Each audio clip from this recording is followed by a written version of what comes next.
Hello everyone and welcome back to another Manga Monday. Today I am going to be reviewing a manga that took me way too long to read. As in, it took me way too long to actually go get it from the library and read it because I have been hearing about this manga for years, as in since high school. So I have no idea why it took me so long to get this, and I regret not getting to it sooner. And that is Haikyu. I hope I'm saying that right. Haikyu Vol.1. So this is a sports manga. I would dare to say this is the sports manga. I feel like everyone's heard of this. This is a volleyball sports manga and it is so good. I have no idea what I was doing. I was sleeping on this manga. I have no idea why it took me so long to get it. I've been hearing about it. I've heard a lot of good things about it. I wanted to read it for a long time. It was in my library. Not only did they have the physical copy, they have the ebook, and I just didn't do anything with that knowledge. And I was in the library and I saw it and I finally decided to pull it out and give it a try. And what the heck was I doing for the last, I don't know, this came out in 2012, it's 2022. What was I doing for the last decade? I definitely had time to read this because this was so good. So this book, if you're not familiar with it, if you're one of the few people out there who hasn't read this yet, because I feel like almost everyone I've talked to has either watched the anime or read this. This follows, let's get their names right, Shoyo Hinata and Tobio Kageyami. So actually the main character is Hinata. Hinata is this orange-haired boy up front who is spiking the volleyball. He is short, well, probably average size, but in volleyball, height is an advantage, so he's kind of short. And he's watching the TV, or he sees on TV one day, the high school national championships, and this, I think it's high school, some national championships, and he sees this very small player who leaps into the air, and the sports announcer says he's like a little giant. He like announces it, and he says the announcer is very excited, and clearly this is a good volleyball player. So with that little bit of encouragement, Hinata decides he's gonna play volleyball when he gets to middle school. So he's excited, he goes into middle school on that first day, and there is no one else who joins the volleyball club. So it's just him for 3 years. He practices against the wall, he gets his basketball friends or his friends from the basketball club to toss balls so he can practice spiking. He loves it, and he desperately wants to play a game before he leaves high school. I'm gonna add too, this is only like the first third of the book, so I'm not spoiling anything that happens in like the back, although I'll probably get into a little bit of it. It's kind of just the premise for the rest of the series, so I don't feel like I'm spoiling too much, especially because all this is also on the back of the book. He wants to play a real game in middle school, so he convinces like 3 first years from middle school who have no idea what they're doing, complete rookies, and 2 of his friends from 2 other sports clubs who they've been eliminated from their tournaments, so they're like, might as well play volleyball, and he is gonna go play in this volleyball tournament. And he's matched up against another team who has a very good player, and that is our second person, and that is Tobio Kageyami. This is him. He is a very good setter. So in volleyball, and they do kind of explain the rules of volleyball if you're not familiar with it in this book, in volleyball, the setter kind of sets the ball up for the spiker to then make the attack on the other team. And he's really good. Kageyama is really good, but he has a very tyrannical personality when it comes to his team. He thinks that he's the top of the team and he can tell everyone what to do, and things go as expected though. Kageyama's team has a lot of resources, they've been training, they've actually played games. Hinata has just been bouncing it against the wall and having his basketball friends toss things in the air, and he's playing with 4 other people or 5 other people who don't know what they're doing. So they lose by quite a bit of points, but Hinata in this game shows that he has a drive to win and he doesn't give up and he really wants to do his best and he loves the game. Kageyama, on the other hand, has those technical skills but doesn't have that same absolute drive to win I think that Hinata has, and also has that tyrannical personality that kind of needs to be adjustment. Kageyama also has this moniker like King of the Court, so he's kind of a drama queen out there. Hinata is determined to beat Kageyama because he has such a rude attitude during the entire match and is kind of putting Hinata down, and he works really hard. He practices over the summer with anyone who will let him practice with him, including like the local intramural women's team in his neighborhood, I guess. And he finally gets into, it is, let me get this name right, Karasuno Public High School. So here he is rolling up for his first day of classes, and he runs, oops, wrong side. He runs, he signs up for the volleyball team. He is going to practice, he's going to get in the team, and he's going to beat Kageyama, except Kageyama also went to Karasuno High School. So So now we have a problem because now they are teammates and they do not get along at all whatsoever, except in volleyball, you have to work as a team to win. So the premise of this first whole book is kind of them, or this first volume is them having to work together as a team, which is a completely new concept for them. They hate each other. They have to learn kind of the concept of teamwork. And that's kind of where the other volleyball characters come in. So the captain has this plan to get them to work together. They have to learn how to interact with one another, especially because with the two of them, with Kageyama being able to set very, very accurately, and Hinata's drive and speed and skill and ability to jump too, they could make a really powerful duo, but they have to learn to work together. And that is the beginning of this first book. So we have two enemies who are forced to come together on a volleyball team, and I loved it. I cannot recommend this enough. This was such a fun read. I loved it. I devoured it. I'm doing this thing now where if I get volume 1, I try to get volumes 1 and 2 just so I can, you know, continue the story, especially because in manga I find that the first volume the author kind of has to lay the groundwork and it can be a little rough. I think this one was really, really good though. This was definitely a 4-star read. However, as soon as I put this one down, I picked up volume 2 and I immediately started reading volume 2 because it was so good and I was just so excited to see what was happening and how they were going to resolve this. And yeah, this was a really, really enjoyable read. I really recommend it. If you have not read this, I would recommend giving it a read just because how enjoyable it is. I am rooting for the characters and I'm so excited to see where this series goes. If you read this or have any thoughts on this, please let me know. Otherwise, I hope you have a great rest of your day. Thank you for watching.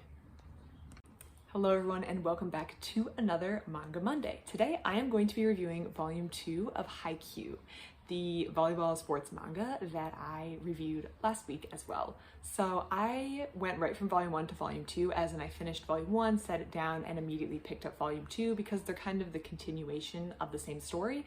And if you're reading this series, I would recommend doing that as well, just moving right from volume 1 to volume 2 because it's kind of one big story in these first 2 volumes.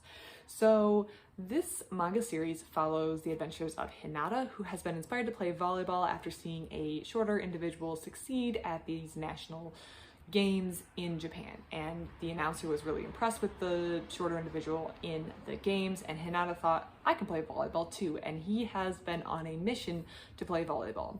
However, after a disappointing middle school game in which this boy, Kageyama, was kind of cruel to him and mocked Hinata's drive and by saying, hey, you have a lot of drive, but it's not going to get you anywhere, they wind up on the same high school volleyball team together, and now they have to learn to work together as a team. So this volume kind of continues the story of Hinata having to learn the technical side of the game that he didn't really have, but he has a lot of drive and natural athleticism and will and drive to win.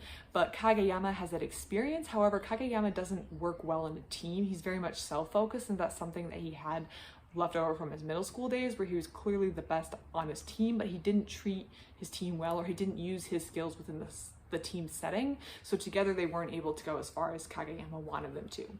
These two boys do not like each other, but they're going to have to learn to work together because Kageyama is the setter on the team and Hinata wants to be a wing spiker.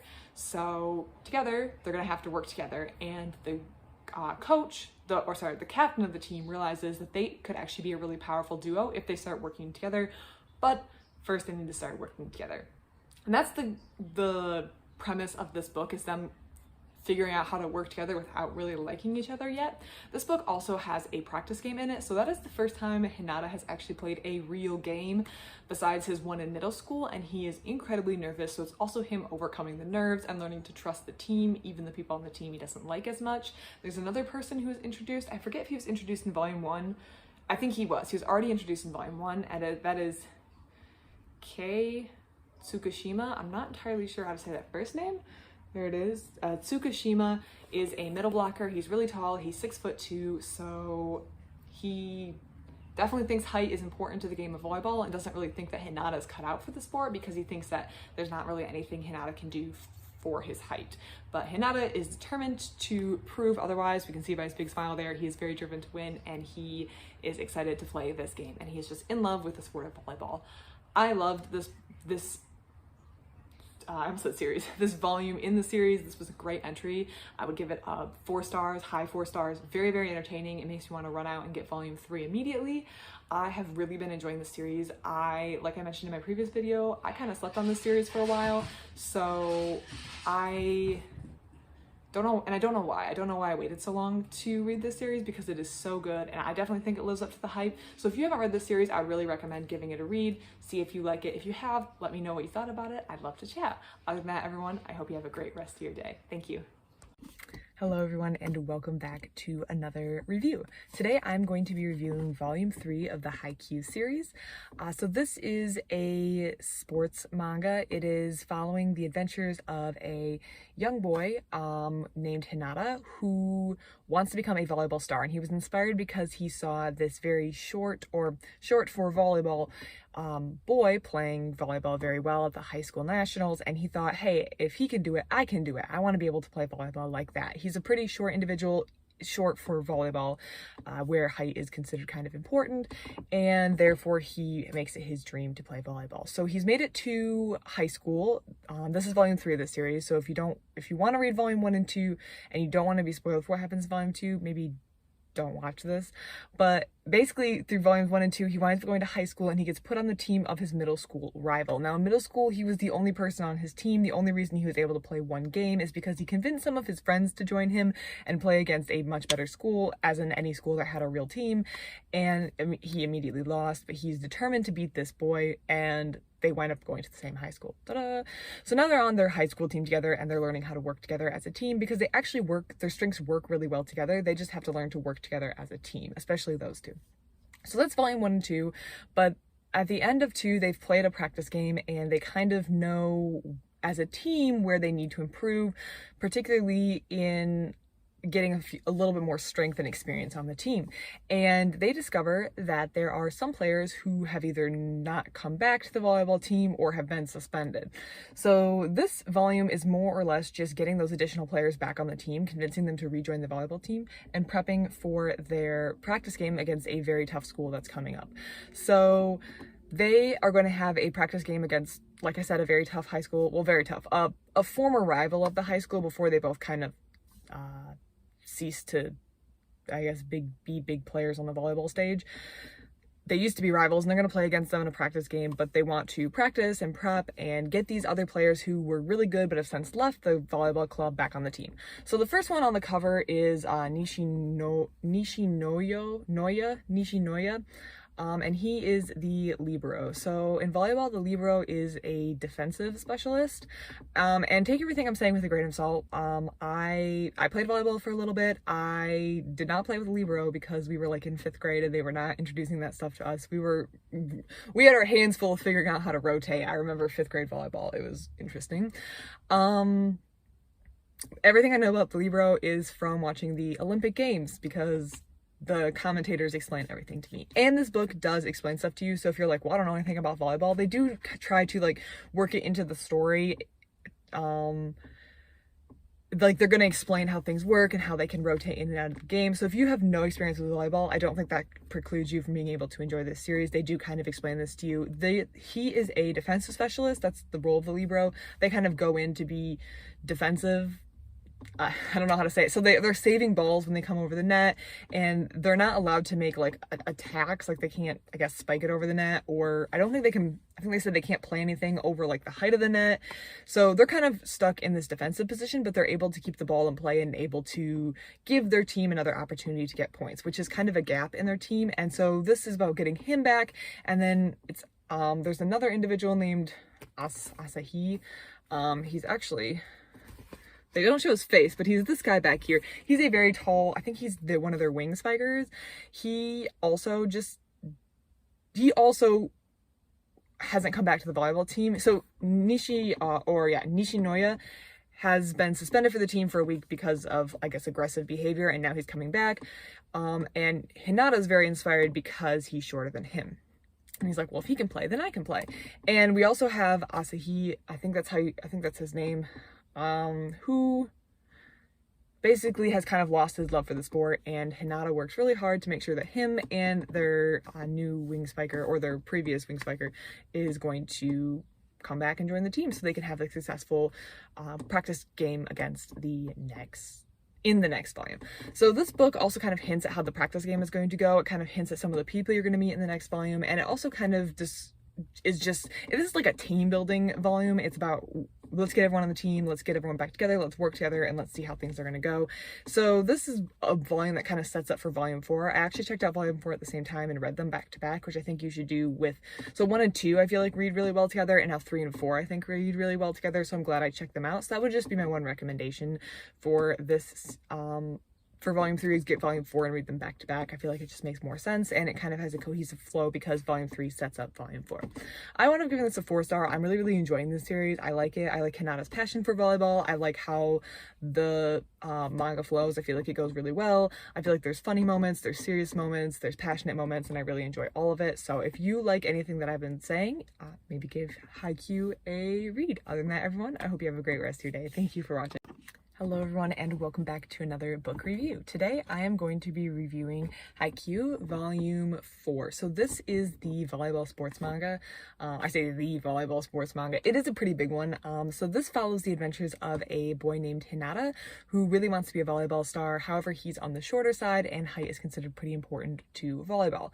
He gets his inspiration from a shorter player who he saw on TV as a young boy, and now he wants to follow in his footsteps. He is now on his high school volleyball team, and he's trying to make it big and do his best and play. So this book is the practice game from the high school that Hinata plays on versus one of their rivals, Nekoma, Nekoma,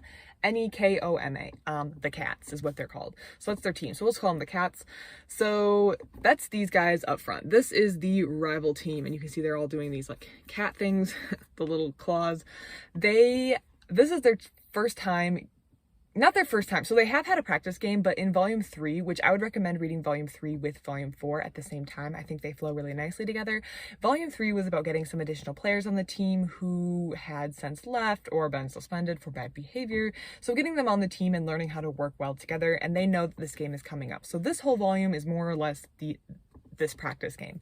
So yeah, we're learning how they work together and seeing how they play. I don't really want to spoil how the practice game goes, so I'm going to kind of shy away from talking about that. However, I like the way that the author rounded out these characters on the opposing side, which makes me think that I'm going to see them again. I'm going to see them either in a rematch, or there's going to be some interplay between some of these characters and on our team that we're following with Hinata versus some of the characters on this Nekoma team, the Cats team. And I think that their setter, he's the starting setter. I forget his name. This individual is the starting setter. I think he's a really good complement foil. I don't know how to describe it. He kind of is the opposite of Hinata, and he kind of brings out some of the characteristics in Hinata that you see. I don't know how to say this. He brings out some characteristics in Hinata by just being himself. So they kind of play off one another, but in an opposite sort of way. And I think that these two paired up together would be really, I think they pair well together, but not in like the way that Hinata pairs well with some people on his team. This individual doesn't really have the passion for volleyball that Hinata does. He's just doing it and he's doing fine. And I feel like Hinata really shows how passionate Hinata is about volleyball and how determined he is to do his absolute best. So I feel like they play against each other very interestingly in this book, and I think a lot of these characters are kind of set up to be almost foils to the people in volume 3, volumes 1, so the ones that we've been following on our team, for lack of a better term. I think that they kind of complement each other, which also, because of that and because of the care that the author put into kind of describing and fleshing out these characters, makes me think that we're going to get a rematch at some point, or we're going to see these characters in the future. And I really do appreciate the fact that the author put the time to build out the characters on the other team. I feel like this volume could have been very boring just listening or watching a replay of a volleyball game if the other characters in their team had been fleshed out and if there wasn't that interplay. I feel like if they were just nameless people on the other side, then it wouldn't have been as interesting. And I think that this volume did really well because the author took the time to make them not just plain regular individuals. I would say plain regular, just nameless individuals who are, okay, those are the volleyball people, and we'll just give them some names and have them do some stuff, but making them actual characters really kind of fleshed out this whole volume. So I wound up giving this a 4-star. I really enjoyed this, and again, volume 3 and 4 read well together, so 4 is kind of like a natural ending point for this, I don't want to say arc, but this little bubble inset of the story. So volumes 1 and 2 go well together, volumes 3 and 4 go well together. So now I'm going to have to find volumes 5 and 6 because I'm interested in continuing the series and knowing what happens. If you are interested in sports manga or anything that I've said sounds interesting to you, I'd recommend checking out Haikyu. I've been really enjoying this series. I have been loving it, and yeah, I think you might too. On that, everyone, I hope you have a great rest of your day. Thank you for watching. Hello everyone, and welcome back to another Manga Monday. Today I am going to be reviewing Volume 5 in the Haikyu series by Haruichi Furudate. So this is what the cover looks like. I read this, as you can tell, in the ebook version. My library only has the print versions of Volumes 1 through 4 in this series, so I'm going to have to read Volume 5 or 5 forward on the ebook version. So yep, here we are, Volume 5, Haikyu. So if this is the first video that you're watching from me that's on Haikyu and you're not familiar with the series, I'd recommend going back and watching volumes 1 through 4, just because there are going to be things that I'm going to assume you know going into this video. I'm going to assume that you're familiar with or have watched my previous videos on volumes 1 through 4, just because that's how I'm going to do this. So volume 5 is going to take place primarily during the inter-high qualifier. So just as a little review, the two main characters of this book, or there's a lot of main characters, it's a volleyball team, we have the full cast of characters, but the two big ones are our primary guy, Shoyo Hinata. So Hinata is very short and he wants to be a volleyball star, and he was inspired by another short player who was doing very well during a high school tournament. He is, unfortunately, when he hits high school, he is paired with his rival on the volleyball team, and that is Tobio Kageyama. Kageyama kind of has an attitude, he thinks he's better than everyone else. He's a very talented player, but he needs to really learn teamwork. So Hinata has a lot of spirit, spunk, he has a lot of energy and a willingness to learn. Kageyama has a lot of raw talent, and he needs to work on the teamwork. So putting them together, combined with the strength and the skill and the experience of the rest of the team, is what this whole series is about, plus volleyball.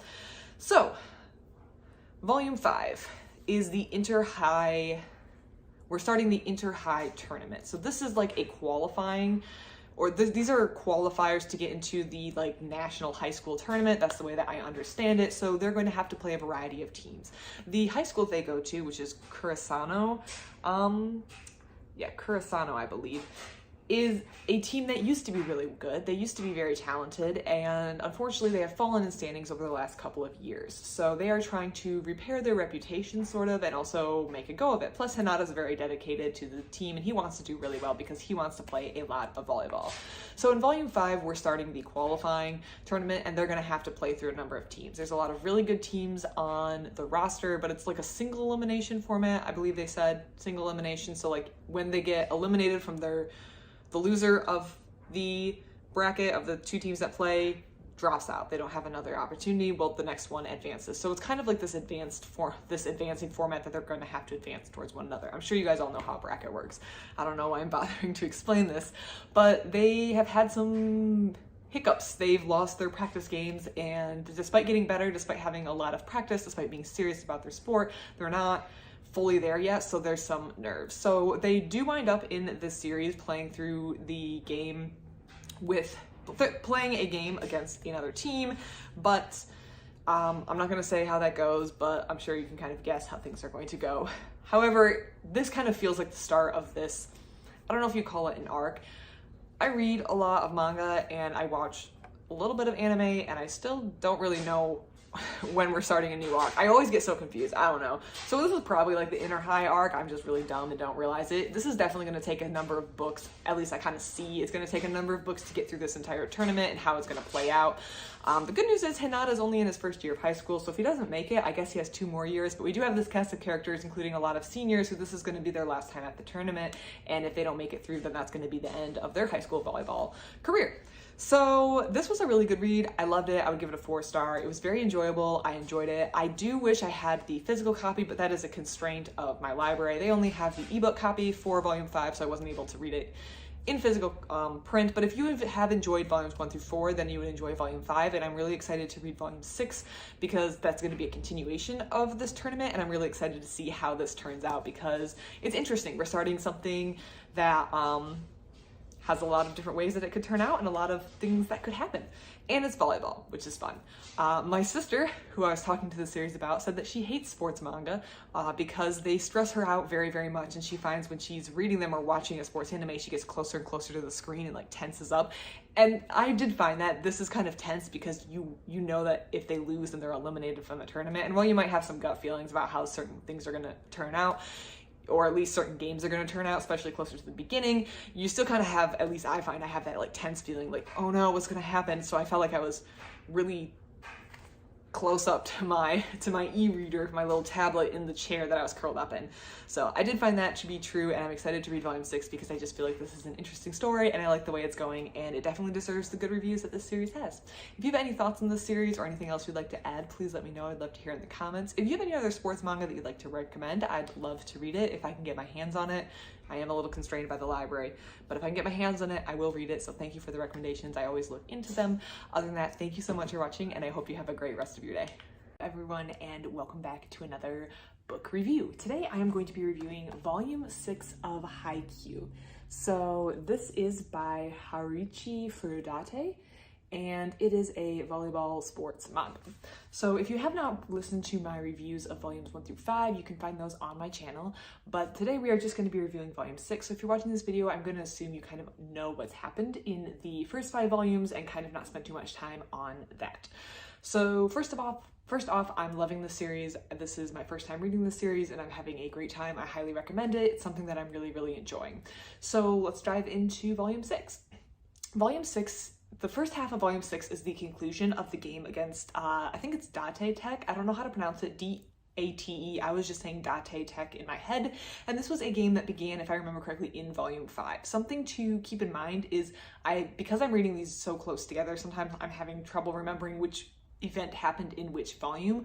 But another thing that's contributing to this problem is the fact that these volumes flow very closely to one another. For example, a game will not conclude at the end of one volume. You will have to wait for the next volume for the conclusion of the game. So in this volume, the first half was the conclusion of the Date technical game. This is a very difficult game, but they're learning to work together, and they do ultimately proceed through the Date Tech game. If you did not suspect that's coming, I'm sorry if I spoiled that for you, but you can kind of see it, and how you can kind of see that coming throughout the volume 5, the 5th volume into this volume. You kind of knew they were going to beat this team, but they're having to work together and use their skills in ways that they haven't been able to put it all together before. So that's very, very interesting, and I enjoyed it. So we got the conclusion of that game. I wanted to point out here that the players on the other volleyball teams,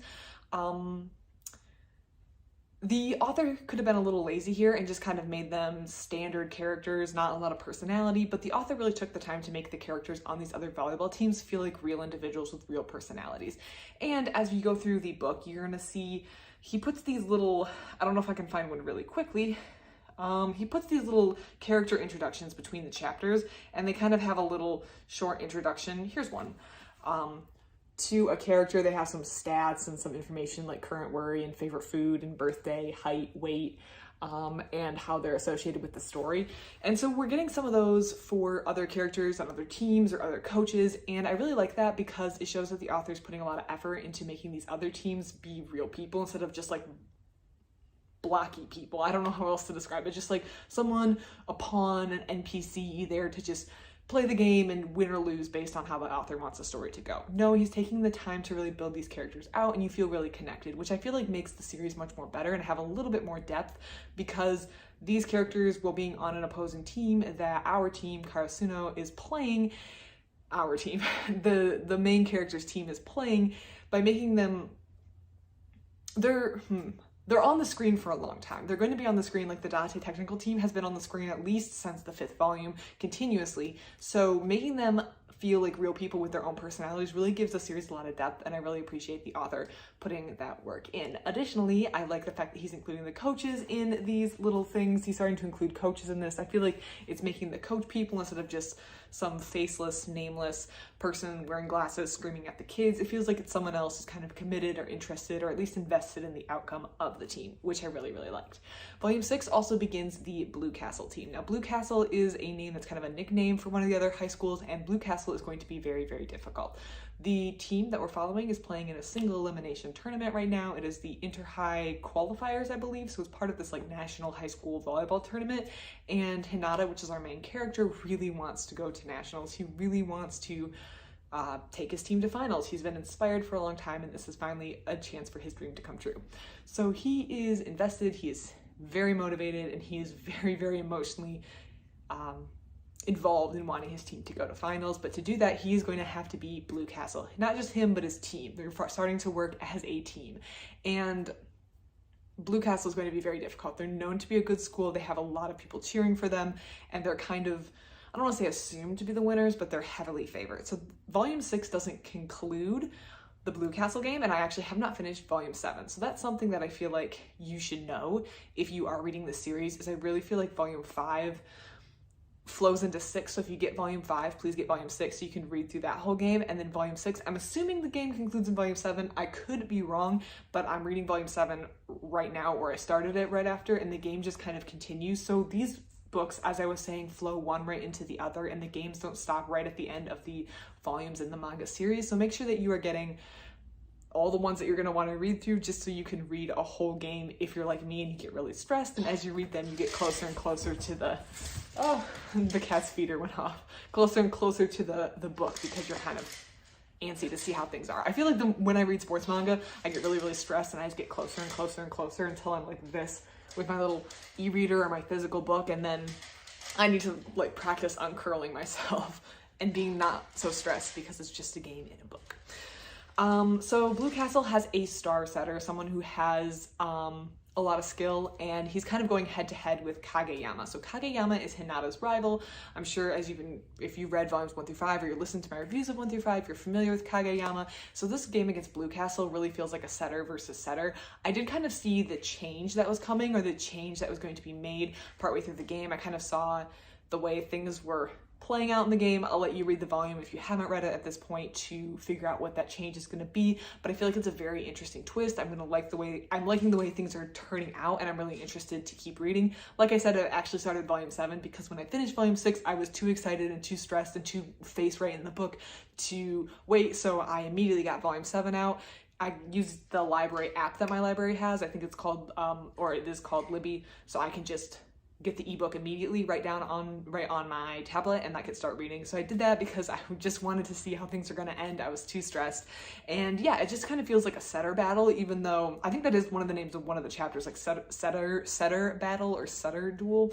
So it's definitely pitting these two positions against one another, and Blue Castle is definitely a team that I'm like, I'm not sure if they can beat them. This is a very tough team, and it's going to be a very tough game. So we're going to see if Hinata and the Karasuno, his high school, makes it any further in this tournament, but it's been a great ride so far, and I am loving it.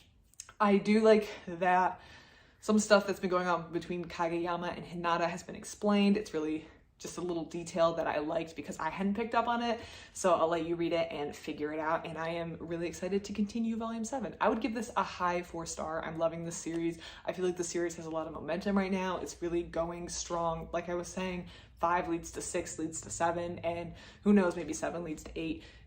I don't know how the momentum's going, but the momentum is strong right now, so I would recommend if you are reading this, you read 5, 6, and 7 kind of back to back, and maybe 8. I have to read to see if I need to read 8, but yeah, I am interested in seeing where this series goes. So if you like sports manga, if you like anything that I'm saying, if anything that I'm saying sounds interesting, yeah, I would, my thing's making noise, sorry. I would highly recommend this series. I think it's a great series. I think you would enjoy it, and yeah, hopefully I've given you a new suggestion for a book to read. If you enjoy it, if you have any books like this, if you have any thoughts or comments on the series, please let me know. I love to hear it. I like to read the comments. Other than that, thank you so much for watching, and I hope you have a great rest of your day. Hello everyone, and welcome back to another book review. Today I am going to be reviewing Volume 7 of the sports manga Haikyu. And this is what the cover looks like. I read this in the ebook format, and this is by Haruichi Furudate. So, as obvious by the fact that I'm on volume 7. I read volumes 1 through 6 and I have been enjoying the series, loving the series, so I wanted to talk about volume 7. So first of all, if you have not watched my reviews of volumes 1 through 6, you can find those on my channel. They should all be on a manga playlist, so go look at those if you haven't seen them or not familiar with the story so that you can be caught up, because I'm going to assume that you are familiar with the events in volumes 1 through 6 when going into volume 7. So volume 7. The first thing I want to say is, well, this is a subjective claim. Haikyu usually appears on lists of top sports manga of all time, and I have been recommended this book in the past, or this series in the past, and I have definitely been sleeping on it. So I don't really know why I decided to put it off this long, but volume 7 I feel like is where the series is really switching from good to great. So this series, up to this point, I've been really enjoying this series. It's definitely been no problem there. I've been enjoying the characters, the interaction. I'm really invested in the story. I want this team to win. But volume 7 is where I feel like I became emotionally very involved in the characters, and the whole manga series kind of went from good, really good, high 4-star to 5-star. And I feel like that's just, it's kind of taken it up a notch and taken it to that 5-star level, and I'm starting to see why it has been billed as the top sports manga, or one of the top sports manga. That's a subjective title. It could not be your top sports manga, but I see why it's given this title by so many lists and so many people, and why I've gotten so many recommendations for the series in the past, because it really does step it up to that next level. So if you're reading through this series and you're on volume 3, volume 4, and you're enjoying it and it's good, but you're looking for that little extra something, keep reading, because volume 7 is where it starts to get real, I feel like, and I feel like my emotions really became involved. So in volume 7, it is a continuation of the game against Blue Castle. Karasuno High School is playing the team Blue Castle, which is a very, very tough team, and they're in a single elimination tournament. So if they lose this game, they're going to be kicked out of the tournament. And obviously there's a lot of emotions, and the team really wants to win this game so they can continue to move on. Our two main characters in this series, Hinata and Kageyama, if you've read volumes 1 through 6, or you've listened to my review for volumes 1 through 6, you're familiar with these characters, and they are supposed to be rivals, but they're also learning to work together and put their strength together on the same volleyball team. Kageyama is the star setter. He has a lot of skill, but he also has a lot of ego, and the nerves of the game are starting to get to him, and kind of around volume 6, you kind of see it coming in volume 6, but especially in volume 7, a decision is made by the coaching staff to take Kageyama out as the setter and put in Sugawara, I believe was his name. Sugawara is brought in as the setter instead of Kageyama, and in this book, you're really starting to see how experience in these situations lends a hand in a game like this. So Sugawara is a 3rd year while Kageyama is a 1st year, and his experience, his level-headedness, the way he interacts with his team definitely shows in this book, and you can definitely see the difference between his skill level, not just like the ball handling. Kageyama is definitely a lot more of a natural. He has natural talent with setting, but Sugawara shows the soft skills, the people skills that really are required to win a game. Now, Kageyama in middle school had a lot of ego, and he still has a lot of ego issues, and he has to come to terms with the fact that his skill alone is not going to be enough to win a game. And while he has a lot of natural skill, he has to also sometimes defer and trust his teammates to be there and to help out, and also the way you interact with your teammates is very, very important to a game. And this is something that Sugawara shines in, just because he's older, has more experience. He doesn't have the ego of being the best, the king of the court, as Sugawara is, or not, Kageyama is called. So we have that aspect going on, and we get to see this other setter shine, someone who we really haven't seen a whole lot up to this point, because Kageyama has kind of been the star setter, the starting setter for the team, and that's just a really, really interesting dynamic. So another aspect that I like is, if you're not familiar with volleyball, you may be a little concerned about reading the Haikyu series, and I have to say that I don't think that's really an issue. I did play volleyball. I played for 2 years in elementary school. I actually would really love to try the sport again, mostly because I am reading the book series. I have to admit, this is playing a huge role, but I do love sports. I like being competitive. I'm a very competitive, athletic person. I just didn't gel with the team that I was playing with, which is why I wound up deciding to not continue when I got to middle school. But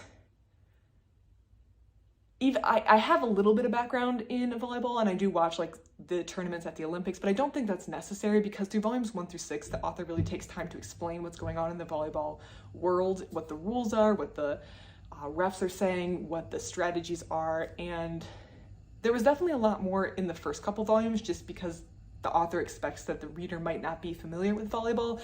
But in this tournament setting, I think the author realized it can be very interruptive to continue to explain all these little things. So when he needs to explain something, he relies on spectators who are watching it. There's two people who I believe are alumni of the Karasuno High School, the team that Hinata and Kageyama are on, and they're explaining things to two girls who are spectators. But in this interchange, the author takes the opportunity to explain things going on in the game that the reader might not know or understand. So I think that was just a really creative use of using the spectators, getting another perspective, and it's just creative, and I liked it, and I really have to give the author props for that.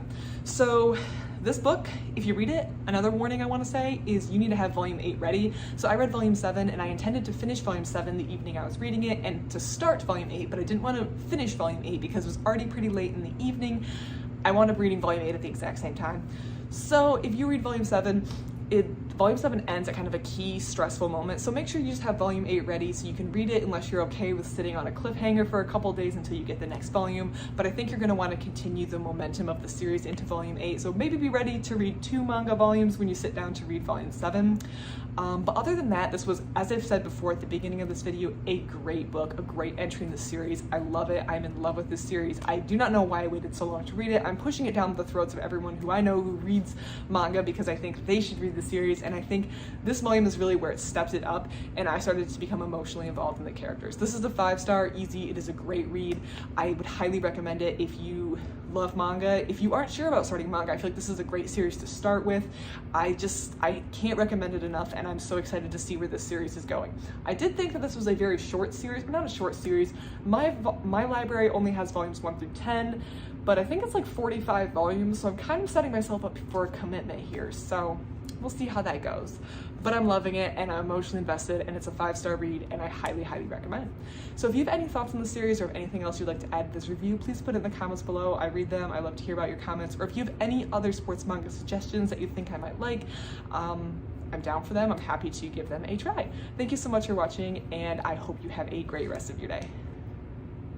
Hello everyone, and welcome back to another book review. Today I am going to be reviewing Haikyu Volume 8, and I read this book immediately following Volume 7 because Volume 7 flows very naturally into 8, and I loved it. As I mentioned in my Volume 7 review, which if you haven't watched it, I would recommend going back and watching that video right now. It's on my channel. It should be on a playlist called Manga, or you can just search Haikyu Volume 7. This Volume 7, in my opinion, is where this series shifted from good to great, where it shifted from really high 4-star, which was already a really great rating in my opinion. It was already a great series. I was loving it, to excellent. It just took it up to the next level, to that 5-star read, and I am loving this series. Volume 7 ended on a very tense note. It ended where the score is 15-15 in the 3rd set. So this is a single elimination tournament that Karasuno High School is playing in. If they lose this game against the team Blue Castle, they will be eliminated from the tournament and they will no longer get to continue. So there is a lot of focus on winning this one. So in this game so far, Blue Castle has won 1 set, Karasuno has won another set, and now they're in the 3rd set. So whoever wins this set takes the entire game, and they are 15-15. So they are tied, and there's a need for one of the teams to shift momentum. As we see on the cover, we have the setter for the Karasuno High School team, Kageyama, and Kageyama is seen throwing off his royal robes of a sort. So if you've been reading the series up to this point, or if you've been listening to my reviews, you probably understand what this signifies, but Kageyama has kind of had an ego throughout the series. He's a very natural when it comes to setting. He's the setter on the Karasuno High School team, and he is good at it, and he knows it. However, volleyball is a team sport. One person can't really be doing all the work here, and he has an ego. He has an ability to kind of disregard his teammates, to think that he is the king. And this ego has kind of gotten him in trouble previously in middle school especially, and also affected his ability to get on a good high school team. So you can have a lot of natural skill, but the way you work with your teammates is really, really important. In Volume 7, Kageyama was taken out of the game because the nerves were starting to get to him, and a 3rd year was put in, Sugawara, and Sugawara, while not being as natural not having the natural talent that Kageyama has, had a lot more leadership ability and skill, and was able to calm the team down, get the nerves back, and ultimately kind of save things up. Volume 8, Kageyama goes back in, but he's kind of seen what Sugawara has done, and he's starting to learn. He's starting to realize that it's not all about him, and while he does have a lot of skill, he needs to work with his teammates and take the soft skills that he doesn't have. He might have the setting skills, but he needs to have the people skills and the ability to work with his teammates on this team sport to do really well. So Volume 8 is a very tense volume. There's a lot of energy, there's a lot of tension. This is a very key set that the team needs to win if they want to advance, and a lot of things are riding on it. So the tension and the energy in this volume is palpable. The author slash artist did a really good job. The author, by the way, is Haruichi Furudate. He did a very good job of conveying the tension and the momentum and the stress and also the exhaustion of these players who are now in their third set and experiencing these very, very long rallies. I finished this volume feeling very excited for volume 9. I'm excited to see where this series is going. As I mentioned before, I found out that this is like a 45 volume series, so I'm kind of really committing to kind of a big series here, but I'm excited for it and I want to see where this series goes. I'm totally in love. Haikyu definitely deserves the hype it gets. It definitely deserves to be on those top 10 sports manga of all times list, at least in my opinion. This is obviously subjective. I think it's a wonderful series. I can't believe I slept on this for so long. And I think you should give it a read. I also think it's really good for people who don't read a lot of manga or haven't read any manga and are looking for an easy starting point. There's a lot of action, there's a lot of fun times, there's jokes, but there's also a serious story plot, and you can become very emotionally involved in the characters, which just lends itself to a good starting point, I think, if you're looking to get in or explore this genre of books. So overall, this is a 5-star read. I loved volume 8. I'm having a great time with this series. I'm so excited for volume 9, and I can't wait to see what Hinata, Kageyama, and the entire team does going forward. So that's my review of volume 8. Let me know what you thought of volume 8, what you think about the series so far. If you have any other sports manga that you can recommend, I'm definitely collecting a list of things to read. Now, because this is kind of a long series, it might have to wait a little bit, or at least I'm going to have to read it concurrently with Haikyu because of how long this series is, but I am going to give it a try. So give me your suggestions below. I'd love to hear them. Other than that, everyone, thank you so much for watching, and I hope you have a great rest of your day. Hello everyone, and welcome back to another book review. Today I am going to be reviewing volume 9 of Haikyu. This is by Haruichi Furudate. So I've been reading this series for a while. If you're not familiar with the events in volumes 1 through 8, then I would recommend going back and either reading them yourself or watching the reviews on my channel, because I'm going to assume that you are familiar with the events in volumes 1 through 8. So if you don't want spoilers, or if you aren't familiar with that, maybe go back and watch those videos or read the book before watching this review. So on the cover we have Hinata with the very distinctive orange hair, and I believe the subtitle of this entry in the series is Desire. So at the end of volume 8, the high school that Hinata plays for lost the game and was therefore eliminated from the single elimination tournament, the Inter-High qualifiers. So they're back to the drawing board. There is another tournament that they are working towards, but Hinata is still very focused on his goal of becoming the little giant, becoming a great volleyball player, and Kageyama wants to prove that he's a really good setter. Basically, there's a lot of interest in the team and desire in the team to move forward and to do even better in the upcoming tournament. They have some teams that they're looking to beat, and they have some tough challengers in the tournament that they know they're going to have to prepare for and be better for, and they're kind of regrouping and taking this time to learn from their mistakes. So the last couple volumes, I forget when the Inter-High tournament started, but at least the last couple volumes, at least the last 2 or 3 volumes, have been very high energy, very intense, very focused, and very stressful, but in a good way, in an enjoyable way. The way though that I'm reading the book here, and I need to consciously remember to unclench my shoulders and put the book down and take a deep breath. So it's been a very high-strung, very emotional last couple of volumes, and I feel like this is a breather volume. This is a volume where we could take a step back. We don't have to have a big emotional outburst. We can just read it and laugh along with the characters and enjoy. So a big plot in volume 9 is the fact that they want to go to some practice games or a training camp that's being put on by a different group of schools. They've been invited to join, which is kind of a rare honor, but it starts at a time when the final exams are finishing up. So if any of the exams are failed, then the students are going to have to sit and take a makeup test, and the makeup test is going to occur on the first day of training. So they all need to pass their exams to even go, but if they have makeup exams, then they're going to start losing their days that they can practice because they're going to have to stay back and take those makeup exams.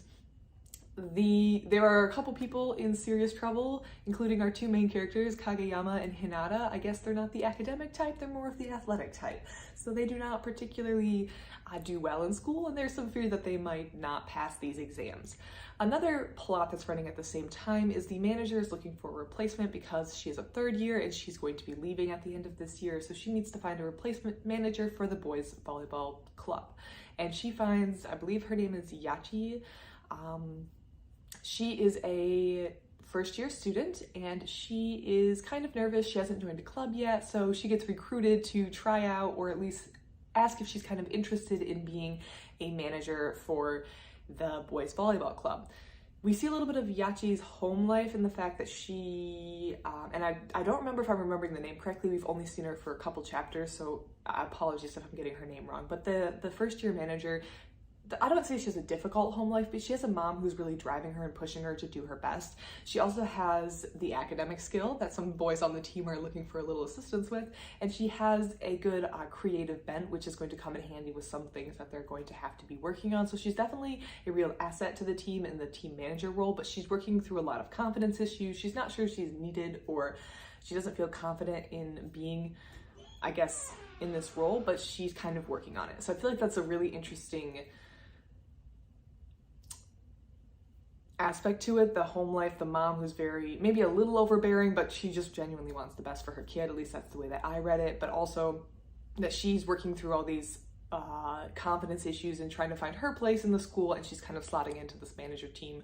And hopefully we're going to see her grow as well, because I think that she could be a really interesting character. I think her interaction between herself and Kageyama and Hinata, who are also first years, who are going to her to help study, is really, really funny. I was laughing out loud. It was great. It's nice to just have a volume where I'm laughing and not in intense fear of how a game's going to go. So I feel like we've had like some levity. Is that the right word? Levity. We've had a little bit of a humorous break, a little bit of comedy to laugh, to enjoy this volume. It was a very low stress volume and I enjoyed it. I feel like I like the intensity as long as it's balanced with some lighter volumes like this, and I feel like the author has that balance right. We've had some stressful volumes and now we're moving into a more funny, less serious volume where we can kind of relax and take a breather, knowing for sure that there's going to be some more stressful times coming up ahead, because we've already had some teasers about maybe some rivals, some teams that we're going to have to beat, and I can tell already that it's going to be really stressful, but it's going to be really, really fun. I would give this volume somewhere between a 4.5 and 5. I'm probably going to lean more towards 5 because I was laughing out loud, and anything that makes me laugh out loud is going to probably get a 5-star review. I just had a great time reading this. This was funny. I sat down with the intention to just start it, but I wound up reading it all the way through. If you are reading this series, it doesn't end on any huge cliffhanger where you're going to want to start volume 10 immediately. You can if you want to, but it's not like some of the previous volumes where the manga volume is ending in the middle of a game, so you really want to make sure you have the next one unless you're okay with cliffhangers. So that's just something to know. If you read this on its own, there's no stress in continuing on to volume 10. I feel like we're in a breather, and I feel like it was a fun time. I got to know the characters a little bit more, learn a little bit more about these characters, introduce some new ones, and also kind of get some teasers for what's coming up in the volumes ahead. That being said, I'm so excited to read volume 10. I have that one already checked out, so I'm going to be reading it. I'm going to be reviewing it. Stay tuned if you want to see my review on that one. If you've been reading this series, let me know what you think. I'd love to hear it. Other than that, thank you so much for watching, and I hope you have a great rest of your day. Thank you. Hello everyone, and welcome back to another book review. I'm going to try not to move my arms a lot because I'm filming in my car and my coat makes a lot of noise. So we're going to do our best. Today I am going to be reviewing book 10 or volume 10 in the Haikyu series by Haruichi Furudate. And this is what the cover looks like. I read this in the e-book version, so this is just the e-book, as you can see. And yeah, this is the copy that my library had, so this is the one that I read. And on the cover we have Tsukishima. I hope I'm saying his name correctly. He does kind of feature heavily, so if I am saying his name incorrectly, this is going to be embarrassing. I have read up to this point volumes 1 through 9, hence volume 10, so if you're looking for a review of all those volumes, please look on my channel. I have a review for each one of them, and I'm going to assume that you are familiar with what was going on in volumes 1 through 9, at least a little bit, in this review. So in volume 10, the Karasuno high school team is on a training trip. So they are, or a training camp. They are in Tokyo, or a suburb of Tokyo, and they are practicing against a lot of teams, just getting some good work in over the summer. And at the end of volume 9, Hinata has kind of made a decision that he's not going to passively sit around and wait for his setter, Kageyama, to put up the ball perfectly for their quick set spike combination. Hinata wants to be a little more assertive, a little more, he wants to be a little more in charge of what's going on with him on the court. And I think he's also getting a little bit of an ego, just a little bit. I feel like he's starting to get to the point where he can be an asset to the team and he's not just a pawn in Kageyama's game to get a point. And this triggers a chain of events that takes place in volume 10, where a number of individuals on the team are starting to realize that they're good, but if they want to beat the very best teams, if they want to go to nationals, and these teams at the training camp are really, really good teams, if they want to start stepping it up to the next level, they're going to have to start putting in extra training, start working on their flaws, and start doing things a little bit differently. They're a good team, but they want to take it to the next level. And Hinata kind of kicks this trend off, but it quickly infects the rest of the team, with one exception, and that is Tsukushima, this individual. So far, Tsukushima has been a very, I'm going to make sure I'm at least saying his name mostly correct. Yeah, Tsukushima. Up to this point, he has been a very quiet character. He has been almost in the background. He's tall. I believe he's like 6'1", 6'2". He is a middle blocker, so he is utilizing that height. He made some comments to Hinata in one of the first volumes about maybe because he wasn't very tall, he wasn't going to get very far in volleyball. But in this book, well, everyone else starts to get a fire lit under them to do better, to push a little harder, to increase their skills. Tsukushima seems very convinced to very happy to just stay back and not push himself too far. And it comes to light that this is more of a coping mechanism. He's taking the strategy of, if I don't become emotionally invested in something, then it won't hurt as bad when things end. And he thinks that he's protecting himself by doing this. And the coaches also start to notice, they don't know the reasoning behind it, but they notice that everyone else is kind of stepping it up to the next level, but Tsukushima isn't. And I think that the way that he breaks out of this was very, very well done. So it's not his teammates that ultimately get to Tsukushima, it's other people, other players on other teams who are talking to him. And I feel like sometimes, and this is just in life in general, sometimes you need someone outside your normal circle of friends, of family, to deliver news that you really need to hear. And that's what I feel like happened in this situation, where one character needed that push to almost tell himself it's okay to care, it's okay to push yourself, you don't have to hold back. And also really to ask him, why is he here? Why is he playing volleyball? Why is he on this team? And that couldn't, or for whatever reason, that isn't coming from his team. It's going to have to come from another team individual. We're still kind of in this in-between area. We're in the training camp. I don't know if it's an arc. We're in a little, it feels like a lull. It feels like they're training. It feels like they're building, but it feels like a lot of changes are happening. So I'm excited to see this team, with the changes and the improvements that they are working on in this volume, go to the tournament. And that is going to be coming up. I feel it's coming up in the next couple volumes. So I'm excited to see how that goes. And I'm excited to see if they're going to be able to pull all of these skills together. Right now they're working on it, but the book is very realistic in the fact that just because you start working on something doesn't mean you're good right away. The team is very, very rusty. The team's skills are rusty, or not rusty. They liken it to, so the team is working on the skills, but mastering the skill individually and then putting it into play as part of a larger play on the team or as part of a team effort is difficult and different, and that's what they're working on in these games. They are losing frequently, they are getting absolutely destroyed in these practice games, but they are slowly but surely getting better, and they're slowly learning how to take these individual skills that they're practicing and putting them together. And I'm excited to see where they go. I'm excited to see where the other team members on other teams that we're getting to know, I'm excited to see how they're going to slot in the future. And I'm just excited to see how these tournaments are going to go that are coming up. I see they're coming. The author's alluding that they're coming. And I think it's going to be a really great time to see the seniors in action one last time, but also see how far the team goes and see how far the team has come, both as a team, but also personal individual growth. There's been a lot of that, and I'm excited to see where this continues. This one, I would probably give a high 4-star. I really enjoyed it. I feel like we're getting to know the characters more. I feel like Tsukushima as a character was fleshed out a lot more, and I'm going to care a lot more about his story going forward. I have to say, I actually really liked him in the first couple volumes, like the first 9 volumes. He was one of my more favorite characters. I just kind of like the way he like calmly carried himself, but now I have a little bit more of his backstory, so it just makes this character a little deeper. Again, I would give this a 4 out of 5 star, a high like 4.5 out of 5 star. It was really good and I really enjoyed it. If you've been enjoying the series so far, you're going to enjoy this entry in the series. So give it a read. Let me know what you think. If you have any other series that you'd like me to read, please let me know. I would love to hear your recommendations. Other than that, thank you so much for watching, and I hope you have a great rest of your day. Hello everyone, and welcome back to another Manga Monday. Today I am going to be reviewing Volume 11 in the Haikyu series, and this is what the cover looks like. And I was able to get this one in print copy instead of the ebook, which I prefer, which I was very, very happy about. So let's talk about Volume 11.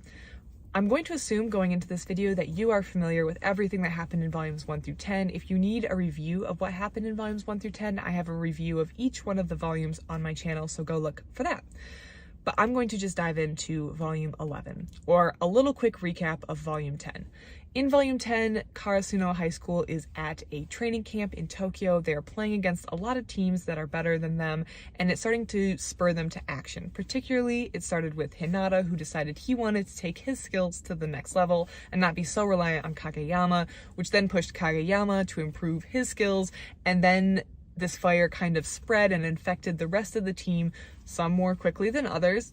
See Tsukushima as an example of one who took a little longer to get on board, but slowly but surely everyone is getting on board with improving their skills. They're recognizing that while they are a good team, if they want to be a great team, they're going to have to take their skills to the next level. And that consists of 2 things. One, they're going to have to individually improve, and then they're going to have to take all their individual components and skills, put it together, and improve as a team. And that's an opportunity that this training camp is providing for them. They have not done particularly well at the training camp, but that is to be expected because they're not relying on their old ways that worked but would only take them so far. They're trying to use these new techniques, these new abilities that they have learned. They're working on their setting, they're working on their spiking, they're working on their serving. They're just working a lot harder and a lot more, and a lot of this can be contributed to Hinata's energy that he brings to the team. This volume is the conclusion of the training camp and then the beginning of the spring tournament preliminaries, or the spring preliminary arc. Let me see, they call out exactly what it is. We'll see if I can find it really quickly. Spring tournament preliminaries. Yep, the spring tournament preliminaries is this tournament that they're trying to get through to reach the national level, and it happens very close to the end of this book, so you're not getting too much of it, but we're kind of concluding one thing and starting another thing, so it's very much a transitional volume, and we're getting to see a lot of growth in here, but we're not seeing the payoff of the growth yet. We're just seeing the work that's being put in and some of the results of that. I think the next couple volumes in this spring preliminary arc, things are going to kick off and we're going to start to see some real progress. I'm really excited to see some high stress games. I'm really glad we got to have the last couple of volumes to just chill, relax. And I'm also glad that this spring preliminary tournament is happening 11, 12, 13 volumes into the series. I feel like at this point we've had 10 volumes to get to know the characters. We've been through an emotional loss. We've been through tournaments and games and improvements and ego and drama, and at this point, I feel more emotionally connected to the character, so now I care even more. I cared a lot about the first tournament that they played in, but now I care even more. I feel like there's history with these characters, and I feel like I'm also invested in how they're going to do. I feel as though if the seniors had just left the team after like volumes 5, 6, or wherever the last tournament ended, if they had left the team at that point, I would have been sad, but now I've gotten to know them even more, so them losing in the tournament and the seniors being off the team at that point after that final tournament will mean even more to me, and it's just the timing, I feel like, and where this is occurring is really, really well done. The author, Haruichi Furudate, I love the work he's doing. He's just doing a great job. The timing's good. I feel like I'm connected to the characters. I feel like a lot of the characters have personality. And I feel like we're also not just focusing on the Karasuno High School team. We're getting to know a lot of the characters on teams that the high school plays regularly. They are their own people. They have their own goals, their own desire to win, their own motivations, and their own problems. They don't just feel like nameless volleyball characters that the author is pitting our high school team that we're following against. They feel like other real people, and you start to recognize them and get familiarity with them. It also makes the volleyball game a little bit more stressful / emotional, because not only do I want the high school that I'm following, the Karasuno High School team, to win, but I also know what's on the other side of the net. I know them, I know what they're doing, I know their friendships, and I know that whichever team wins, one of these sides is going to be heartbroken. So by getting to know the other side of the net, the team on the other side of the net, I feel like it just brings an extra level of involvement into each game, and that was really, really well done and a great choice by the author. So I really, really appreciated that. I would give volume 11 a 5-star. I had a great time reading this. I'm really invested. I'm really interested in seeing where the series goes. I'm having a little bit of trouble obtaining volume 12. I do have it on order from the library. I am waiting very patiently for it to come in. So I cannot start the next series until, or the next arc in the series. I cannot continue this series until volume 12 comes in. So I am waiting patiently, and I hope to have that in soon. At that point, we will be off to the races and the preliminaries will be starting, and I will be reviewing the next couple volumes to let you know how those go and how I feel about it. If you have any thoughts on the series so far, please let me know. I would love to hear it. Other than that, thank you so much for watching, and I hope you have a great rest of your day. Hello everyone, and welcome back to another book review. Today I am going to be reviewing volume 12 of the series Haikyu by Haruichi Furudate. So I've been reading this series for a while and I've been really enjoying it, and I do recommend, if you haven't read this series or you haven't watched my previous videos in this series, to go back and review volumes 1 through 11, because I'm going to assume that you have some familiarity with what's happened in the previous volumes going into this review. So volume 12 is the beginning of the spring tournament. I think the portion they're in right now is called like the inter-high prelims. It's basically a preliminary to go to the big tournament in Tokyo. Well, they have preliminaries and then they have additional tournaments, and then there's a lot of layers to this tournament. And they're just starting the preliminary part of this big tournament, but this all falls into Hinata's dream, who is our main character, to go to Tokyo. I have to say first off that I really like the cover of this volume. It has a lot of the characters on it, so I just really like the way this one looked. Just liked it. So in a couple of the previous volumes that we've read, we've been kind of in a lull, which I did like, because the tournaments and the games in this series get me very, very stressed. I get very involved, I want the team to win, and I feel like I'm reading the book about this close to my face, and my blood pressure goes up, which can't be good for me. So the last couple volumes we were in a lull because we were doing practice games, and the team was starting to take themselves to the next level, both individually and as a team. Individually, I feel like, especially because of Hinata's decisions, he's kind of lit a fire under people in his team to improve, to get better, to go out and seek ways to improve their skills. And also as a team, they're just starting to come together. I do attribute a lot of this to Hinata and his like wicked combination with Kageyama, but really the passion that Hinata exhibits kind of is infectious to the team. And they've been improving, and they went to some practice games with some very difficult teams, and they wound up losing basically every practice game. They very rarely won, but they were able to improve and try a lot of new things in the practice game. And this is the series where we're going to start to see things pay off. At least that's what I'm suspecting is going to happen. So the practice games were also nice because nothing really felt high stakes. It was really funny. We got to know a little bit more about the characters and the background and where they come from and the reasons for playing volleyball. There was a huge range of stuff the author could explore that I feel like if they were added to a tournament arc, it would get very, very muddled and confused. So the author took the opportunity to do the practice games to not only improve the team, I feel like the team's improving and it becomes more realistic that teams that they previously lost to, they can now beat, but he also took that time to make the teams feel deeper and a little richer. I also feel like we saw other players on other teams that we're going to see again. So it was a lull, but I feel like it was very important, and I feel like the series can't be high stress all the time. It's important to have those breaks to give the readers space to breathe and also advance character growth. Not saying character growth can't occur during the tournament, but it was a nice natural lull. This book is kind of kicking off, or now we're going back in. I feel like we went down and now the stress is starting to go back up. My sister actually pointed this out when I told her I was reading this series, and she was like, I can't read Haikyu because it's a sports manga, and I asked her why, and she said sports manga causes her blood pressure to go through the roof and she gets very, very stressed when reading it, so she cannot do it. And I was like, okay, we'll see about that. And I find that is true, except I enjoy it. So if you're easily stressed, then maybe you're going to dread this ramping back up of tension, because if I remember correctly, the tournament is single elimination, which is a little different.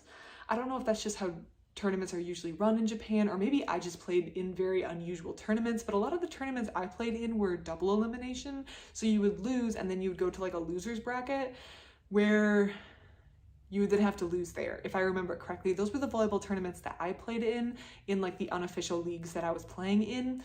So to have a single elimination tournament is very high stress because you cannot lose a game. You have to continually win all the way through or you're not going to make it. And Hinata wants to make it to nationals and prove himself in front of the whole world. So the team has improved, and as a result, I think it's natural to expect their first couple games to go pretty well, and they are playing against some teams that are maybe a little easier to beat at the very beginning. One of the teams they play is Kakugawa, and a challenge that they face on this team is just pure height, which is kind of the matchup in which the author is showing that pure height is a huge advantage in a team, but it's not necessarily unbeatable. It just means that if you don't have the height, you have to work a little harder to get around the height. So this team has a player who is totally new to volleyball, doesn't really know what he's doing, but he is very, very tall, and the story kind of revolves around the fact that even though he's tall, he doesn't necessarily know what he's doing all the time, and the team can work together to beat the raw height that they just don't have on their side by playing good volleyball, by playing good plays and stuff like that. So I feel like that was a very interesting matchup. They do wind up winning the match. I feel like that's not really a surprise to anyone reading this series. I think it would be unexpected if the author made them lose in this first round and get knocked out very early in this tournament. Now, I cannot guarantee they're going to make it all the way through this tournament. I'm still unsure on that. There's some really tough teams ahead, but I feel like the team's in a better place than they were for the previous tournament because they had that practice game, because they've improved, because they've had a fire lit under them, and they're just taking themselves to the next level. Another point in regards to my stress level is that the more games that continue on, the higher my stress level goes. So even though this was kind of close to the beginning of the tournament, my stress level was still relatively low. I felt very confident that they were going to win, but I know that the more or the longer the series goes on, the more wins they rack up, the more stressful the games are going to be, because the teams they're playing are going to be harder, because the teams they're playing have beat all their previous opponents, and it's going to be more and more and more stressful.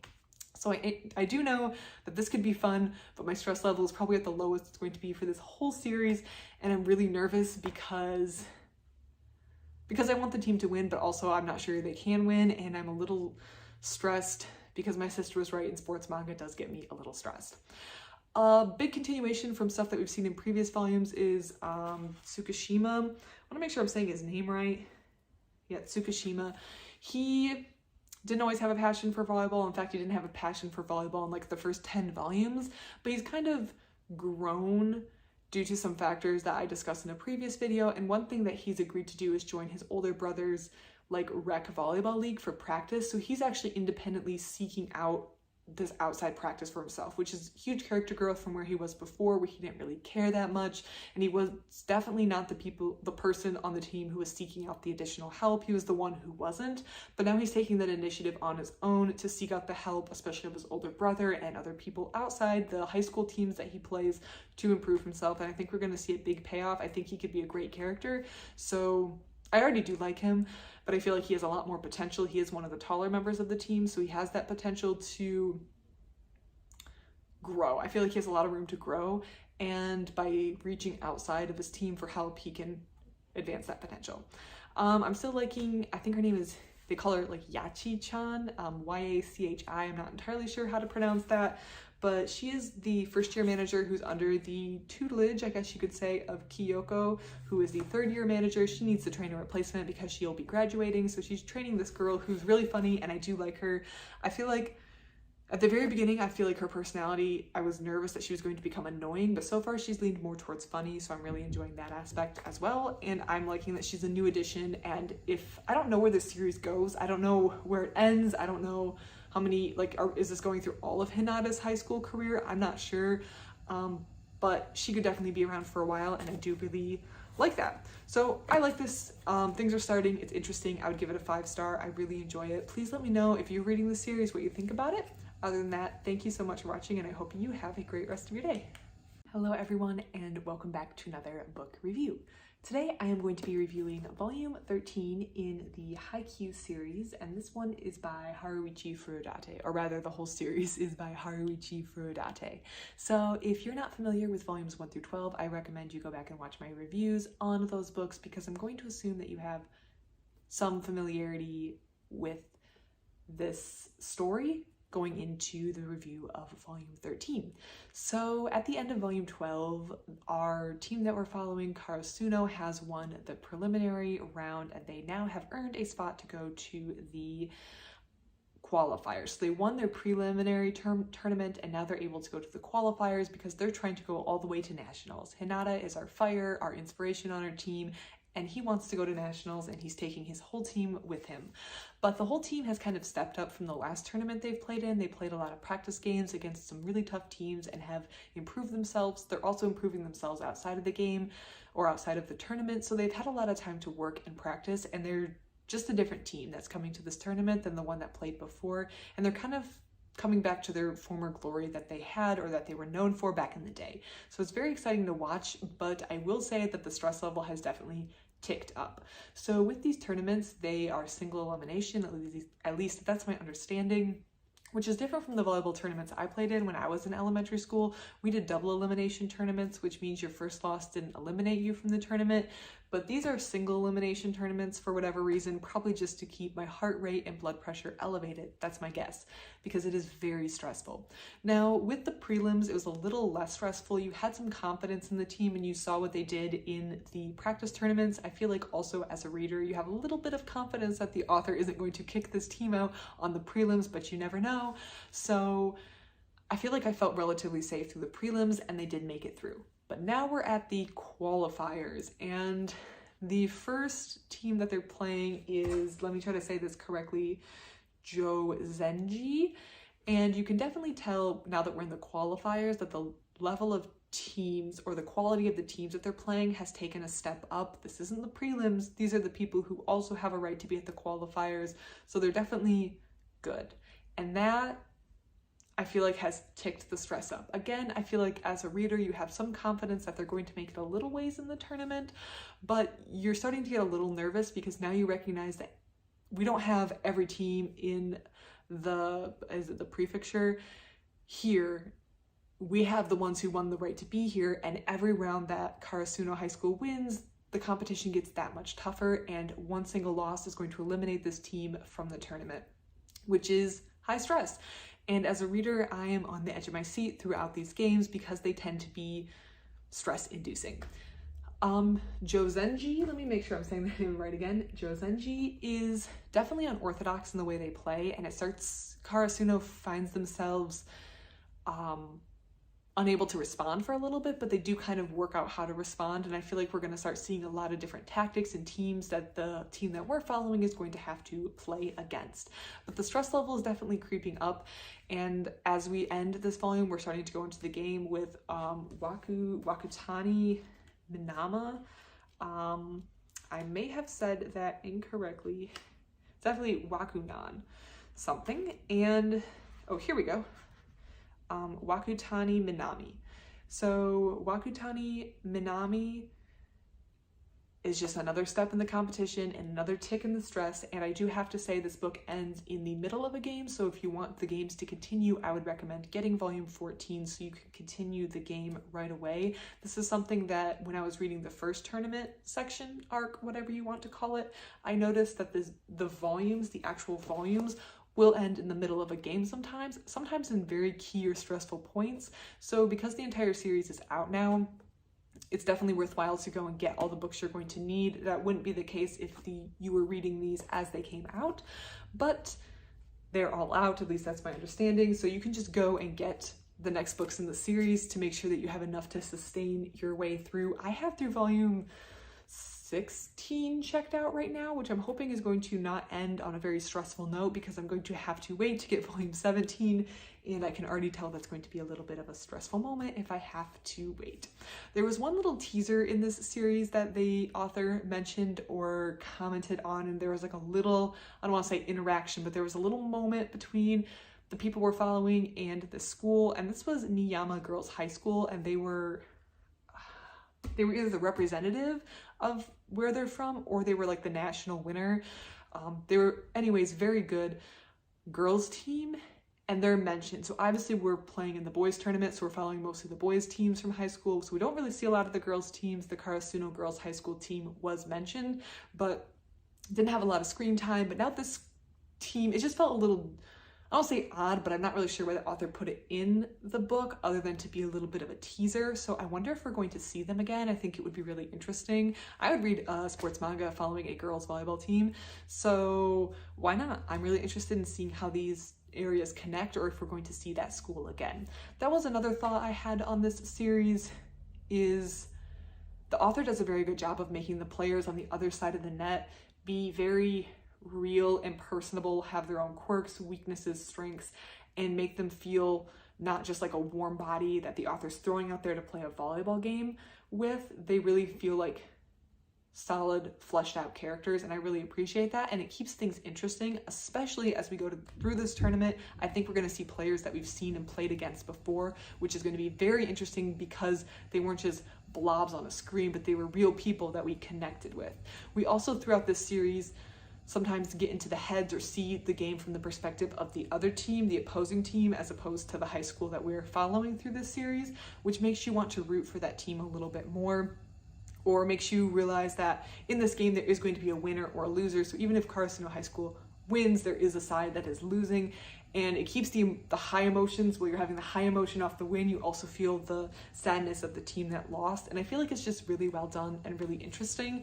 And even though the stress level ticks up, also my interest ticks up, and I feel like the quality's there, the writing's there. I really enjoy it, and I'm loving this series, so I would give this one a 5-star. I love it. I'm loving this series. Immediately gonna read volume 14 because I'm so excited, and I hope you're enjoying the series too. Let me know if you've read this series, if you have any thoughts on the series or on this volume in particular. I'm really excited to keep reading this series and excited to see where it goes. So yeah, thank you so much for watching, and I hope you have a great rest of your day. Hello everyone, and welcome back to another book review. Today I am going to be reviewing volume 14 in the Haikyu series. So this is a series that I've been reading for a while. If you're not familiar with this series, I recommend going back and reading volumes 1 through 13 or watching my videos on volumes 1 through 13, because I'm going to assume that you have a passing familiarity with volumes 1 through 13 going into this review. I'm going to move this candle because it is flickering on my face. So volume 14 takes a turn that I've kind of been expecting for a while. It takes a plot twist that I've kind of seen coming, and I believe this plot twist kind of started in volume 13. This is what I mean when I say that this series really flows one volume to another. So if you get like volume 13, it ends in such a way that volume 14 naturally picks up the very spot that volume 13 ends. So I really recommend getting multiple volumes together so you can kind of read through the series without having any awkward breaks. In volume 14, or at the end of volume 13, beginning of volume 14, there is an injury on the team while they are playing in this tournament. Daiichi Sawamura is injured. And this is a plot line that I've seen coming. I feel like it's a natural plot line for a sports manga or any sort of sports story. What happens when someone gets injured? It's kind of a big deal. So I've seen it coming and I just didn't know who it was going to be. I thought maybe at the beginning it might be either Kageyama or Hinata because they were working together as a team, and then the team would have to figure out what to do without those two players, without that team that they're building their offense around. However, they've kind of grown as a team, and that's no longer, I don't want to say necessary. If one of them got hurt, if any of them got hurt, it would be a big deal. But I think the choice to make Sawamura the one who got hurt was kind of the correct one, or a good one, because he's such a stabilizing force on the team. So I wouldn't describe him as like a standout talent, but he's the captain and he's very, very solid. He has a great foundation for this team, and as a result, losing him, they've lost this stability and this foundation. Now he is a third year, so this kind of opens up a natural point to introduce what characters might be eligible for captainship next year, and also kind of develop or lead to some character growth from some other characters on the team. So Chikara Inoshita is the one who's put in when Sawamura has to go off to get checked out. And this is a great opportunity for him to showcase his skills, showcase how far he's come as a player, and also demonstrate his ability to lead a team. So it's kind of a character growth opportunity as well as a unique opportunity for the team, because now they are playing without this stabilizing foundation and force, and it's going to be almost a sneak peek of what it's going to be like when their third years are gone. So this volume is really focusing, in my opinion, on character growth. So the first one is Enoshita, him coming out and trying to be that stabilizing force for the team, but there is a second person who I noted in this volume has really great character growth, and that is Yamaguchi. And he is, I've always had in my head that he is kind of a pukey character, as in he always looks like he's about to throw up because he's very, very nervous. He has very good serving skills, but he's very timid, so he's very scared to break them out, and he tends to pull back or not really try for his full potential because he doesn't want to fail. He'd rather serve a safe serve that gets over the net than to try one of his serves that is more advantageous for the team but has a probability of failing. And throughout this game, we also see him come out and him start to break out of that shell and be a little bit more assertive and just grow a little bit as a character. So volume 14 I would describe as a big character growth, especially of some characters that I would describe as minor characters. They're on the team, but they haven't really stepped up into their full potential, and in this volume we're starting to see them step into that full potential. So I'm excited to see where Enoshita, how the growth in his character develops, and also Yamaguchi, because I think that he could be a really good character and he has a lot of skill at volleyball. He just needs to become a little bit more assertive. Let me see if I can find a picture real quick of what I mean when he's pukey. I don't know how else to describe him. He just always seems like he's on the edge of throwing up because he's so nervous. So I can't find one right off the top of my head. So as mentioned in previous volumes, we are playing through a single elimination tournament in this arc of the series. So if they get eliminated, they are not going to advance any further. And this creates a lot of stress on the team because each game is so important, and there is no room for errors in these teams. And as a result, the stress just continues to mount. And I should also add that each time they beat a team, they move up to like the next part of the bracket, and all the other teams they're facing in the next part of the bracket are teams that have also been unbeaten up to that point. So they're facing ever increasing difficulty in their teams, and the stress just gets more and more. So when the tournament starts, you feel kind of confident they're going to beat the first couple teams. Now that we're getting further and further, it starts to get more and more difficult, and the stress just ticks up another notch. So as they go through this volume, my stress level just went up one more notch, and it's really starting to set in and things are getting serious and the teams are getting very, very difficult. So they are going to have to pull together, they're going to have to work as a team, and they're going to have to figure out ways to get around unavoidable problems such as their captain being injured if they want to advance. At the end of this series, there's also a little bonus beach volleyball episode here. So if you have been saddened by the lack of beach volleyball for whatever reason, there is plenty here, and it's just humorous and it just breaks up the stress. I think the increasing level of stress really builds over multiple volumes in these tournaments because you know that if they mess up, then they're going to lose their opportunity. So I think the author just took this opportunity to create a light little scene that is totally stress-free to enjoy before moving on to volume 15, in which we will be inevitably stressed even further. So my review of volume 14 is a 5-star. I'm really enjoying this series. It's building on itself, the characters are growing, and I feel like we've made a lot of good, I don't know if to say progress, but it's just been a very, very good entry in the series, and I'm assuming volume 15 is going to be equally good as well, and I'm excited to read this. If you've read this book or are reading this series, I would love to hear what you think about it. Other than that, thank you so much for watching, and I hope you have a great rest of your day. Hello everyone, and welcome back to another book review. Today I'm going to be reviewing volume 15 of Haikyu by Haruichi Furudate.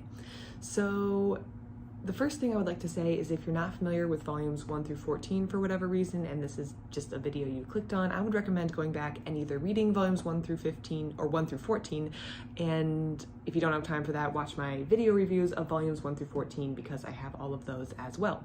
So I'm going to assume that you have passing familiarity with what's happened in volumes 1 through 14 and that I'm not going to spoil anything or anything that you don't want spoiled for those, so I'm just going to assume that going into this review. So you've been warned. So at the beginning of volume 15, Karasuno is actually on a break of sorts, as in they've won their previous game and they're waiting for another matchup to finish before they know who they're going to play next. And they're actually watching the matchup, and it's a very interesting setup because they're not usually the ones who are watching the volleyball games, they're usually the ones in the volleyball games. So when they're watching the volleyball games, we're able to watch another team play and get a perspective on them. So the two teams that are playing right now, and the winner is going to be the one that Karasuno plays next, is Date Tech and Blue Castle. These are both two teams that they have played before. They have played Date Tech before, and they've played Blue Castle before, and they both have been very difficult teams for Karasuno to beat. So this is going to be a matchup, whichever way they go, and they are kind of nervous / excited to see who's going to win.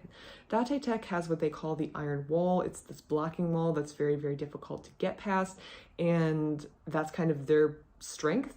Blue Castle has Oikawa, I believe is how you say his name, Oikawa, who is a star standout player, and he is really, really good. He's kind of Kageyama's real fear in this tournament, or in this, against this team. So Date Tech and Blue Castle play each other, and I'm going to assume you don't care if I tell you which team wins after playing each other, but Blue Castle ultimately winds up being the winner of that match.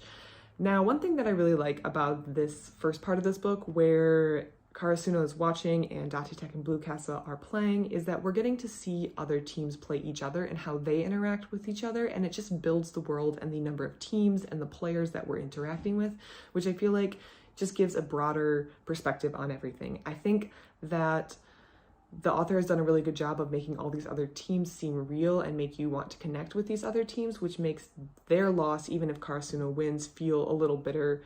It's like a bittersweet, because you want Karasuno to win, but you know another team has to lose, and the other team isn't just full of nobodies who you don't know. They're full of people with their own unique personalities and unique perspectives, which makes it very, very which makes you connect to those teams. So watching these two teams play, it doesn't feel like two nobodies playing. It's two people that we know, or two teams full of people that we know playing each other, and the outcome kind of matters to you. So that just takes the connection of the reader to the book up a level, I think, and it's the author is reaping the rewards of having built these characters over the last 14 volumes, which is really, really well done, I think. And we have some of these players on the cover here. Of course, we have Hinata. We can see how short he is. But the author hasn't been lazy in creating the players on the other teams, which I think is really reaping a good reward in this volume. So as a result of the game against Date Tech and Blue Castle, I should also add, I don't know if I'm saying Date Tech correctly. It looks like the word date, but I don't know if that's how you also say it in Japanese, so I'm saying Date Tech. I might be incorrect.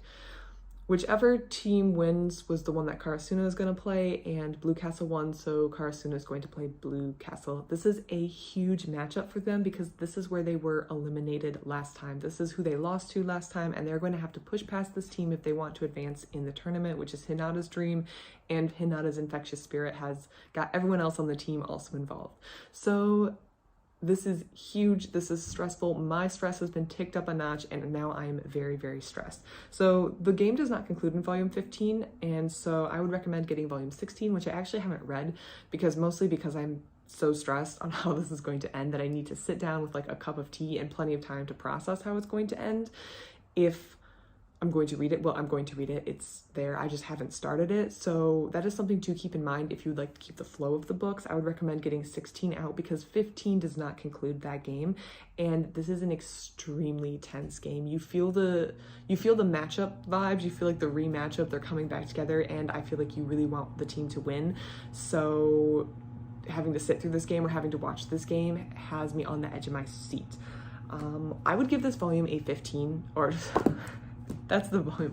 I would give volume 15 a 5-star. The author just does a really good job and is starting to reap the rewards of building out those teams earlier. I think we're starting to see the difficulty become very realistic for Karasuno. They're really coming up against teams that are difficult to beat. It's not just breezing through. It's not everything's going right as things might happen in a fantastical world, but these are very difficult teams to beat, and the teams to beat are also full of real people who really want to accomplish their own goals as well, and at the end of the day someone's going to have to lose the game. I think it's just a really well done book, and I've been enjoying the series. I'm 15 volumes in and I'm still hooked. I'm still enjoying it. And I feel like each series or each entry in the series gets better because it's building on everything the author has built for the previous volumes. And for that reason, I really highly recommend this series. If you've read volume 15, or actually if you've read Haikyu, I would love to hear your thoughts on it. I'd love to hear your thoughts on this volume. But other than that, thank you so much for watching, and I hope you have a great rest of your day. Thank you. Hello everyone, and welcome back to another book review. Today I am going to be reviewing volume 16 in the Haikyu series. This series I've been reading for a while, and in this review I'm going to expect you to have some familiarity with what's happened in volumes 1 through 15 going into this review.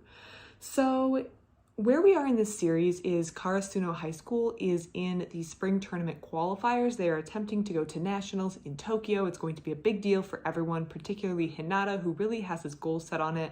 And also it's very meaningful to the third years on the team. This is their last opportunity to make it to nationals with their high school team. So they really want to clinch this spot. Is that the right word, clinch? This volume 16, takes place over the course of the Karasuno versus Blue Castle game, and this is the spring tournament qualifier semifinals. So we're in the second to last round of this qualifying tournament, and they need to get through Blue Castle. This game feels very much like a mental block for Karasuno. So they have lost to Blue Castle before, and it was a very heartbreaking defeat for them. And even though they've grown as a team since then, they've gone to the summer training camps, they've played against Tokyo powerhouses, and they've really improved as players. I think they still have a mental block when it comes to Blue Castle. They view them as someone who they lose to. They view them as a better team, a team that they have lost to in the past, a team that has crushed their dreams in the past. So it's really mentally hard for them to get over that and push forward as a team. So this game, well, Karasuno is very easily, in my opinion, improved. Like, they have come up, they're showing that they have what it takes to win. They mentally have to convince themselves that they are capable of winning this game, and therefore it is very tight and it is a hotly contested match. The player on the cover of this volume was is Yamaguchi. So Yamaguchi, we've seen him before. He has been served in as a pinch server during previous games, and he's kind of always disappointed.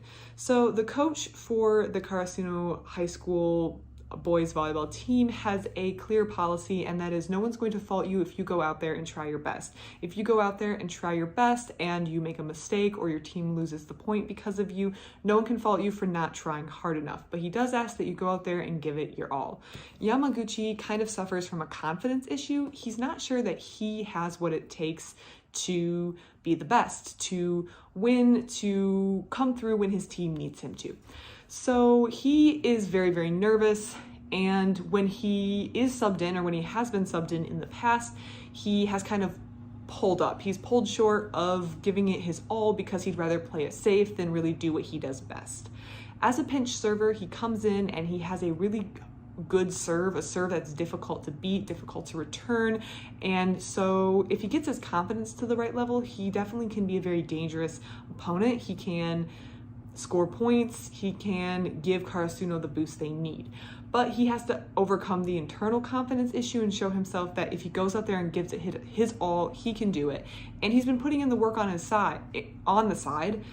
His teammates remark that he's put a lot of time into practicing his serving, so it's not really an issue of has he been putting in the practice or has he been putting in the work. It's the confidence Yamaguchi needs to go out on the court and actually give it his all and not hold back and play it safe because he feels like it's going to be the best thing the team needs at this time.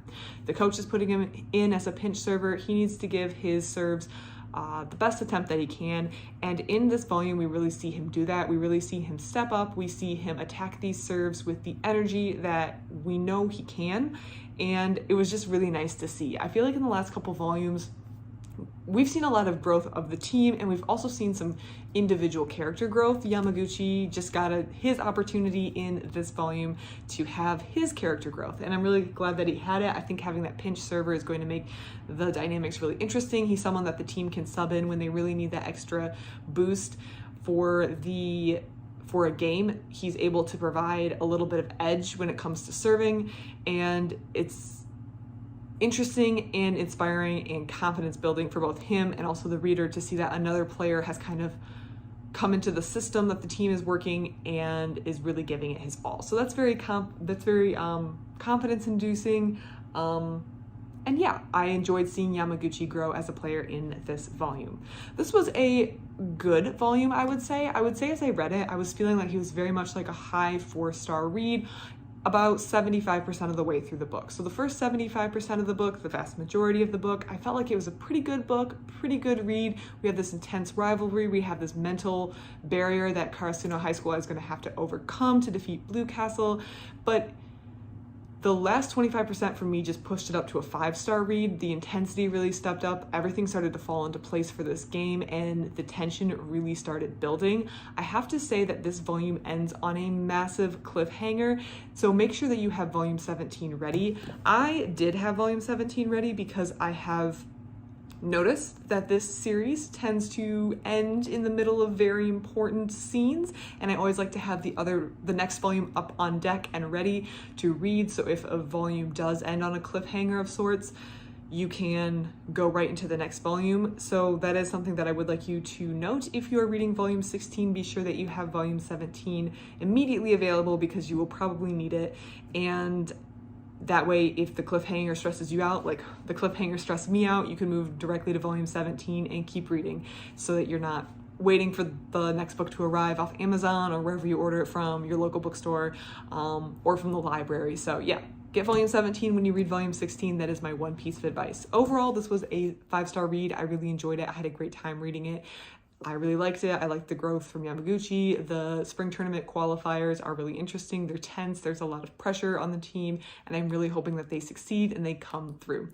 So if you have any thoughts on this book or have anything you would like to add, I would love to hear it in the comments below. Otherwise, thank you so much for watching, and I hope you have a great rest of your day. Thank you. Hello everyone, and welcome back to another book review. Today I am going to be reviewing volume 17 of the Haikyu series by Haruichi Furudate. And when I'm reviewing this volume, I'm going to say, just by the way the volume is set up, I'm going to have to possibly spoil some things. So I would recommend not watching this video if you don't want to be spoiled for the contents of volume 17. I'm also going to assume that you have some familiarity with what happened in volumes 1 through 16. So if you're not familiar with what's been going on, feel free to check out my other reviews on the previous volumes. So volume 17. Volume 17 is going to be the conclusion of the Blue Castle game and what happens after that. So first I'm going to talk about the Blue Castle game. Karasuno High School has been playing Blue Castle, and this team is a mental block for them. They've lost to this team in a kind of a big way in the past, and well, they've all evolved as players. They've played in that summer training camp in Tokyo. They have all grown. They've put in the individual practice. They put in the team practice, and they're doing the work they need to get to the next level. This is kind of where all of it needs to come together to beat Blue Castle. Blue Castle is where they stopped, where they got really shown that there are teams that outclass them in a previous tournament. So coming into this tournament in the spring tournament qualifiers, they really wanted to show that they had grown, that they had improved, but beating this team, beating Blue Castle, was going to be a big mental block, a big hurdle that they had to get over. Maybe not skill-wise. I feel like as a reader, you could tell the skill is there. They're able to hold their own against this team, and it's not so much the skill as it is the mental block of having to beat them. Blue Castle is still a very, very good team. Blue Castle is holding their own. They're making Karasuno work for every single point, but you just feel like Karasuno is more coherent as a team in reading this game against Blue Castle than they were the first time around, and that has to do with the work that they've put in the volumes between the last time they actually played Blue Castle. So here's where it's going to get a little spoilery for anyone who doesn't want to be spoiled. Stop watching now, but I'm just going to press on because Volume 16 ended on a cliffhanger. It ended, if I remember correctly, it was like the game point that was going to determine everything. And that rally, that set, that conclusion of the game took place in the first half of 17. So to review Volume 17, I really have to talk about what happened. And as maybe you can expect, maybe not, Karasuno does wind up being the victors in that match, and Blue Castle is eliminated from the qualifying tournament. And this is a huge improvement for Karasuno. I feel like they have a lot of... Wow, the world's loudest vehicle just drove past. Thank you. Maybe invest in a muffler. Karasuno needed that mental boost, I think, but now they are on to the last game in this series that they need to win if they want to move on. So they have beat Blue Castle, which is a huge block, but now they're on to teams that are bigger and better and just a lot different. They're moving on to, and I'm going to try to pronounce this team the best I can. I may be mispronouncing it, and that goes for all the teams here. I'm just doing the best I can. Shiratorizawa. That is how I'm going to say it. I'm so sorry if I'm saying it incorrectly. Shiratorizawa is the top team, the team to beat, and they have also made it to this final round of the qualifiers, and Karasuno is going to have to pull everything together to beat Shiratorizawa. This game starts, the game against Shiratorizawa starts in this volume, so it's half the Blue Castle game and half the Shiratorizawa game. It doesn't end on a super big cliffhanger, so don't feel like you need to have 18 really queued up. It does end in the middle of the game, but because this is the final of this tournament, they're going to have to play, or the qualifying tournament, they're playing best 3 of 5 games, so they are not even out of, or best 3 of 5, what are they called, sets? So they're not even out of the first set when they end this volume, so don't feel any pressure that you need to have volume 18, even though it does end in the middle of the game. It's not a huge cliffhanger like volume 16 ended.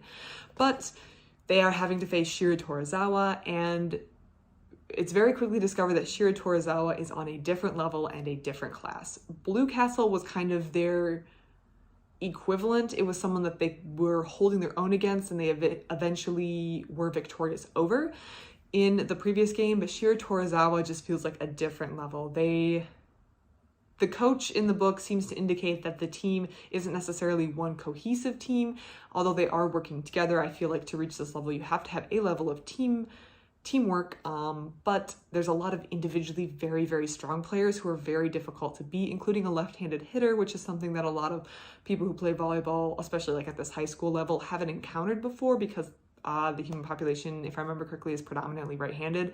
At least a lot of the people they're playing against are right-handed, so playing against a player who hits with their left hand is a particular challenge, and Karasuno is now up against a team that is notably better than them, and they have to beat them in at least 3 of the 5 sets if they want to take this qualifying tournament and seal their spot to nationals. So I think at this point, Karasuno knows that they need to evolve, they need to take it to the next level. The previous work and the previous games have shown that they've evolved, they have grown, they've come up to the level that they needed to, and they're a different team than the first time we saw them play in a tournament. So they've definitely grown, but now they're being faced with a team that's causing them to need to grow and evolve again. And it's a matter of, are they going to be able to find that growth and evolution in the middle of the tournament, or are they going to need more time, in which case the third years are not going to be able to participate. But we still have our main characters like Kageyama and Hinata and all the second years who are going to be able to grow and evolve if that time is needed. I don't know how this is going to end. Shiro Torizawa, as a reader, it looks like a very difficult team. They're clearly, at this point in the first set, they have the upper hand. I think a big thing going for Shiro Torizawa too is they have confidence. They know they're a good team and they know that they can play at this level. Well, no one on the Karasuno team has played at this level before, and it's really intimidating. They have camera crews there. They have the pressure of the nationals on the line. They have the third years they don't want to disappoint, and all this coming together can add a lot of pressure, especially to a team that might not fully believe they're ready to play at this level, where Shiro Torizawa clearly knows and feels that they can play at this level. They've played at this level before, so that extra layer of pressure isn't there. It's going to be interesting to see how Karasuno as a team evolves and how they're going to take on this challenge. Like I said, I'm not really sure how it's going to play out. Going into the spring qualifying tournaments, I was relatively certain that Karasuno High School was going to win at least their first couple rounds. I felt like the author wasn't going to have them lose in the first round unless there was some real plot, or unless that was the direction he wanted to take the plot in. I felt like they had a chance of getting through at least the first couple rounds. So the first couple games felt more and more safe. Sure, Blue Castle was a little stressful, but I had a gut feeling they might be able to pull through just because they lost the last time around. Just maybe a little hunch, a little hint. But Shiro Torizawa, I genuinely have no idea how this is going to play out. And I think that maybe Karasuno's road, at least this year, ends here. I'm not sure. But I could be surprised. They're a team that can grow and evolve, so we're going to see in the next coming volumes, at least I assume, we're going to see how they do grow and evolve and if they're able to match Shiro Torizawa, or if Shiro Torizawa is another learning moment and a place for those who are going to continue to be on the team to grow and strengthen and evolve their volleyball skills. I would give volume 17 a 5-star. This was a great read. I really enjoyed it. I had a great time reading it. I highly recommend. If you've been reading the Haikyu series and you have been loving it, you're going to love volume 17. I think it was another entry in the series, and I'm excited to read volume 18 and see what the series holds. If you have any comments or thoughts on the series that you would like to share, please leave them in the comments. I would love to read them. Other than that, thank you so much for watching, and I hope you have a great rest of your day. Thank you.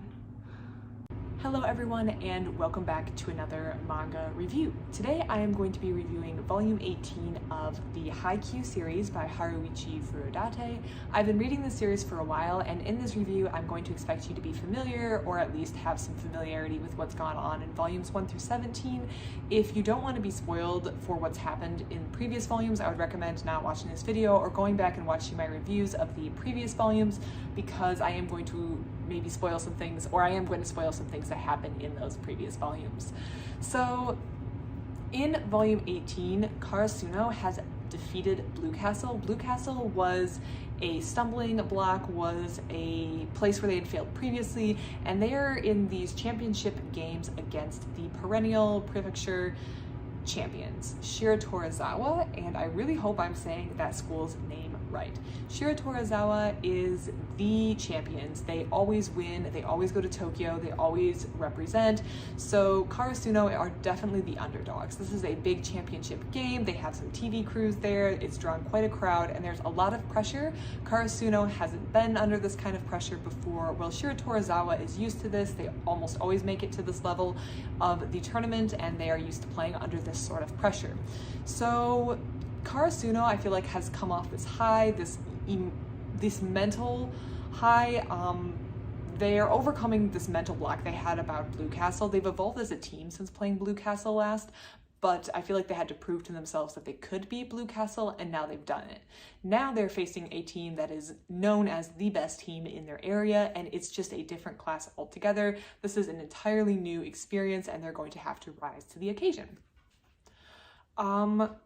The first thing to note is that because this is a championship game, this game is going to be played best 3 of 5, so you have to win 3 of the 5 sets played. Now, if that means someone wins 2 and then someone else wins 2, they're going to have to play to all 5 sets. So this game is going to be played from anywhere from 3 to 5 games, so it is going to take a while to win. All the games up to this point, we've played best 2 of 3, so a team only has to win 2 of the 3 sets played to win. So I think this is, first of all, it's interesting because it's a different format that we've seen, but also this is really good for pacing.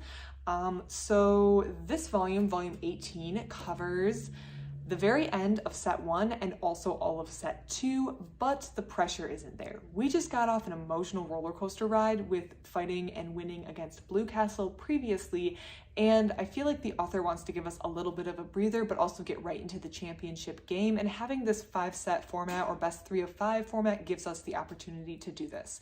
So even though we are already in the second set, or we get into the second set in this volume, the pressure isn't there like it normally is in the second set, because the winner can't be determined in this second set. The first set is concluded in volume 18, and Shira Torizawa takes it. They're very confident and they are dominating. I think it's 25-16 is the final score. So Shira Torizawa feels comfortable and confident, but this is kind of what we expect. It is 16-25. That is the score for set 1. But we kind of expected Shira Torizawa to come out the gates, come out swinging, and be able to take the first set comfortably. However, as the first set evolved, it's obviously rough for Karasuno, but they start to see ways that they can fight back, ways that they can adjust for the style of play. They're playing a team that they haven't played before, which is always different. Previously, when they've played a team that they've played before, they kind of have some idea about who the star players are, how they're going to play, and different techniques and tactics that they use. Shira Torizawa is different. It's a different level of play, and they're going to have to rise to the occasion, and they haven't had an opportunity to play this team before, or play at this level of play before, or play in front of this crowd before, or playing the championships before, so it's all new to Karasuno.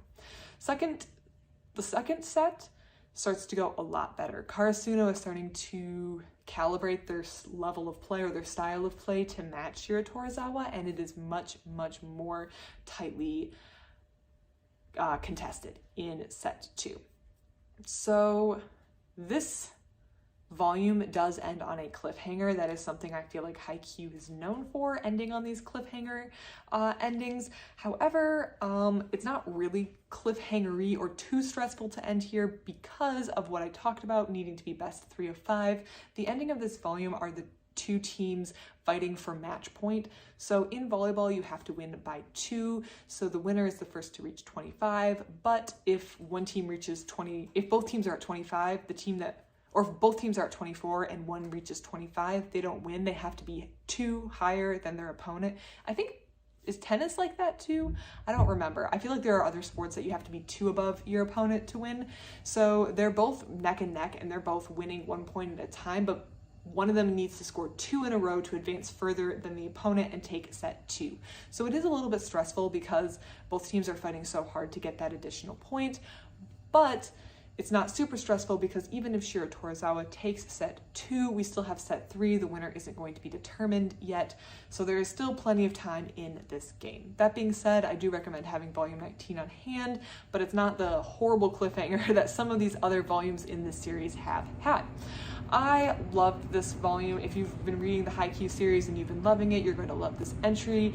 The readers are invested. You want your team to win. The teams come together. There's the right amount of ups and downs throughout the book to keep you interested and engaged. The pacing is really well done. Again, I think that starting the championship game was the right move, but also starting it in having that best of 3 of 5 format keeps the stress level low right now, giving the readers time to emotionally adjust and catch their breath from the Blue Castle game. So I did like that choice that the author made for this. And maybe that's just how championship games are played in Japan, but I did like that choice, and I feel like it contributes to good pacing of this book. So I would give it a 5-star. I think if you've been reading the Haikyu series and you've been loving it, you're going to love this entry. I do recommend it. I would love to hear your thoughts and comments on this entry in the series. What did you think about it? What did you like about it? Put it in the comments below. I love to read it. Other than that, thank you so much for watching, and I hope you have a great rest of your day. Hello everyone, and welcome back to another book review. Today I am going to be reviewing volume 19 of the Haikyu series that I have been reading for a while and I have been loving, so I wanted to talk about this next entry in the series. Volume 19. So Karasuno High School, the team that we've been following, has made it all the way to the final round of the, let me get this name right, Miyagi Prefecture Qualifying Tournament. So this is the tournament that will allow them to go to Tokyo, to go to nationals, and there is only one more team that stands between Karasuno and their goal, and that is Shiratorizawa. I hope I'm saying that school name correctly. They are this team that's playing in these purple jerseys as opposed to Karasuno's black and orange jerseys. Shiratorizawa is the perennial champion of the region. They always win. They always make it to this level of competition. They have a good coach. They have a great, strong team. And Karasuno is really the underdogs coming into this game. The crowd knows it. The teams know it. The coaches know it. But Karasuno has put a lot of work in, both at the individual player level and also as a team, and they've really grown. I feel like they have a little bit of a mental breakthrough, or they have had a little bit of a mental breakthrough having beat Blue Castle, which was kind of a mental challenge they had to overcome. They had to prove to themselves that they were able to play at that level, but now they're playing a team that is at a different class, and Karasuno is having to rapidly evolve and show that they too can play at the level that Shiratorizawa is playing at. Volume 18 was the beginning of this game against Shiratorizawa. It featured set 1 and most of set 2. However, in volleyball, to win, you need to win by 2. So at the end of volume 18, Shiratorizawa and Karasuno neither were ahead by 2. So even though they had hit the 25 marker point, they needed to pull ahead by 2 to win. So set 2 continues in this volume. This volume also contains set 3 and part of set 4. Because this is the final round, they're playing best 3 of 5 instead of best 2 of 3 like they normally do, which I feel like gives more length, and also meant that even though set 2 was tightly contested, it wasn't the game deciding set because whoever won that won. So Shiratorizawa won the first set. If Shiratorizawa wins the second set, then they still need to win a third set to take the game, but if Karasuno wins that, then they're level and they have to kind of reset and play through basically another set of 3 to figure out who's going to win. So volume 2, set 2, shows real growth in the star of this volume, who is featured on the cover, and that is Tsukushima. Tsukushima really comes alive in set 2, and this aliveness continues in set 3 and set 4, and is really one of the defensive pieces that starts coming together for Karasuno that allows them to begin holding their own against Shiratorizawa. Tsukushima has come a long way since the first couple times we've seen him. Initially, he's not really personally interested in volleyball. He's tall, he knows how to play it, he just does it because he needs to be in a club, but he doesn't really love the sport. However, we've seen a lot of character growth, a lot of personal growth in some of the other volumes, and I talk about his growth in those reviews of those volumes, so go back and watch the previous videos on Haikyu if you want to hear me talk about how Tsukushima has grown as an individual, but he really has. And all that growth individually, I feel like for Tsukushima, hasn't fully translated to everything on a team, or at least he's not brought it to the next level until set 2 against Shiratorizawa. In set 2, Tsukushima comes up with a massive block, and that block really gives Karasuno the edge. I mean, that block is what gave Karasuno the win in set 2 and gave Karasuno the mental fortitude or the mental win that they needed as well. So not only did they win set 2 actually, but it gave Karasuno the energy and the belief that they can take at least a set from Shiratorizawa. Shiratorizawa isn't unbeatable. It isn't a team they are unable to defeat. They have the skills to work against this team and they can do it, and that translates immediately. It's almost like all this work that Tsukushima has been working on is a seed that's planted and it's finally bloomed, and Tsukushima is finally hooked on the sport of volleyball.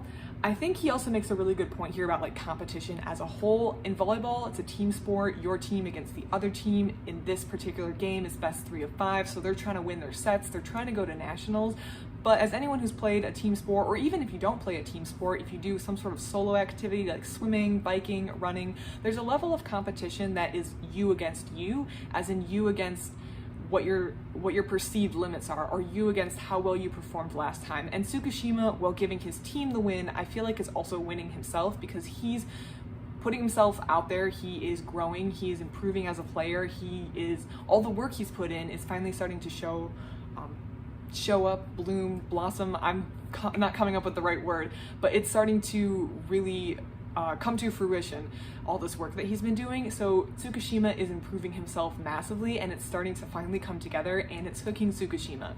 I have actually always liked his character from the very beginning, even when he was a little bit more standoffish. I thought he was a little funny and a nice counterbalance to Hinata. Obviously Kageyama is also a counterbalance to Hinata, but now Kageyama and Hinata are kind of working together, so Tsukishima was this other element on the team that was just different, and I liked him, and I'm really enjoying him grow as a character and develop. Now that Tsukishima has kind of the confidence in himself and the love of the game that has been sparked within him, he is now taking it upon himself to lead blocking on the court, and that is making a huge difference. Shira Torizawa, massive team. Karasuno really needs great defense if they're going to win, and between him doing the blocking and Nishinoya, the other defensive specialist, playing, they're able to start holding their own. So there's a lot of sets crammed into this, but I feel like things are heating up. But you also get the sense that Karasuno is really holding their own and giving, if Shira Torizawa wants to win this set or wants to win this game, they're gonna have to work for it. And it's also kind of a battle of like coaches and the way that there's different coaching styles, but that kind of starts to come into play in the second half of the volume, and I think that's going to come more into play in volume 20. I actually have volume 20 out, and I'm really excited to get started. I haven't started it yet, but I really want to see how the games continue, and also how these different coaching styles evolve. I also want to give a quick shout out, even though Tsukishima is the star of this volume, Hinata has really come to a next level as well. He's always been insecure or aware that his height is a disadvantage on the court, but he's starting to fly. He's starting to jump. He's starting to use his run-ups that he uses when he attacks to also do blocking, and that kind of puts Shira Torizawa on the defensive, in the sense that they never have had to worry about him blocking them before, but after he does manage to block a shot, all of a sudden he's another factor that's coming into play that's changing the game in the course of the game. So little shout out to Hinata, who's also growing, but the real star of the show is on the cover, Tsukishima. I loved volume 19. This was a 5-star read. It was fantastic. I had a great time reading it. I'm really excited to read volume 20 no matter which way this game goes. I feel like Karasuno High School has really put forward their best effort and grown as a team, and also they're learning personal skills that is going to carry over into the real world. I feel like that's the real benefit from sport, is everything that you can take into your real world outside of sport, and that is, yeah, just something that I think they're learning, especially Tsukishima. I feel like he's grown a lot as a character, and I just like seeing that character growth. If you've read volume 19 or have any thoughts on this, I'd love to hear it. Other than that, thank you so much for watching, and I hope you have a great rest of your day. Hello everyone, and welcome back to another book review. Today I'm going to be reviewing volume 20 in the Haikyu series. This is what the cover looks like, and yeah, I've been reading this series for a while, so let's dive in and talk about my feelings on volume 20. So going into this review, I'm going to assume that you have some familiarity with the previous volumes 1 through 19 in Haikyu, so anything I talk about them hopefully won't be spoilers for you. If you're not familiar with those volumes, you can go back and watch my reviews on all of those volumes in this series. But let's dive in and talk about volume 20. So the first thing I want to say is I opened this book after I took a little bit of time off reading the series, maybe like a week or two, because I was waiting for more volumes to come in, and they did. So here I am, and I opened it and immediately see a very close score board right here, and I thought, yep, this is stressful. We're diving right on in. So Karasuno is battling with Shira Torizawa to secure their spot to go to nationals in Tokyo. Only one team can go, and they've made it through this entire qualifying tournament, beating teams along the way that they haven't been able to beat before, especially a team like Date Tech, which was presented as a huge mental victory to them, being able to see that they've advanced and they're able to defeat a team that they previously weren't able to.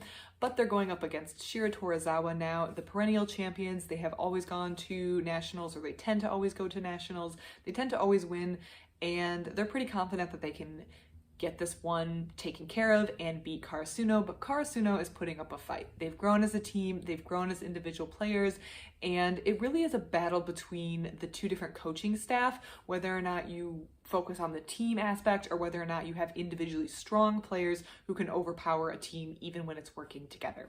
So we have these two aspects that are playing out on the floor. Because this is the game that's going to decide who goes to nationals, they're going to be playing they're playing through 5 sets. So normally they play best 2 of 3 sets, but this one is going to be best 3 of 5 sets.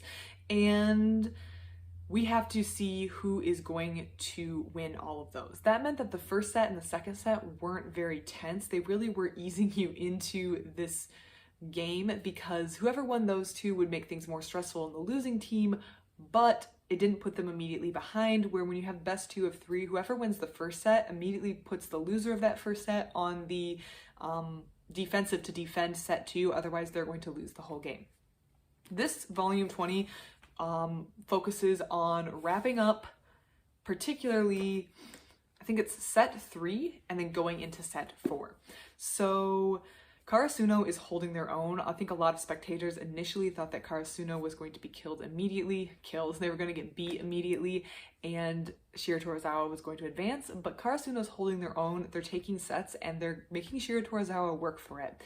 This is them standing at a precipice of sorts, which there was actually a really cool piece of art,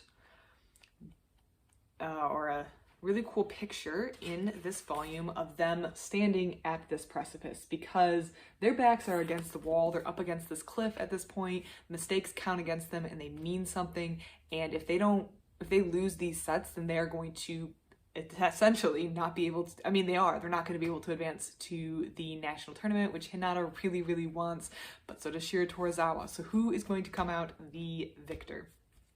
We have to give a lot of credit to Karasuno for even making it to this level. This is historic for them, not I don't think Karasuno High School as a whole, but for these players to have reached this level, to be fighting Shiro Torizawa at this level, really shows that they've advanced as a team. So even if they aren't the victors of this match, they definitely have proven themselves capable of getting to this point, and that is a huge advance from anything that they have been able to do previously in the last couple years. So this is a huge accomplishment for the team, and just being here is a huge boost, but I feel like they need the mental strength to know that they belong to play at this level, and they're allowed to play at this level, and they are bringing their A game.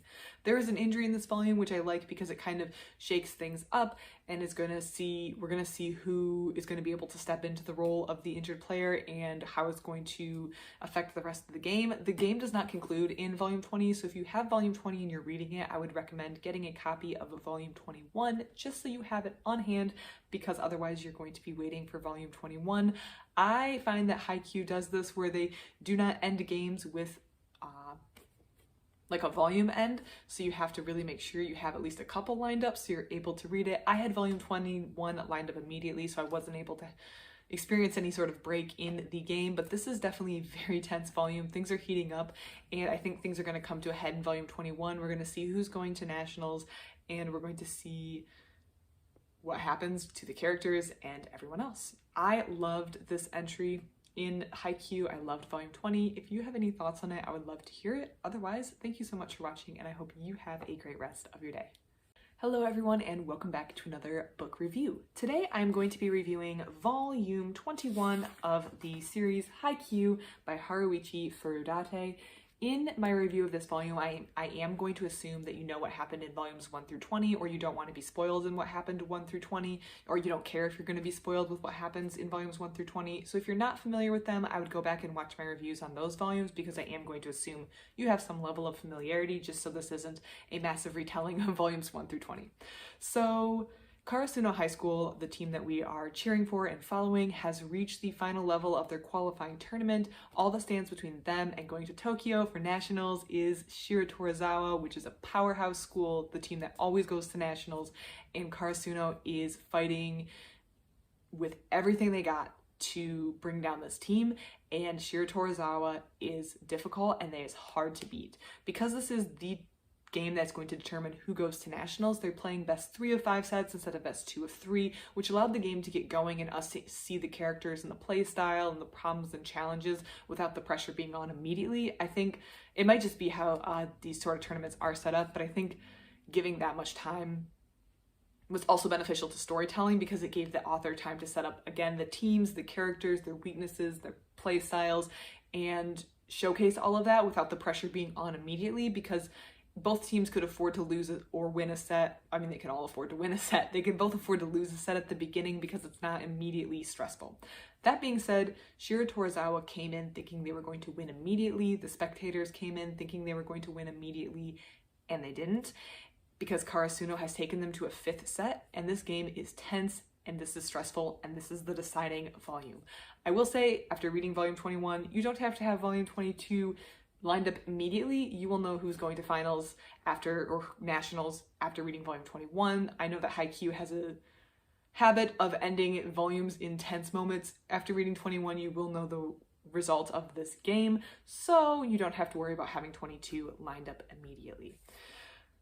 At the middle to late part of volume 20, Tsukishima injured his finger. Tsukishima is a middle blocker that we have been following for a while. Initially, he came on the team as just someone who thought, I'm tall, I need something to do, I'm going to play volleyball. He was rather ho-hum about it, and he was very annoyed at Hinata's energy and passion for the game. He was just there to play a sport because I guess he needed something to do.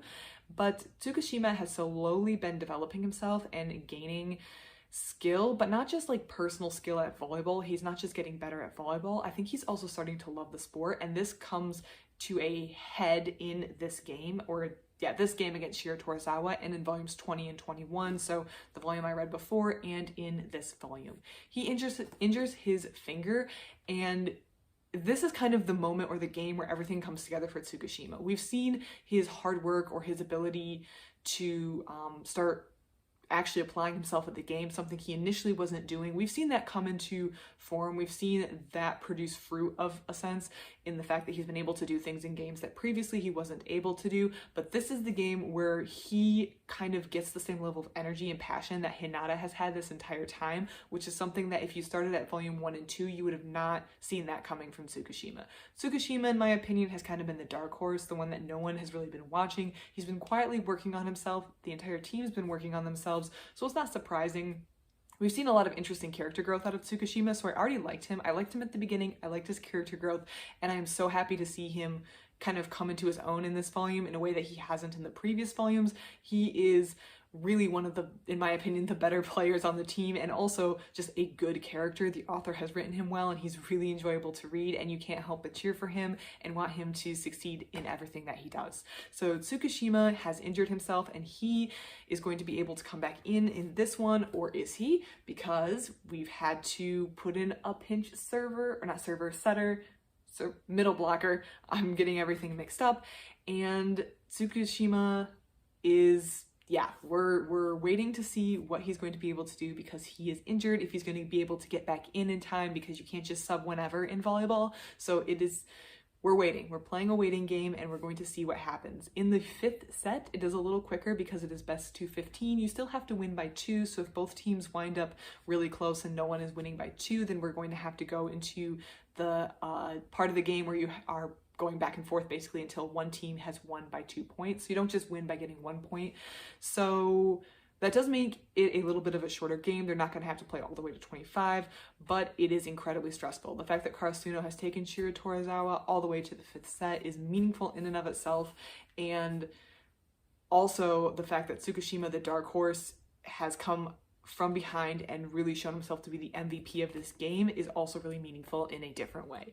Volume 21 is just magnificent. It's everything I want out of Haikyu. I had to emotionally prepare myself for this volume because I kind of knew what was coming, having read 20, and I had to emotionally prepare myself for 20, but 21 was a roller coaster of a ride and so good. I think it just embodies everything that I love about Haikyu in one volume.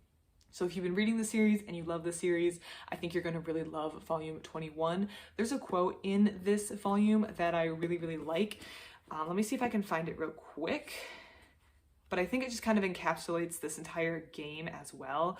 They are close to losing, and their coach says, don't look down. Volleyball is a sport where you always look up. And I feel like in this game, Shiro Torizawa has come in metaphorically, but also kind of physically, because they are bigger in some respects, looking down at Karasuno. They're the team that used to have a reputation but doesn't really anymore. Shiro Torizawa has the powerhouse reputation. They have the individually skilled players. They have the dedicated coaching staff.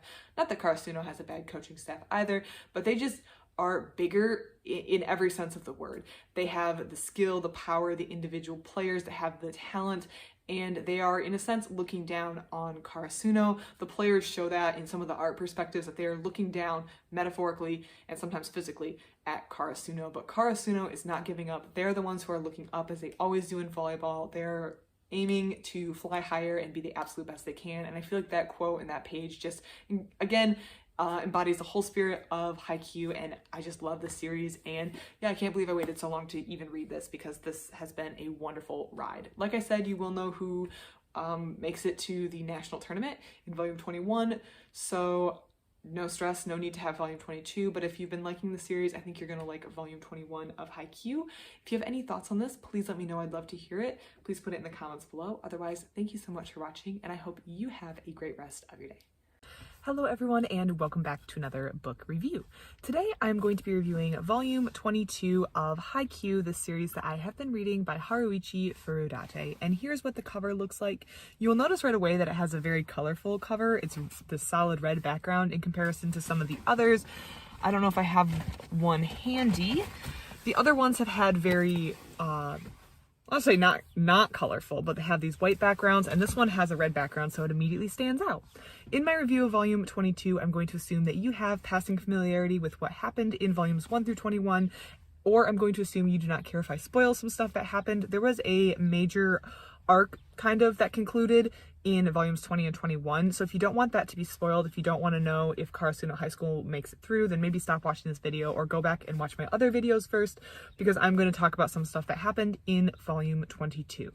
So in Haikyu, in the series to this point, Hinata Kageyama, his team, well, not his personal team, but Karasuno High School boys volleyball team has been trying to punch their ticket to the national tournament. They need to get through their qualifying tournament, and in volumes, I don't remember which volume it started, but it concluded in volumes 20 and 21. They were at their final game with Shiro Torizawa, which is the perennial champion from their area. So they need to punch through and beat Shiro Torizawa if they want to go to the finals. And it was a very tense battle. It was incredibly intense. It kind of emotionally destroyed me. But, and this is where I'm going to start spoiling stuff, Karasuno High School did manage to get through. They did manage to punch their ticket to nationals, and they are going to the tournament in Tokyo. This is the culmination of all the work, all the training camps, all the personal growth. We had a massive step up in personal character and just character growth and skill from Tsukushima, from the Karasuno High School team, and it's been really, really interesting and good to see. And that has kind of concluded. So that wrapped up in volume 21. We have our knowledge that they're going to be going to the national team, and I think everyone is ready for a little bit of an emotional break. I will say Haruichi Furudate does a really good job of balancing the intense, stressful moments with volumes that are more lighthearted, or at the very least less stressful, and that is where this volume comes in. We're coming off a huge emotional high, or at least an emotional roller coaster, and the reader needs a break. The reader does need to step back for a minute and not have an emotional gut punch every volume, and just needs a second to breathe before we get into what is inevitably going to be an incredibly stressful tournament in Tokyo. And this is where volume 22 comes in. Volume 22 actually does not follow Karasuno High School very much at all. Karasuno High School has their ticket punched, they're going to the national tournament, and now we follow a different qualifying tournament that is taking place in Tokyo, following a team that we have already met and that Karasuno has played against, and that is Nekoma, Nekoma. They are trying to get to nationals. Now in their tournament, there are multiple slots to get to nationals, so it's not just one team that goes through, but Nekoma does need to beat some teams to make it. And this volume follows that team as they're trying to punch their ticket to nationals. I think this is a great balance to what we've been reading in the previous volumes. We've had a lot of emotional highs. We've had some nail-biting moments.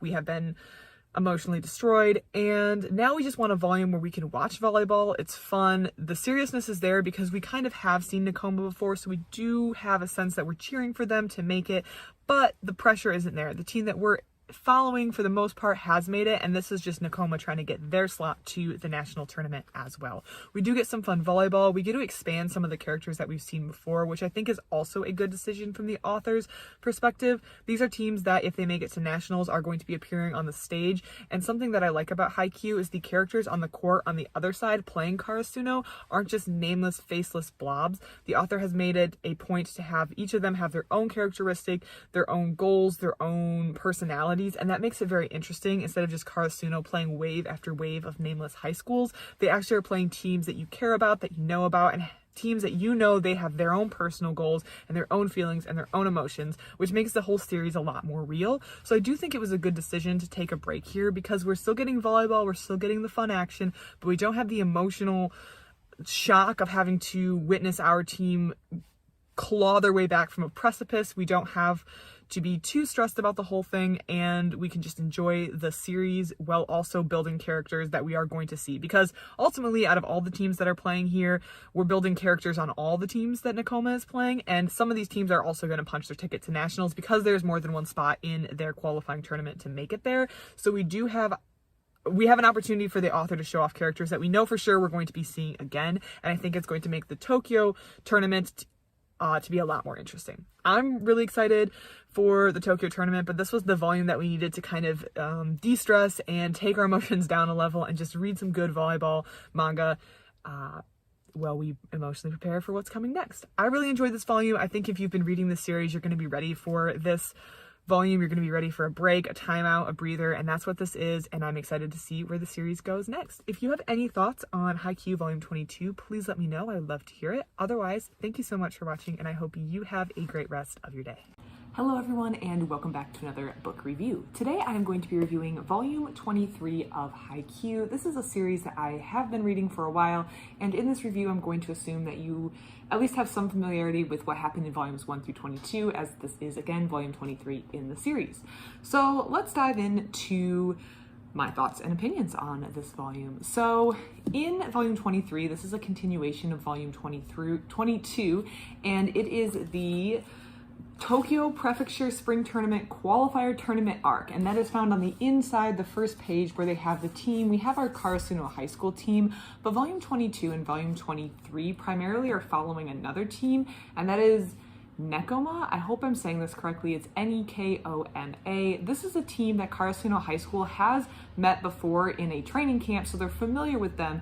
And Hinata, our main protagonist from the Karasuno High School team, really wants to play against Nekoma in the Tokyo Spring Tournament, which is what all these teams are trying to get through to.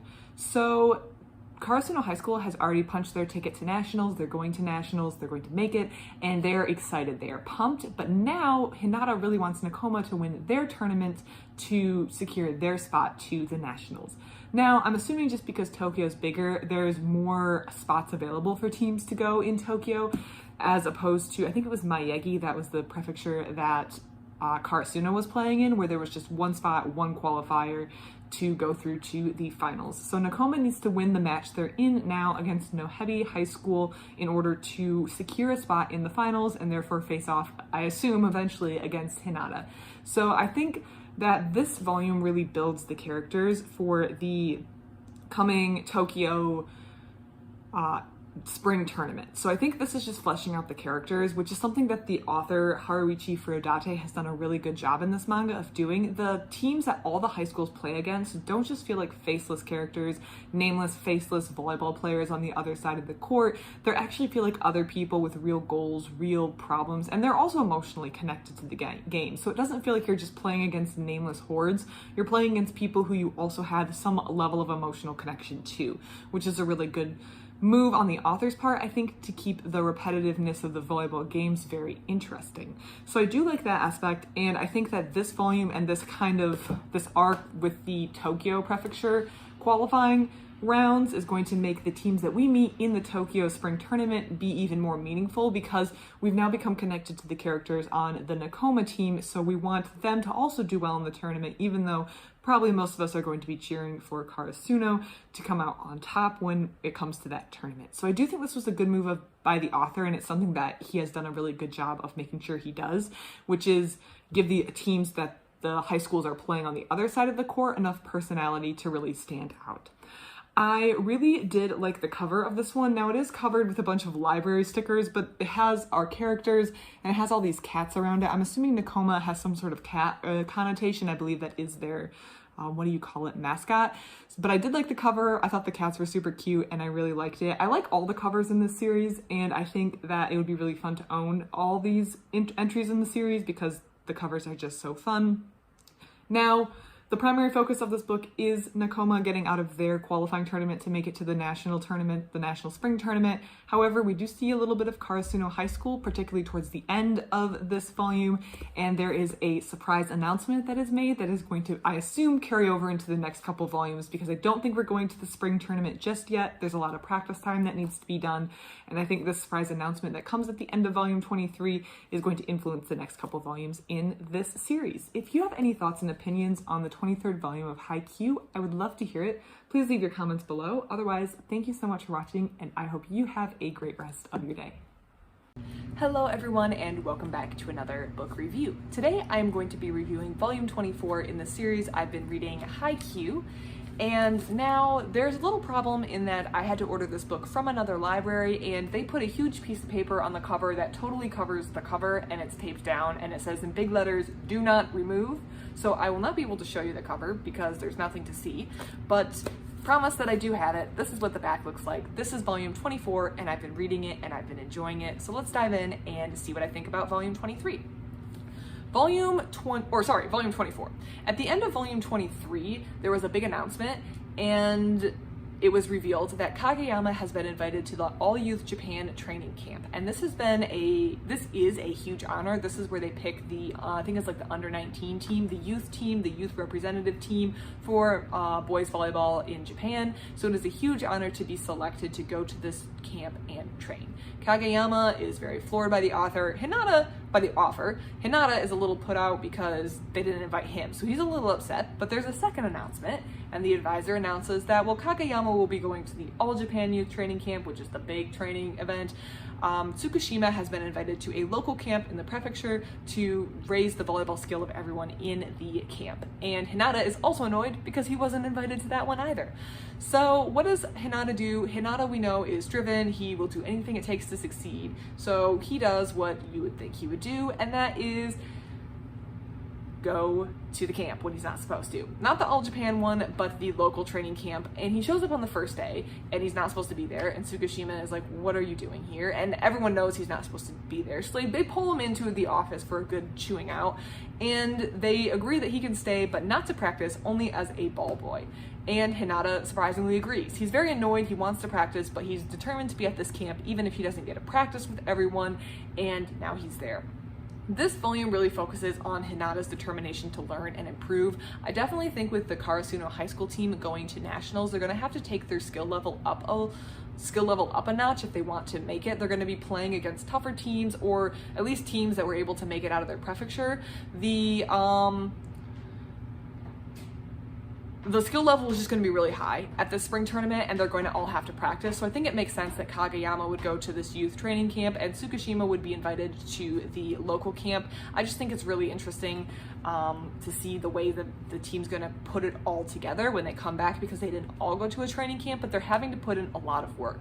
This also gives us space to breathe before we go to the spring tournament, which I'm sure is going to be an emotional roller coaster like it always is, but I'm excited to see where this goes. Hinata at this camp, while he isn't really able to participate, is definitely realizing that he can still take stuff away from this camp if he watches closely. So if he pays attention, he can pick up tips and tricks that he can apply in his own game to be better and improve his game as well. So he is taking stuff away from it, even if he was a little too ambitious from the start. This is, in my opinion, the interlude. This is where we're going to see the team just take it to the next level and hopefully be prepared for whatever comes to them or comes their way during the spring tournament.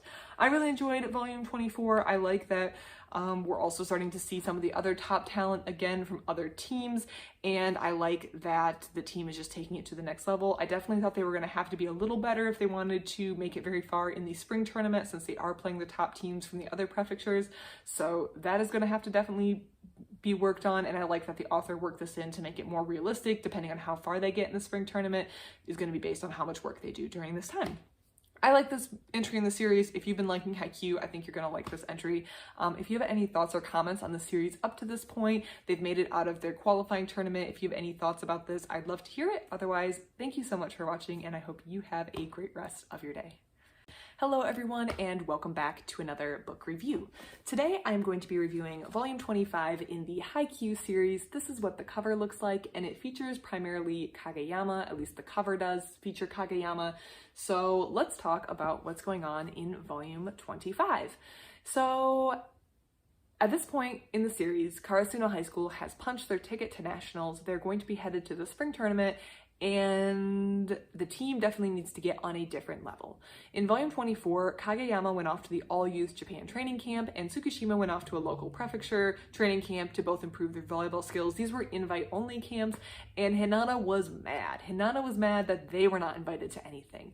And while Hinata has a lot of drive and energy, one of the coaches mentioned that Hinata's not a whole lot without Kageyama, without someone putting the ball up for him, and Hinata is determined to change that, so he does something that he probably shouldn't have, which is crashed Tsukushima's local training camp, or the local training camp that Tsukushima was invited to. Now, this was maybe not the best idea because it didn't really go over well, but the camp decides to allow Hinata to stay as a ball boy and see what he can do there. However, they're not going to allow him to practice, which is kind of the whole point, right? To allow people to practice, but who knows?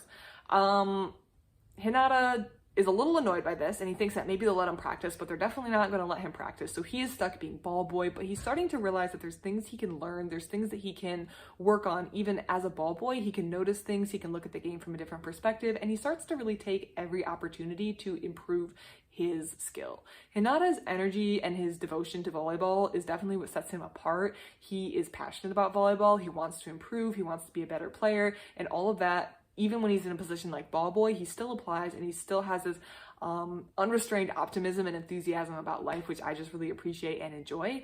And I like that he's put in the situation, which maybe he shouldn't. I mean, he shouldn't have crashed this training camp, but first of all, he's lucky he didn't get sent home. But now that he's here, he's not just pouting because he's a ball boy. He's taking this opportunity to see what he can learn and see what the other people who were better than him, or at least got invited to the local camp, are learning, so he can apply it to himself, which just shows how devoted that Hinata is to the game. And I think that all this is going to come together to to aid them when it comes to the spring tournament.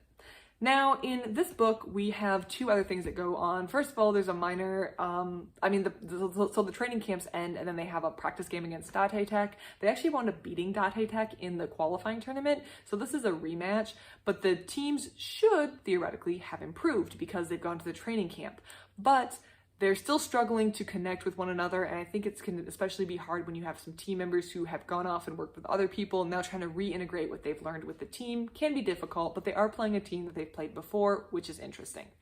The other thing that happened that I am liking, because I think it's coming full circle, is the Kageyama plot. So Kageyama, at the very beginning of the series, like volume 1, 2, 3, he was a very egocentric setter. He was very focused on himself, and he does have a lot of skill. He is a prodigy, or at the very least, he has a very high level of skill and athleticism that he's developed, and he is a good setter, and he knows he's a good setter. But instead of using that skills to naturally lead his team, instead of being the setter that he needed to be, he was very focused on himself. He wanted this team to do everything his way, and not in a way that was confident and like as a leader, but in a very selfish, driven manner. So Kageyama was crowned king of the court, and his team wound up actually turning their backs to him in the middle of a game in middle school, which hurt him rather badly. Also, due to his attitude, he actually wasn't accepted at some of the more prestigious high schools and wound up having to go to Karasuno, which, as we all know, we're watching the review of volume 25 as well, how he wound up on the same team as Hinata.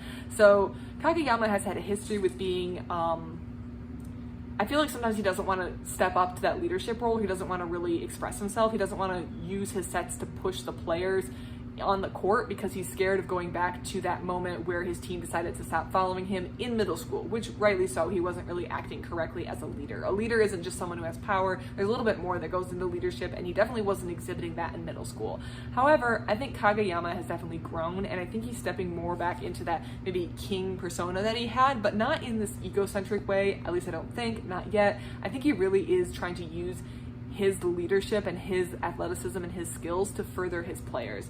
Hinata makes a comment in this volume that he thinks Tsukushima could jump higher, or that he was jumping higher when he was at the training camp, because Hinata was there and Hinata was observing instead of just pouting about being the ball boy.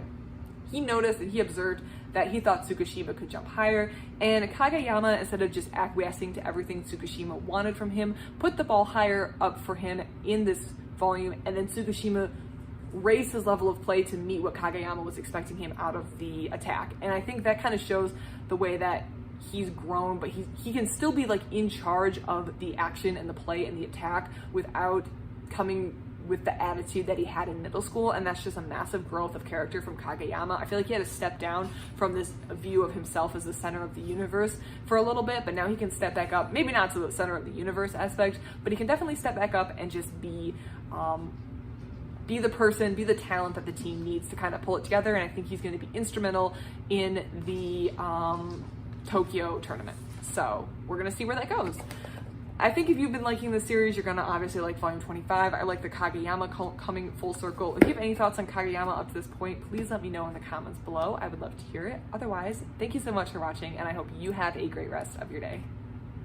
Hello everyone, and welcome back to another book review. Today I am going to be reviewing volume 26 of Haikyu.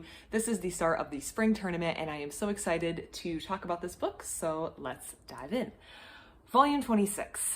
As mentioned, Volume 26 is the beginning of the spring tournament. So up to this point, Karasuno High School, the team that we are following, has secured their slot to the spring tournament in Tokyo. And this is everything that Hinata, our main character, has been working so hard for. Hinata, I don't know why I blanked on that name for a second, has been working so hard for, and he's excited to have punched his ticket with his team to the spring tournament. Now, that official confirmation that they were going to the tournament occurred several volumes ago, and they have since, in the volumes since that time, have been working on the individual training camps, they have been working on individual skill growth, and just talking basically about how excited they are to go to the spring tournament. But I had a gut suspicion that 26 was where things were really going to kick off. But they don't really kick off until the second half of volume 26. The first half is focusing on a practice game against Date Tech. Date Tech is another high school in the prefecture that they have played before, and they're really coming together as a team and giving themselves one last practice against a team, because once they get to the spring tournament, they are all in and they have to be winning games. So this is really their last chance to kind of hone some skills or practice some things that they would like to try against another team with a relatively low consequences situation. So the spring tournament actually starts in the second half of volume 26, and there's a couple things that go on before the actual tournament gets underway. So the first thing that the author does that I really like in this book is he's kind of building out a character that we haven't seen quite a lot of. Most of the characters on both Karasuno High School team and the teams that Karasuno has been playing have been built out very, very well, and I think that was a deliberate and a deliberately good choice by the author to make these other volleyball teams that we're playing against seem interesting, seem like fun teams to get to know, and we're also kind of cheering for them. They're not just nameless people on the other side of the net, but they're people we really care about, and it makes the games more interesting and a little bit more tense. However, there is a lot of people on a volleyball team, and some of the players who don't get a lot of playtime haven't been quite built out as much as some of our main characters on the Karasuno High School team, and one of these characters is Kinoshito. Kinoshito hasn't had a ton of screen time. We know he's there. He's listed in the beginning when they have like the rosters. He is here, but he isn't really as built out. He's here, but he, like I mentioned, he hasn't been greatly built out as a character. He's a second year. He just kind of blends into the background, and the author kind of introduces him as a character who doesn't mind blending in the background. He doesn't really want to put himself out there in the spotlight, to have that much attention on him, and that's something that the coach notices and decides to kind of push Kinoshito out of his comfort zone and ask him to really step up and start putting himself out there. So growing this character makes me think that we're going to see a little bit more of him in the spring tournament than we did in the other tournaments or the other games that Karasuno has played in, which is interesting. It's a character that I didn't know if it was one that was going to be developed, but he is now, and I think it's going to be an interesting addition. So we have that aspect going on leading into the spring tournament. The second thing, which is probably evidenced by the cover, is Kyoko. Is it Shimizu? I call her Kyoko. Kyoko is the woman or the girl who is the manager. She is a third year, so she's training her replacement, but she's the manager of the volleyball team. She doesn't play on the team, obviously. It's the boys volleyball team. The girls volleyball team has their own separate thing going on, but Kyoko is managing the team, and we haven't really seen a lot of her. She's kind of been a background character who's there, who's around, who's helping with the team, but doesn't really have a main central focus. She is around the team a lot, so we have had some pages with her on it, but we haven't seen a lot of her personal character and her personal story, and that also comes out in volume 26. We see that she did track and field, or I think it was hurdles in particular. Actually, no, it was some sort of hurdling event in track and field when she was in middle school, and she kind of just, I feel like, gave up or wasn't very confident in herself. She also had some self-confidence issues because when she would hit the hurdles that she was going over, she would scrape her knees, which was embarrassing. This was something that also happened in my high school, where on the soccer team, the girls would be like embarrassed that you would get like a little cut or something. It was frequent, and it was soccer. You'd be wearing cleats, you were bound to get a couple bruises and scrapes on your legs throughout it. But some of the girls acted like it was so embarrassing to have like bruises or like a cut on your shin. I don't know, it just seemed like a weird thing to care about, but I guess some people do really care about that, and she was kind of embarrassed by that. And I don't know, I think she's gonna have some stuff to say during the tournament. She might provide inspiration during pivotal times for the team, but I do just like that she is present in this volume. And the best 2 pages, or the 2 spreads in this book, come from Kyoko. So this is probably a 4-star volume, with the exception of the 5-star that occurs because of these 2 pages. So to lead up to this, Hinata, of course, in the struggle and the drama of going to the spring tournament, has accidentally gotten his bag mixed up with someone else's bag at the train station, and he doesn't have his volleyball shoes. So Kyoko volunteers to go get the shoes while the tournament starts so that Hinata can join the game with his shoes. So she runs to get the bag, and now she's running back, and the 2 best pages in this series are her jumping this, I think it's like a pedestrian guardrail to keep people from running into the road, and a throwback to her in track hurdling. These 2 pages are next to each other and single-handedly push this volume up to a 5-star. The art is fabulous. I just want a poster with Kyoko jumping over the hurdles. I think this is just the coolest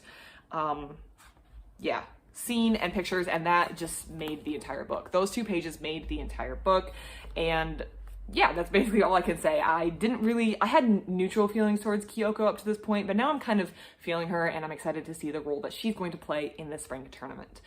The tournament has begun. They're playing like Bakari. They are playing a high school team, and I do not have the student's name.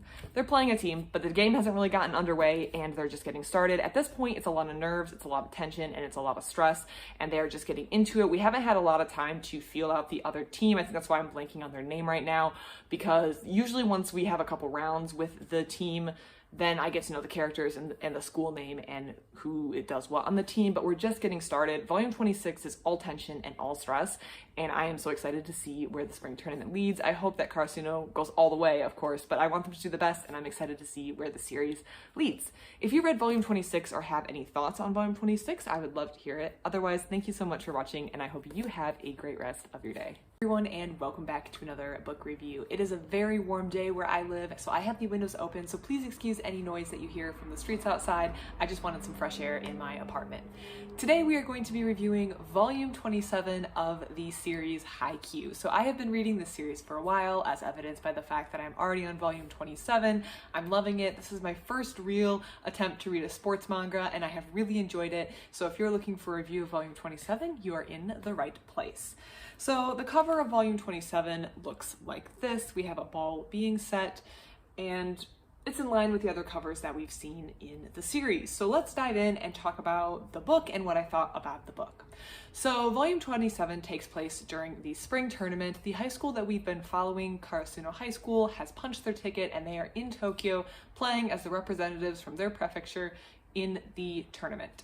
And this is totally different from any of the other games they have played before. They're used to playing on a much smaller scale, on a much smaller stage, and there's a lot of hype around this high school tournament. It's where there's a lot of really talented people coming to play, very talented teams coming to play. All the teams that played have earned their spot to play in this tournament, and there's a lot of really good players. Previous to the spring tournament, in the interlude between when Karasuno High School punched their ticket to nationals to where they actually went to nationals, there were some training camps, including the Japan, I think it was like the Japan all-youth training tournament, which the setter for Karasuno, Kageyama, got to attend.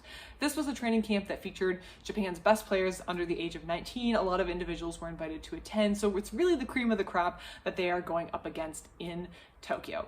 And the nerves are there. This is totally different. They're not used to the crowds, they're not used to the media attention, and they're not used to just the amount of pressure that's being put on them.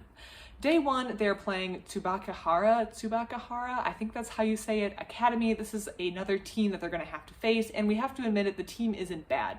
Tsubakahara won their prefecture. They won a ticket to, or at least they won a ticket to go to the spring tournament. I know that some areas allow more than one team to go if it was a very big area, but whatever the case is, they've earned the right to be there, so they're going to be a tough team. We can't just assume that they're going to be easy to beat right off the bat.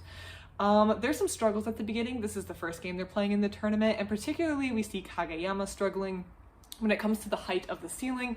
He's not used to playing in a gymnasium that has such a high ceiling, and it causes his distance to be off when he's setting, which he's going to have to adjust for. So it's really all the players in Karasuno settling in, recognizing that this is volleyball, this is a sport they're good at, this is a sport they can play, and just getting comfortable and falling into the rhythm of volleyball, the sport that they all love. So Kageyama does have to adjust to the height of the ceiling. That's something that we see him doing. But there's also just the pressure of the crowds, the pressure of the fact that this is a tournament, the pressure that they could get eliminated from the tournament at any time, the pressure that third years feel or face in being that this is their last high school tournament that they are going to play in. Personally, I really love this volume. I like the way it started. Sports mangas I have found give me a lot of stress, so it is a little stressful to read, I will admit, and I know that each game that Karasuno wins, or the further they advance in this tournament, the more stressful it's going to become because the teams are going to get harder and harder. I think that this tournament is going to really showcase all of the characters that the author Haruichi Furudate has developed up to this point. I think the author has done a really good job of building characters who are on other teams that Karasuno has played against, which I really, really like.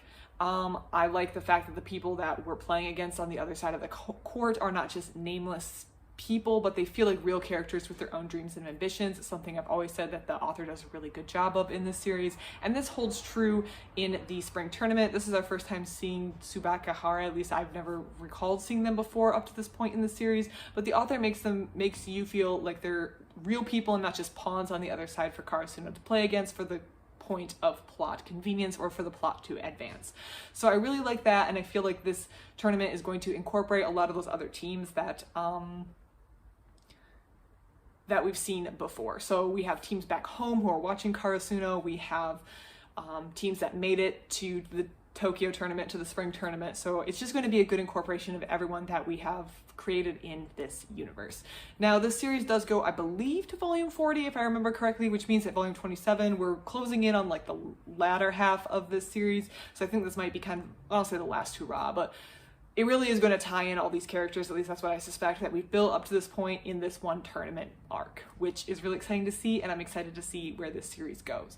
On a final minor note, I actually have been really enjoying the coach for the Tsubakahara Academy team. I think the coach for that team just has a really even keel. I feel like he doesn't get caught up in the emotions of things.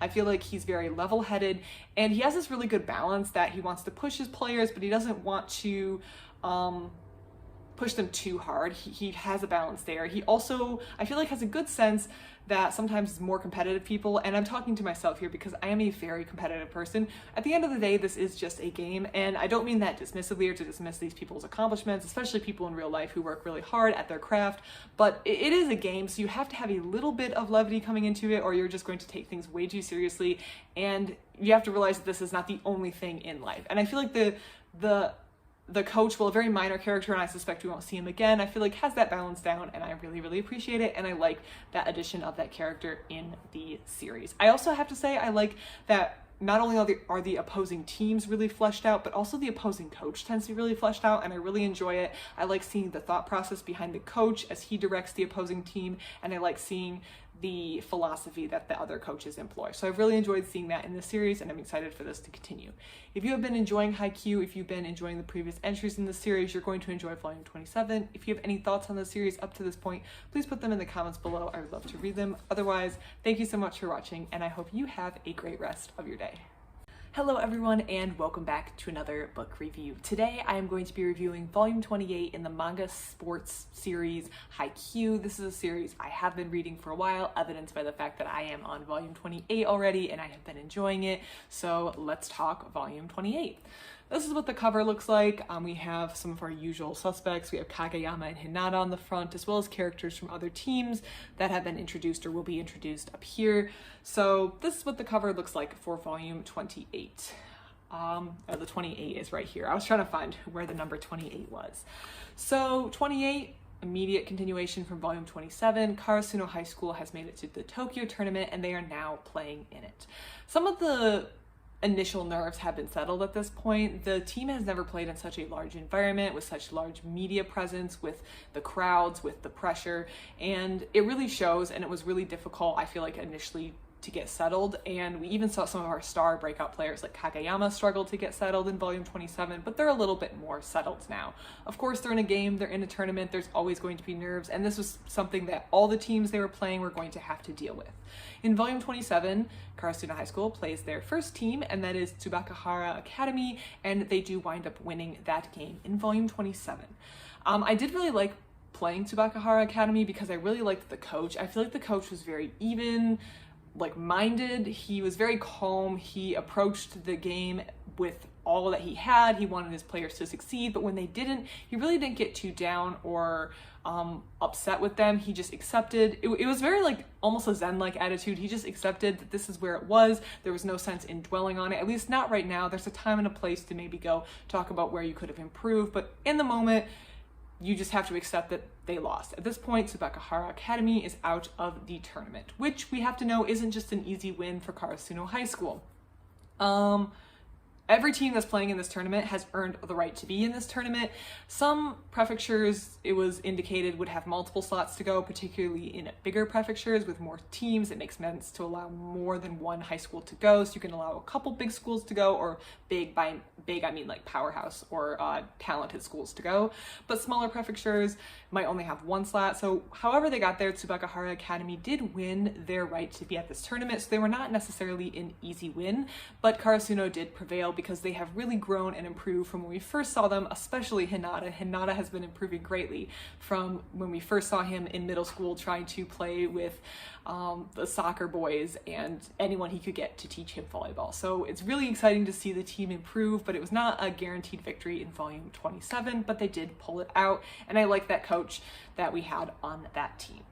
So we are on to day two. The problem with day two, the challenge that day two presents is that the seeded teams now join. So all of a sudden the level of competition is going to increase. Of course, everyone who won day one has now advanced to day two, and this is something with these single elimination tournaments that they're going to have to face. Every time that they advance a level, the competition grows even more difficult, or it gets more difficult because everyone they're facing has won all their previous games, and that just adds a layer of difficulty and just says you're narrowing down the best of the competition to in the end, the best one, but the best two as we go through these brackets. So the level of competition is increasing in day two, and you can just feel the stress level tick up a notch. This is my first sports manga, but I do really enjoy it. But one thing I think I enjoy a little less, or I just have to manage when I'm reading these a series like this, is I have to manage my personal stress level because I get really, really stressed and tense, and I know that as this tournament advances, my stress level is going to increase. So I almost have to be in the right frame of mind to pick one of these books up. I have to calm myself down, maybe pour myself a glass of wine, and then sit down and then read the book because I need to be calm. I can't just read this while waiting in the dentist office. That's not going to work. I will be way too stressed. This Volume 28 starts the next game, but we don't get too far into the next game, which I do like. They're kind of saving something for Volume 29, but we do have a couple subplots, I guess you could say, develop. The women's team, so actually the player is on the back. So I did order this from another library, so all my personal information is on a sticker back here. The women's volleyball tournament is going on at the same time. Obviously all these schools, or I assume most of these schools, have a girls team and a boys team for volleyball, and the girls are playing in their own tournament right now for their own national championships.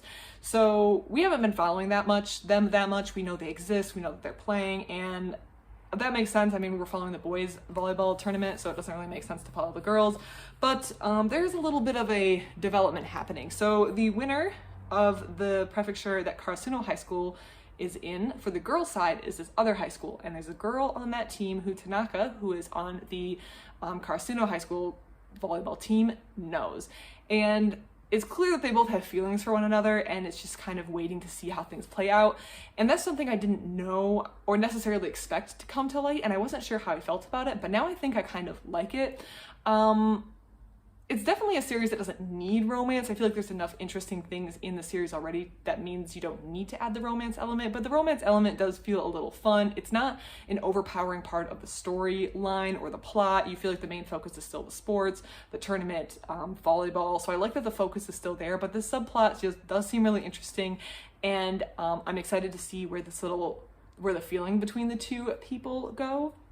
Also, it's a bunch of teenagers who went to nationals together. Like, of course they're going to run into people. Of course there's going to be feelings. This is 100% natural, and I like it, and I wasn't sure if I was going to like it, but the more it went on, the more I was like, okay, I like it, and I like that it's not an overpowering part of the story. The author is still allowing the sports side to shine while allowing the subplot to develop.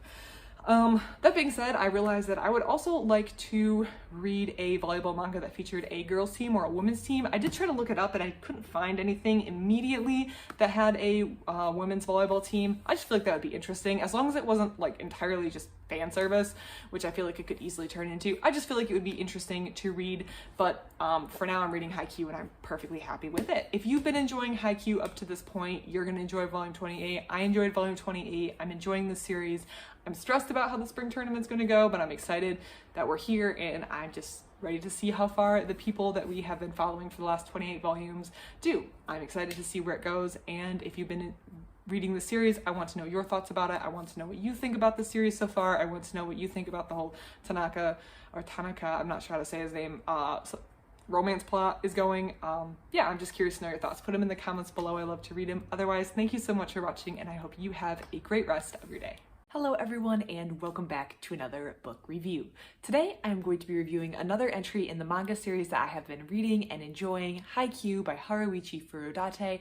I'm up to volume 29 and I have been loving this series, so let's talk volume 29. Volume 29, we have this cover right here. So this is what the cover looks like, and there's two individuals who are actually not on the high school team that we're following that feature on the front of this cover. These, if I'm assuming correctly, are the Maya twins. So let's talk about what's going on in Haikyu, where we're at, and why these two individuals are important in volume 29. First of all, if you have not read any Haikyu or are not familiar with the series, I would recommend going back on my channel and watching all the reviews for volumes 1 through 28 on Haikyu, because I am going to assume you have some familiarity with the story thus far for this review. Also, my cat has come to visit. The high school that we're following in Haikyu, Karasuno, has made it to the spring tournament in Tokyo, and now they are trying to go as far as they can in this tournament. Obviously, they want to go all the way, but we're going to see if that's really possible. Karasuno High School has made it through day 1, but day 2 is where the seeded teams join the ranks, and they're really going up against very difficult opponents. To even get this spot at the spring tournament, they've had to beat everyone in their prefecture, so they have actually proven to have come quite a long ways as a team, but they have a lot of other teams to beat, and these are teams that also won a spot to the spring tournament, so we can't count them out yet. They are playing in this game Inarizaki, is that how we say it? Let me look up the high school. Inarizaki Volleyball Club. So this is day 2, and this is a very, very tough game. I feel like as we get further into the spring tournament, the games are getting longer and longer, as in one set will take an entire volume because there's that much tension and that much build up. The Inarizaki Volleyball Club, we have the players right here, but there's key two key individuals, and those are the Maya twins. So there's two things that I want to talk about that are really featured in volume 29 that I want to discuss. And the first is the effect of the crowd, and the second is this additional dynamic of Hinata, Kageyama, and then the Maya or Mia twins. So another aspect that's come into play during the tournament is the location, the venue, and the crowds. So the crowds can have a really big impact on sports, and spectators can have an influence on athletes, and there's this kind of interplay when you have a spectated sport. I feel like nothing really proved that more than when we were going through the pandemic in 2020, 2021, and a lot of these sports couldn't have spectators. I remember watching the Olympics in Tokyo, not personally, I watched them online, of course, and there was just not the spectated crowds that we expect in an Olympics, and that does have an impact on athletes. I remember also I was over at someone's house and they were watching baseball, and this was before they were allowing fans back in the baseball stadium, so they were actually piping in like sounds, like crowd sounds, and putting like cardboard cutouts. I guess you could pay to have a cardboard cutout. I don't really follow MLB, but you could like pay to have your face in the crowd because they wanted some sense that they were not just playing on this big open and silent field. In Haikyu, how this does tie into Haikyu is that the crowd for Inarizaki is really on their side and giving them a lot of momentum, and to kind of counteract that, Tanaka's older sister has come in with her drumming club to kind of try to bring some momentum and support to Karasuno's volleyball team. So I think there's a lot of interplay between how the crowds and how things in the environment are impacting the athletes. The game isn't just contained to that volleyball court. There's things that can come in from outside the volleyball court, spectators, people having a point of reference to focus on to calm themselves, particularly when a player is serving, or even something like a drumming club that's able to come in and bring support or also just influence the game. So I thought that was really interesting that that was covered in volume 29.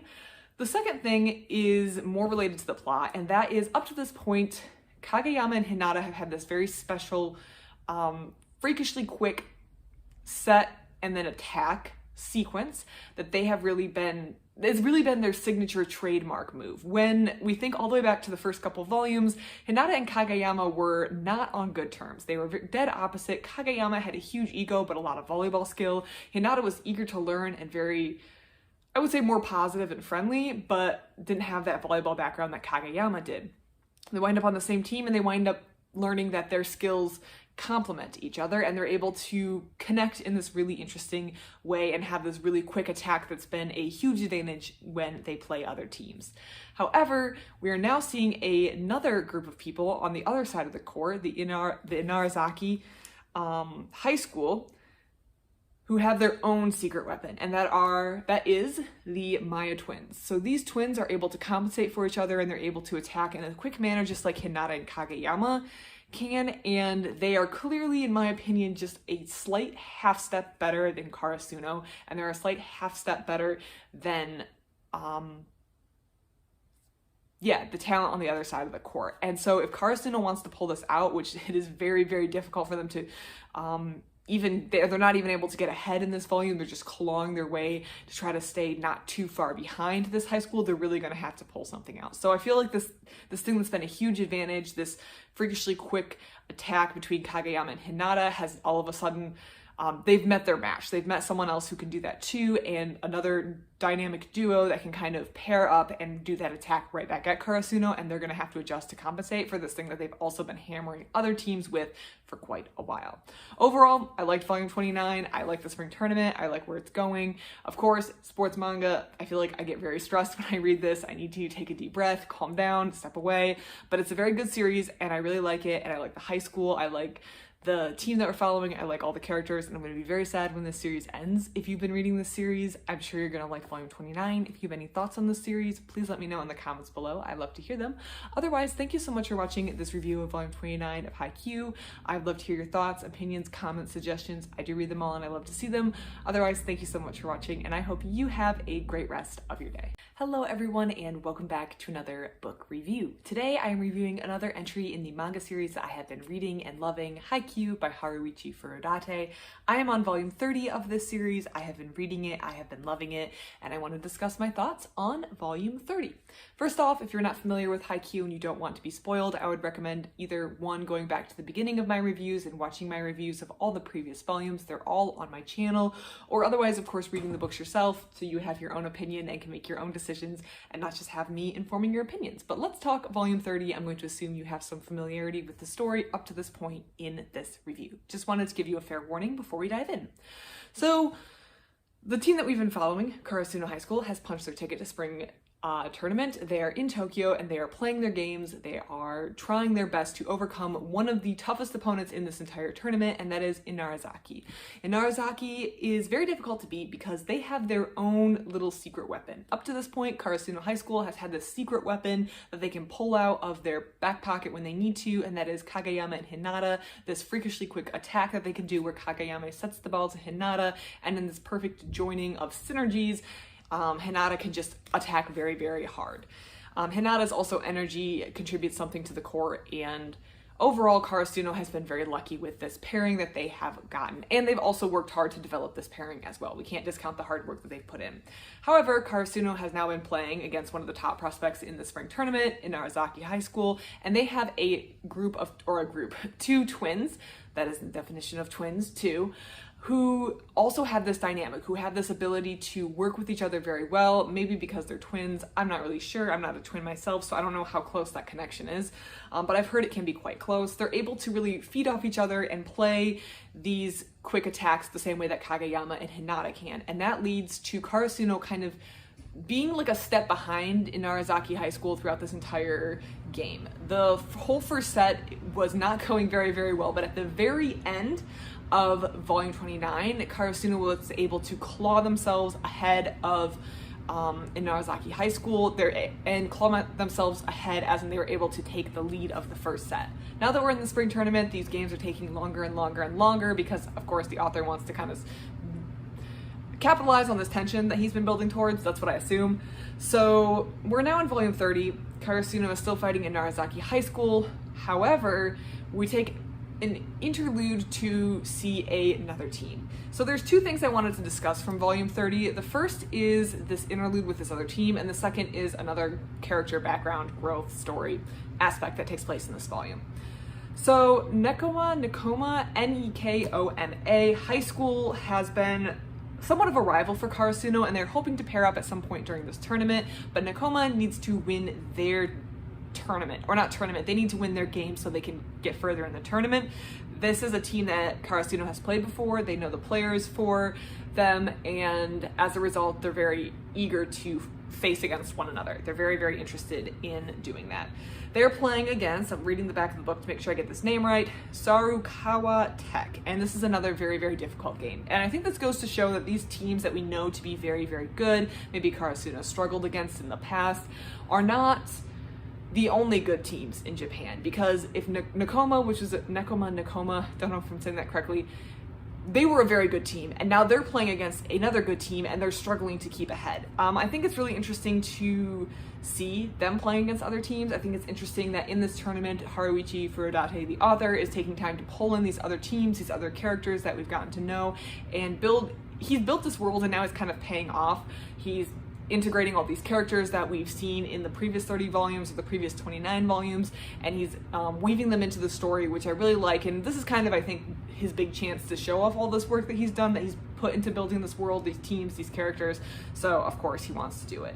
So that is just a fair warning for volume 30. I didn't mind it. I liked the break. It was kind of tense and stressful knowing that we weren't entirely focusing on Karasuno this entire time, but we're also getting to spend a lot of time with these other characters that we've known, and also knowing that the outcome of that game is going to affect Karasuno's kind of trajectory if Karasuno can make it through their game. It's not a guarantee. So there's a big focus on this other game that's going on at the same time in volume 30.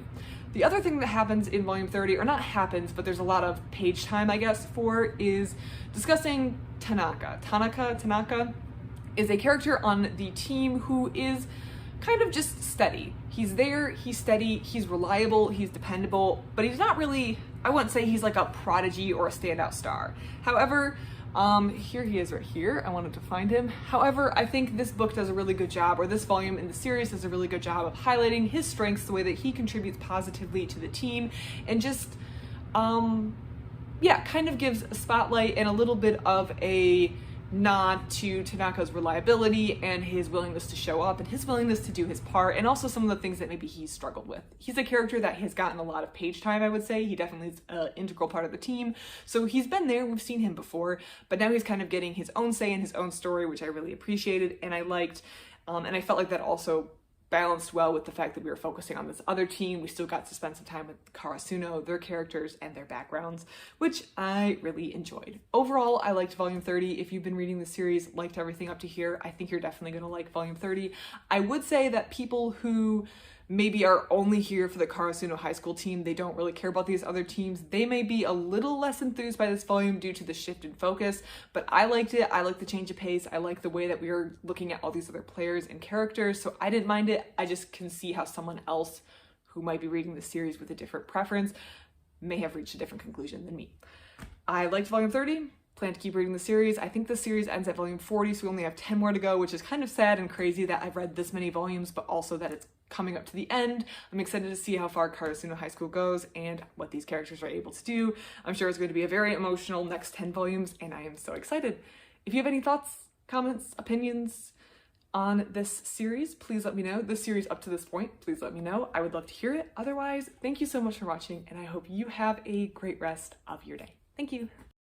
Hello everyone, and welcome back to another book review. Today I'm going to be reviewing another entry in a series that I have been loving and reading while I'm petting my cat who's desperate for attention down here, and that is Haikyu by Haruichi Furudate. I have been reading this manga series for a while now. I have been loving it, and I'm already on volume 31. So this is what the cover of 31 looks like. I want to just start this off by saying that I'm going to assume that you have familiarity with the series up to this point in going into this review. If you don't care about spoilers, obviously you can keep watching this review if you don't plan to read the series yourself, but if you want to at least have a knowledge of what's going on in the series up to this point, or if you just want a refresher of what's been going on, then I would recommend going to my channel and watching my reviews of volumes 1 through 30 because I have those reviews on my channel. So let's dive into volume 31 and talk about what's going on.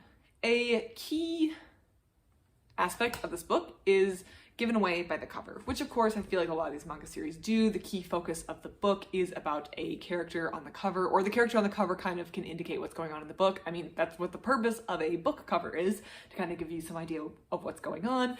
And we have our, so I always say this wrong and my sister corrects me. Libero or libero?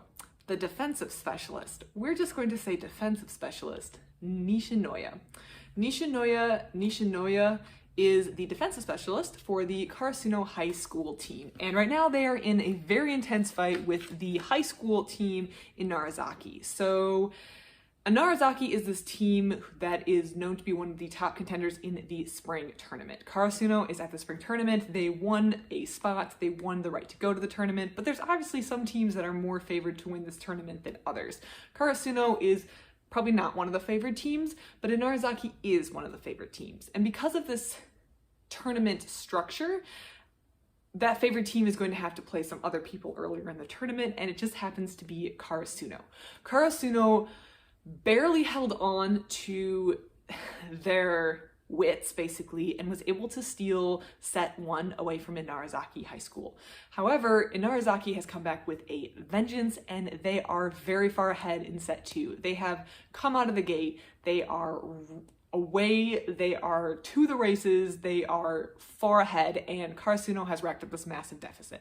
So volleyball is played to 25 points in a set, and you need best 2 of 3 or best 3 of 5 to win. So they're playing up to 25 points, and Inarizaki is closer to 25. So, and they also need to win by 2.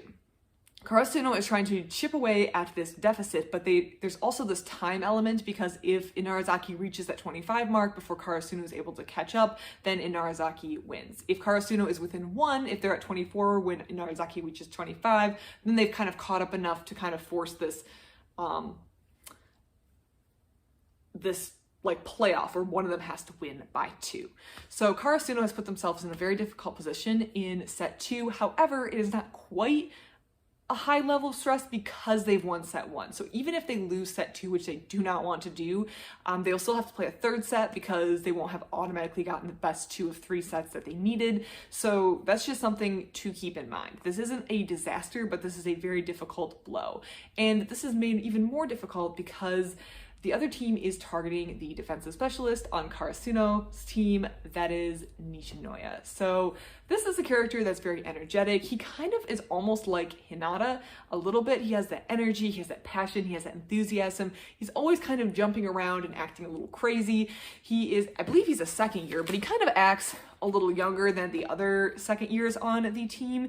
He's also short, which Hinata feels a little bit of a connection with him over. I'm trying to just figure out his year. Oh, sorry. Nope. Of course, now I'm not gonna be able to find him very quickly. He's a second year. Yes.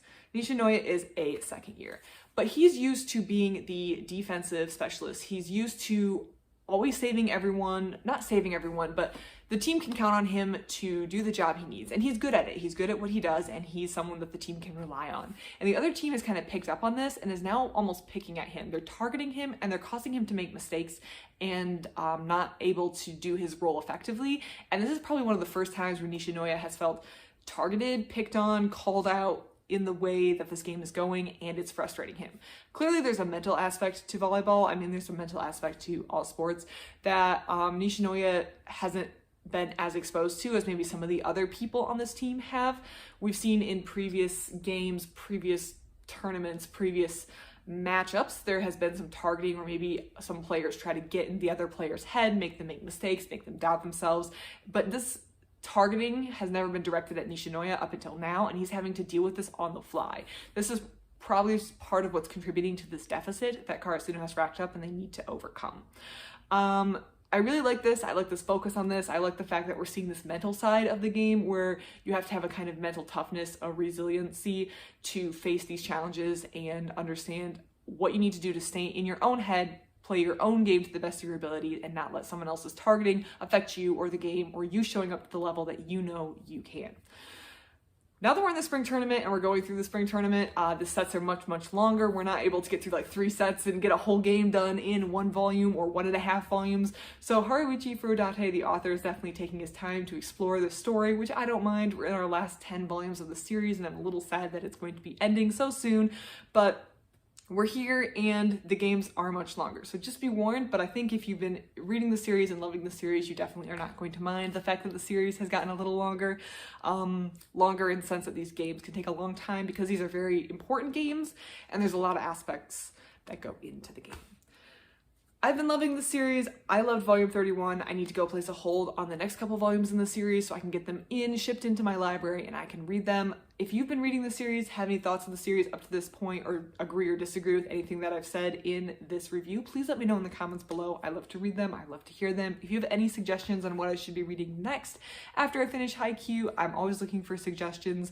I am reading a couple other manga series right now, but I'm always open to new suggestions, so please leave them below. I love to read your comments. Otherwise, thank you so much for watching, and I hope you have a great rest of your day.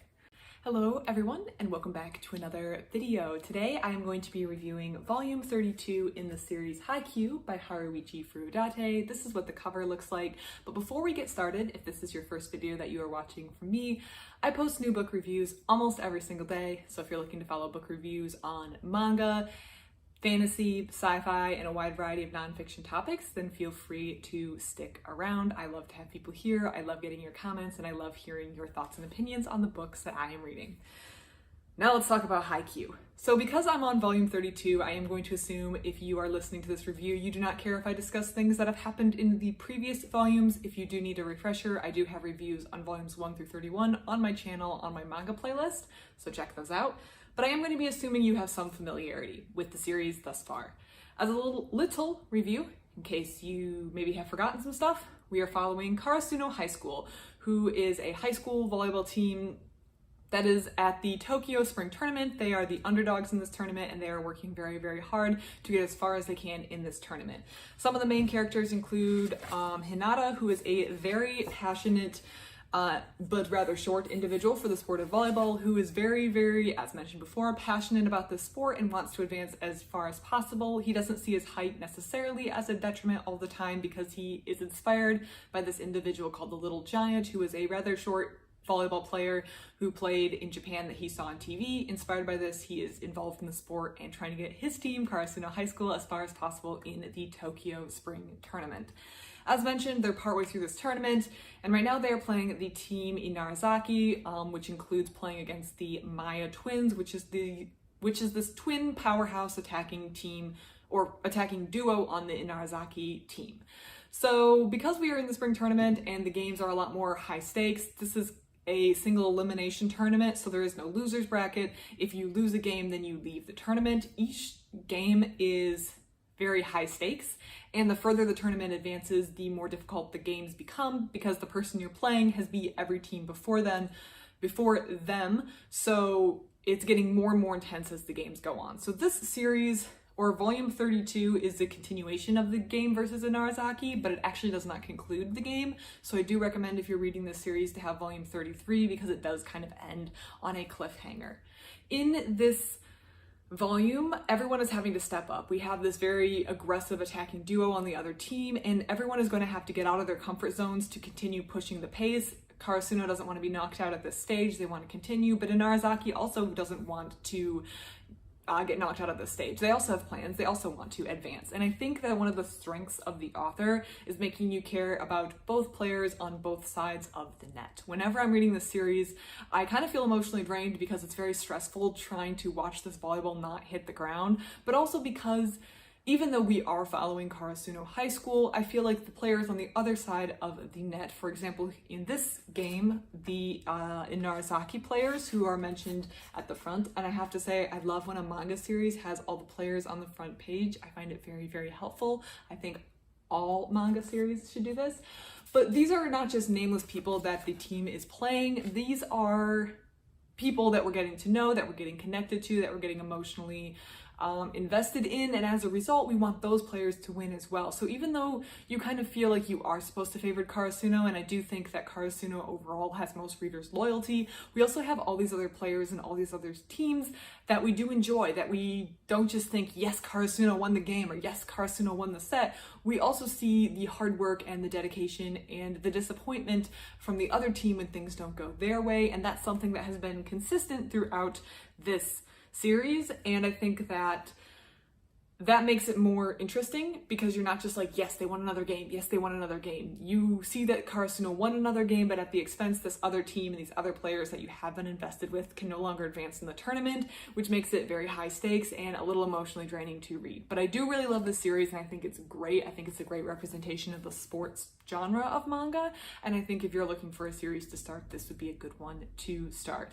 As mentioned, this one does end on a cliffhanger. The game versus Inarizaki does not conclude in this volume, so you will have to have volume 33 ready, unless you're okay with just hanging out on a cliffhanger for a while. I was not, so I made sure I had volume 33 ready to go, and spoiler, I actually have read volume 33 as well, so I kind of do know the conclusion of this, but I do recommend having that there because of the ending of volume 32. I do want to have one more comment before I wrap this up, and that is the cover of this one. I really like the cover of this series, or this volume. I think it's one of the better ones in the series. Not that the other ones were bad, but this one just stands out as having a really nice cover.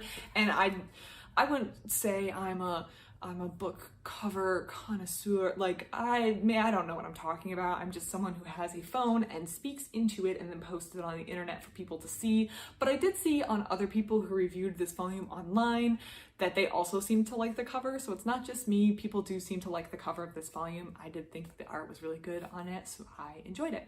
If you have any thoughts and comments on volume 32, I would love to hear it. Please put it in the comments below. But otherwise, thank you so much for watching, and I hope you have a great rest of your day. Hello and welcome back to another book review. First of all, if you're new here, I post new book reviews almost every single day on both fiction and non-fiction books. So if that sounds interesting to you, if you like following book reviews, if you like to get some reading inspiration, then feel free to stick around. Today I'm going to be reviewing volume 33 in a manga series that I've been reading for a while, and that is Haikyu by Haruichi Furudate. This is what the cover looks like. We have our main character Hinata, or one of our main characters, Hinata, receiving a volleyball on the cover, and as I just said, this is volume 33. So I am going to assume in this review that you've either read the series up to this point, or you don't mind if I talk about things that have occurred in the series up to this point. Just want to put that warning out there so no one is unfairly spoiled without warning. But we are in volume 33. So this volume is the conclusion of a game in the previous volume, so volume 32. So something that this series kind of does is games will flow from one volume to another. So when you purchase or get from your library a volume, you might want to see, maybe not see where it ends because you don't want to skip ahead, but maybe also have the other one ready too. So if you get 33, maybe get 32, 33, 34, or at least a couple at a time, because some of these volleyball games don't end neatly at the end of a volume and you can be left hanging. So volume 32 did not conclude the game that Karasuno, which is our main team that we're following, is playing. They are playing a powerhouse team and a team that is favored to win the tournament that they are currently playing in. It is Inarizaki. Inarizaki, very powerful team. Again, as mentioned, favored to win the Tokyo Spring Tournament, which is the tournament that our high school team, Karasuno, is playing in. And they have a very powerful duo in the Maya twins, which are two closely connected twins who play on the team. But of course, everyone on the team is very good. They're a very good school, so everyone has a lot of talent on this team. The conclusion of the Inarizaki game is very breathtaking, as in that final rally is incredibly stressful, but as mentioned, I will be spoiling some things in this book. Karasuno does pull ahead and Karasuno is able to take the win. This is monumental because Inarizaki, again, favored to win, so the crowd goes crazy, both good and bad. I mean, I think the Inarizaki fans can't believe that they've been kicked out by this lesser-known school and that they are being eliminated so early in the tournament, and Karasuno just cannot believe that they've pulled out ahead. The volume then goes into a little bit of a lull. These lulls have been occurring throughout the series, and I think it's a really good way to balance the tension of these volleyball matches. The volleyball games can be very, very intense and very, very high-strung, and they can be quite stressful to read. So the author, Haruichi Furudate, kind of takes moments or breaks, breathers, just times where the action kind of moves into a lull and we have time to see the character personalities, the characters interact with each other outside a volleyball game. For example, in practice, they might be going to practice games, training camps, just interacting with each other in the clubhouse. But those breathers in previous volumes kind of came between these practice games or when they got eliminated from a previous tournament and they're back at practice. But now, because we're in a tournament and this tournament has been going on for a number of volumes, these lull moments usually don't take like a whole volume or don't take place between big events, but we're in the middle of a big event, the spring tournament, so these lulls have to happen between games. So there is a lull, and it's enough for us, I feel like, to catch our breath, because going into the next game is going to be a little bit different from games previous in the tournament thus far. Our high school, the team that we are following, Karasuno High School, will be playing a team that they actually are very aware with and have played before, and that is Nekoma, Nekoma.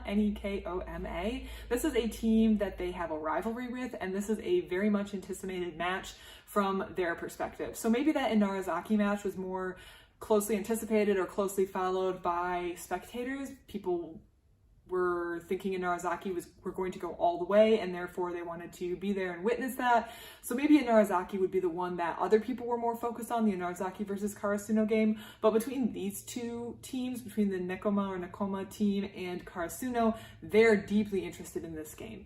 It is going to be very tense, and the end of volume 33 is the beginning of that game. I think with the action underway, most people are going to want to start volume 34 immediately. I started volume 34 immediately because I didn't want to wait to see how the action concluded, and I think you may want that as well. This is a very tensely contested game, and even though we just got started on volume 33, I know things are going to continue and be intense, and I'm definitely guessing that this game is going to take several volumes to conclude as well. I don't think this is going to be neatly wrapped up because this is kind of a peak between the rivalry of these two high schools.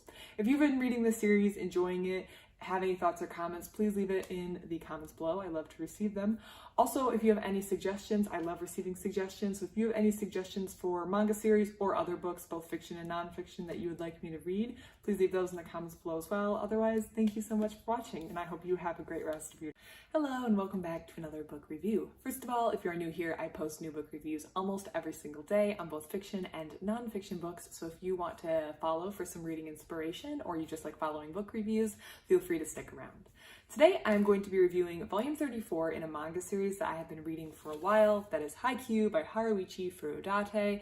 Volume 34, I've been in this series for a while and I have been loving it. So I am going to assume in this review that you are either familiar with the story up until this point in this series, or you don't mind if I spoil things that happen in the first 33 volumes. If you want a refresher, I do have reviews on volumes 1 through 33 on my channel.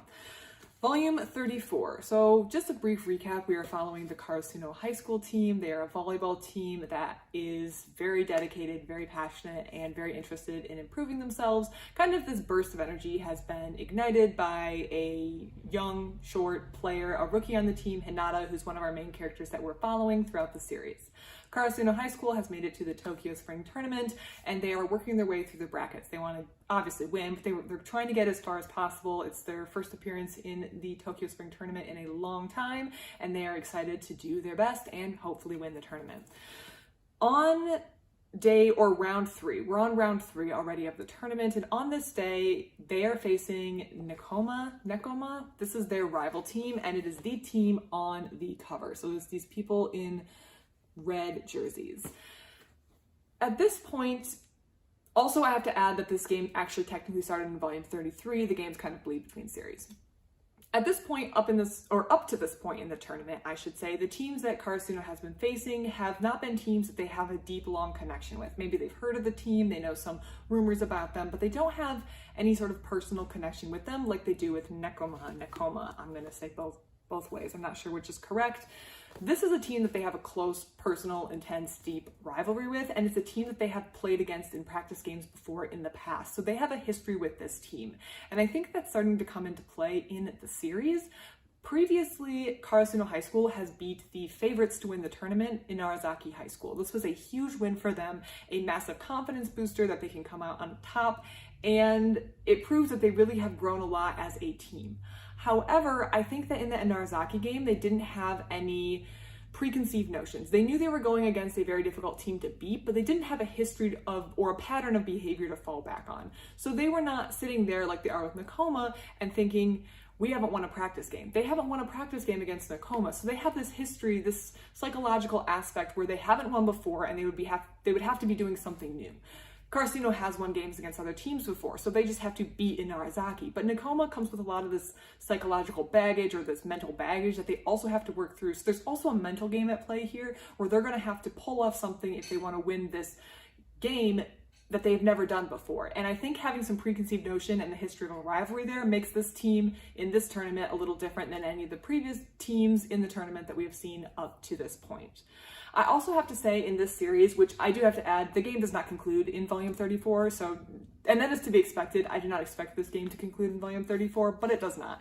And something I am loving in this is the narration style, which is taken over. So because this is a big tournament, it is being televised and shown on TV, and there are radio announcers like there are in sports who are calling the game. And the way that the narration has been set up is a lot of the game is now told by these TV radio announcer presenters in these special bubbles, and that's how the plot of the story is shown. Obviously not all of it. We do have some interaction between the characters and dialogue between the characters, but I like the way that they have announced, or the author has introduced kind of this, not omniscient, but a narrator voice, someone who's over the game and calling it as it is, but without having this weird disembodied third narrator, which is kind of over the whole thing and we're not sure who they are, kind of like a god, for lack of a better term, who like is looking over it and narrating the series. It is really the narrator, the announcer, who is calling the shots, and that's our narrator for the series, and I really do like it. I think it's super readable, and I'm glad that this was introduced. I think this also happened in volume 33, but having that narrator voice I think makes the plot really easy to follow, and I really like just that narrator choice, or that choice that the author made to include that narrator in the series. I think it was a really good choice to make. Volume 34, as mentioned, does not conclude the game. It actually only concludes set 1, which is very intense and very difficult to get through. I don't want to say difficult. It's not like you're crying when you get through it, or at least I wasn't in tears, but it is very stressful. It's very tense. You have all these emotions and this rivalry that's been built into it. So everything kind of means something, and everyone's analyzing every play, every move, every attack, every set. Everything is being analyzed. So we only make it through set 1 and the very beginning, and I mean the very beginning of set 2 in this series. So I think this game is going to drag on for quite a bit longer. Thankfully, all my holds came in and I have the next 3 books in the series on hold, or not on hold, I actually have them at home now, so I can continue reading this game and see how this rivalry concludes. I'm really excited to continue this series, and I hope it continues to be action-packed and really interesting and fun to read. If you've read Haikyu, if you've read this volume or have any thoughts up to this point, please let me know in the comments below. I love to receive them. Otherwise, thank you so much for watching, and I hope you have a great rest of your day. Hello everyone, and welcome back to another book review. First of all, if you're new here, I post new book reviews on both fiction and nonfiction books almost every single day. So if you're looking to follow book reviews on a wide variety of unique books, or if you just want to get some reading inspiration for these winter months that are coming up for those of us in the Northern Hemisphere, then feel free to stick around. Today, I'm going to be reviewing another entry in a manga series that I have been reading. It's volume 35 in the series Haikyu by Haruichi Furudate. This is a sports manga, and again, as evidenced by the fact that I'm on volume 35, I have been reading it for a while. So, if you would like to get caught up to speed with this series, I have the reviews of volumes 1 through 34 on my channel, and I am going to assume you don't mind if in this review, in you watching this review, I kind of spoil things that have happened so far in the series. With that disclaimer out there, let's dive into volume 35. The team that we are following in this series is Karasuno High School. They are a boys volleyball team that has made it to the Tokyo tournament, the Tokyo Spring Tournament. This is something they have been working for. This is something they have earned their spot at, and they are clawing their way through this tournament to get as far as they can and hopefully win the whole thing. But there's a lot of teams that stand between them and victory. And we are playing one of the teams that Karasuno High School has run into before. So Karasuno High School, in coming to this tournament, is playing a lot of teams they haven't played before, but all of those teams earn the right to be at the tournament, so none of them are necessarily easy to beat. However, with each round that the tournament advances, they're playing a team that beat all the teams before them, so the tournament does get harder and harder.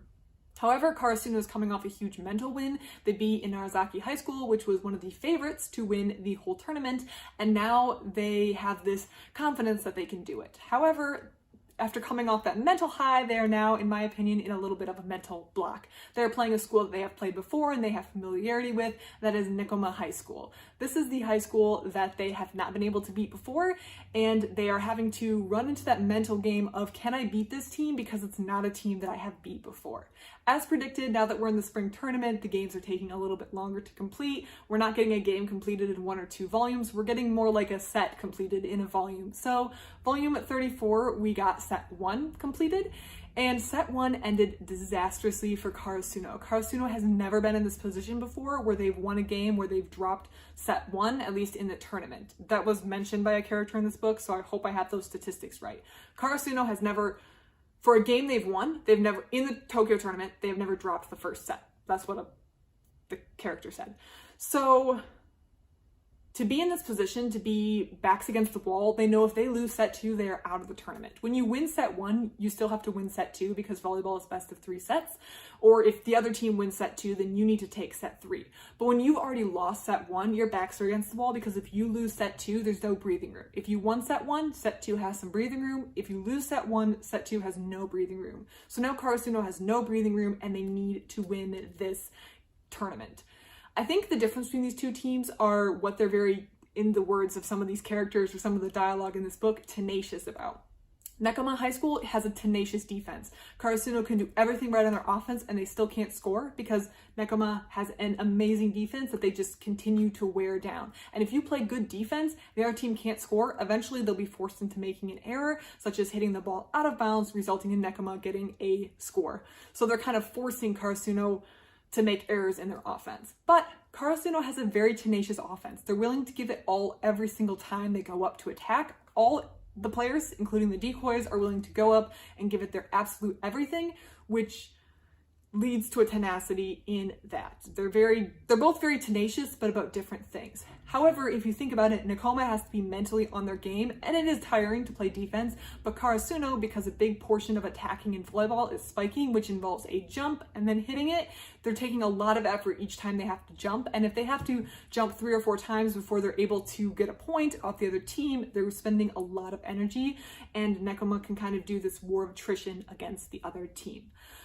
The game is very tight, it's very stressful, and I think as the reader, knowing that they don't have that buffer in set 2 kind of leads to a lot more suspense, and I loved volume 35. I feel like, as evidenced by the cover, the mastermind of volume 35 is the setter for the other team, Nekoma team, and that is Kenma. This is the setter, and even though he's kind of a low energy person, kind of a foil to the Hinata type character, who's very high energy and bursting with jumping around and that little high energy ball of volleyball love, basically. Kenma is very reserved and quiet, but he is very sharp and very smart, and he kind of is the brain of the team, and he's leading Nekoma right now, advancing them to almost certain victory, as Karasuno is really struggling to get their game going and to get things set up in the way that they need things set up for them to win set 2 and hang on, stay alive in this game.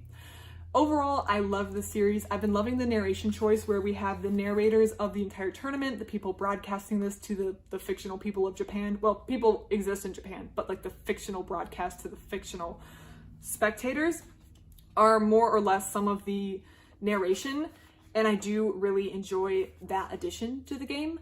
And I enjoy that additional narration style. I think the tension's there, the game's gotten started. I like that we know all the characters, so there's a lot of relationship and history that the author can build on. And overall, I thought that volume 35 was a very strong addition to the series. Now, this series, sorry, not the series.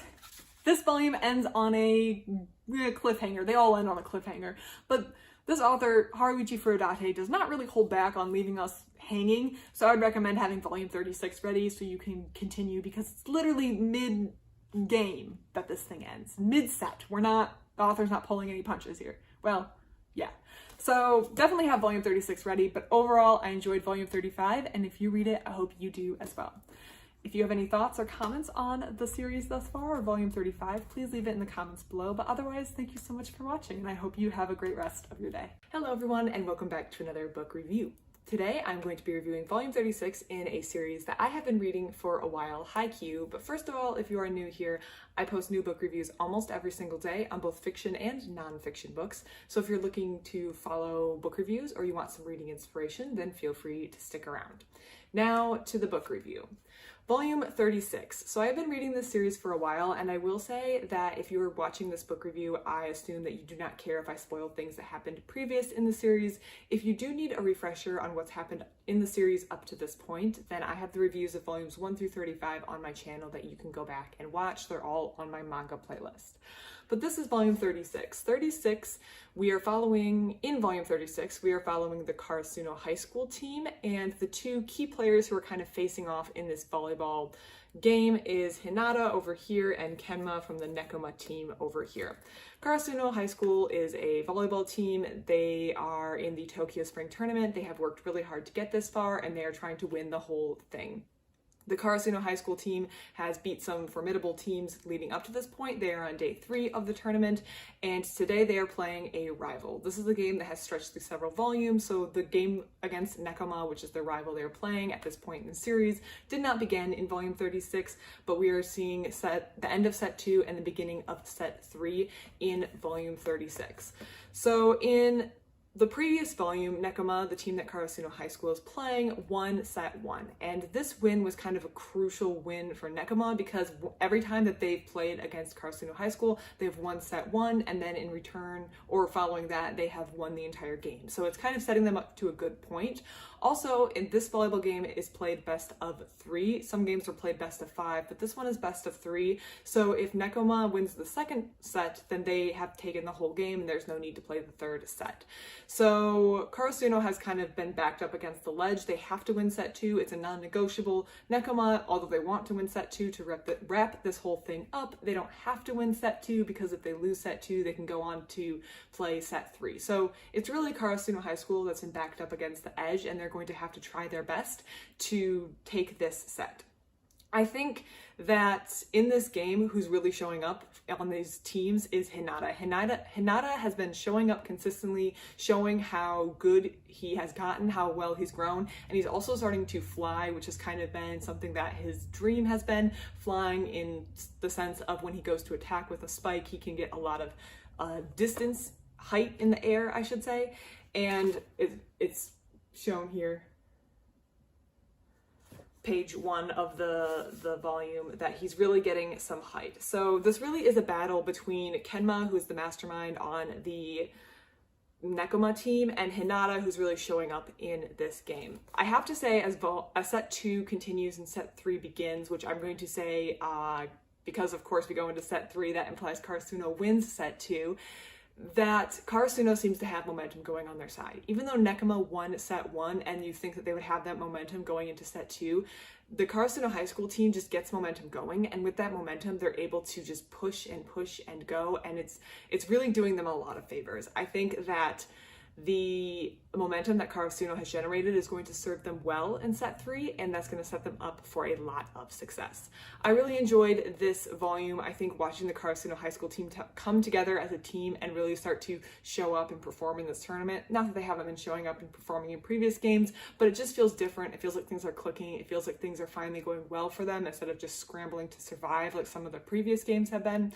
So volume 36 has been very enjoyable, and I loved reading. There were 2 things I just wanted to point out that aren't like plot essential, but I did think were kind of interesting. The first is they're talking about, or the author is mentioning Kenma and how Kenma first became interested in volleyball. His neighbor, who actually now plays on the same volleyball team as him, got him interested in volleyball, and they're outside bumping the ball around as kids, and he gets these small little dots on his arm from bumping the volleyball around. And if you have ever played volleyball and you're not used to playing volleyball, the action of the ball hitting your arm does cause like blood vessels to break or something, and you get little pinprick red dots from the internal bleeding, which is a very strange thing. It looks like you've gotten some sort of rash, and I've experienced that myself, so I was like, yes, I can relate to that. It does hurt. I feel like it does take quite a bit of time to get used to having a ball hit your arms and not have that breakout bleeding. The other thing that I just liked and thought was kind of sweet was we have a moment where Tsukishima, who also kind of has been showing up in this game as well, smiles, and I feel like we never get to see him smile, so I'm really glad that we got to see him smile in this game. He's very much a like serious, reserved, stoic sort of person, I feel like he doesn't really goof around. He's just kind of on the team to play, although he was a little bit more invested in volleyball after some stuff that happened in previous volumes. But him smiling is a rarity, so I'm glad that we got to see that in this volume. Overall, I enjoyed volume 36. I have volume 37 out, and I just placed holds on volumes 38 through 40, so I'm excited to continue this series and see how far Karasuno goes in the Tokyo Spring Tournament. If they win set 3. They have to win set 3, but I have a feeling that momentum is on Karasuno High School's side as we continue the series, or we continue this game in volume 37. If you've read this series or have any thoughts or comments, please let me know in the comments below. I love to get them. Otherwise, thank you so much for watching, and I hope you have a great rest of your day. Hello everyone, and welcome back to another book review. First of all, if you are new here, I post new book reviews almost every single day on both fiction and non-fiction books. So if you're looking to follow some book reviews, or if you just want to get some reading inspiration, then feel free to stick around. Today, I'm going to be reviewing volume 37 in a manga series that I have been reading for a while, Haikyu. This is what the cover looks like, and I thought the cover was very, very pretty on this volume. I also appreciate that the library didn't put stickers of their name and barcode on the cover of it. Some libraries, all libraries of course, mark their books, but some libraries have a habit of putting stickers with their library names on the front of these beautiful manga covers, and it kind of makes me sad when they do that. So I'm glad the library that I got this from did not do that.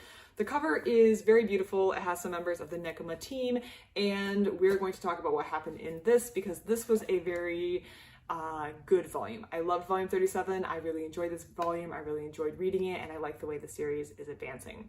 So up to this point, we have been following the Karasuno High School team. This is a boys volleyball team playing in the Tokyo Spring Tournament. Particularly, we're following Hinata, who is a shorter volleyball player who wants to aspire to be a great volleyball player with the ability to fly or to jump really, really high. They're making their way through the tournament, and they're currently playing Nekoma, which is one of their rival teams. This is a team they've played many times before and they haven't been able to beat, but this is a do or die moment for them. They have to beat Nekoma if they want to advance in the tournament. So they're going to make that happen.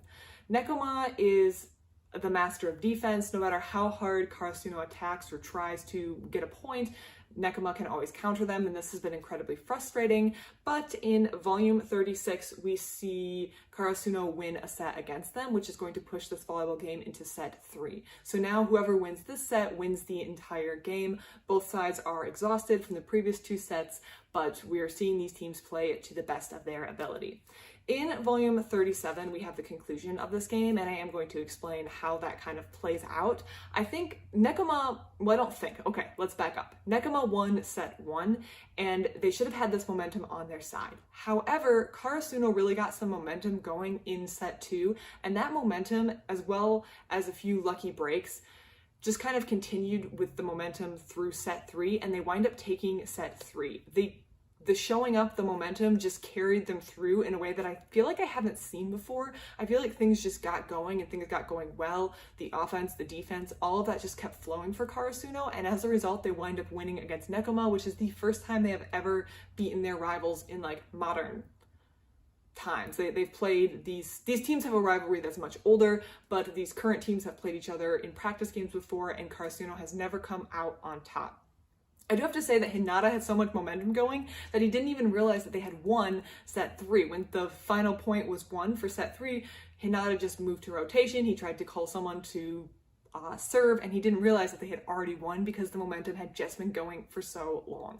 I feel like this is another huge point in their steps moving forward because they've beaten the powerhouse team that was scheduled or planned, not planned or scheduled, but favored to win the tournament. And now they've also beaten their old rival who they have struggled to beat in the past. So I feel like these two things have both provided an edge to Karasuno, and they have a lot of momentum going into their next games, which there are next games. They are on day 3 of a tournament, and on this day the teams have to play 2 games. So in the past days they've only had to play 1 game, but today they're having to play 2 games. So they can't just go back, rest, refresh, and get ready for tomorrow. They have to stay warmed up because they need to go into another game. However, the author is giving us a little bit of a breather, and he's putting another game in the middle so that we can kind of catch our breath and be a little less stressed over Karasuno's performance while we watch this other game with players that we do know and are familiar with play out.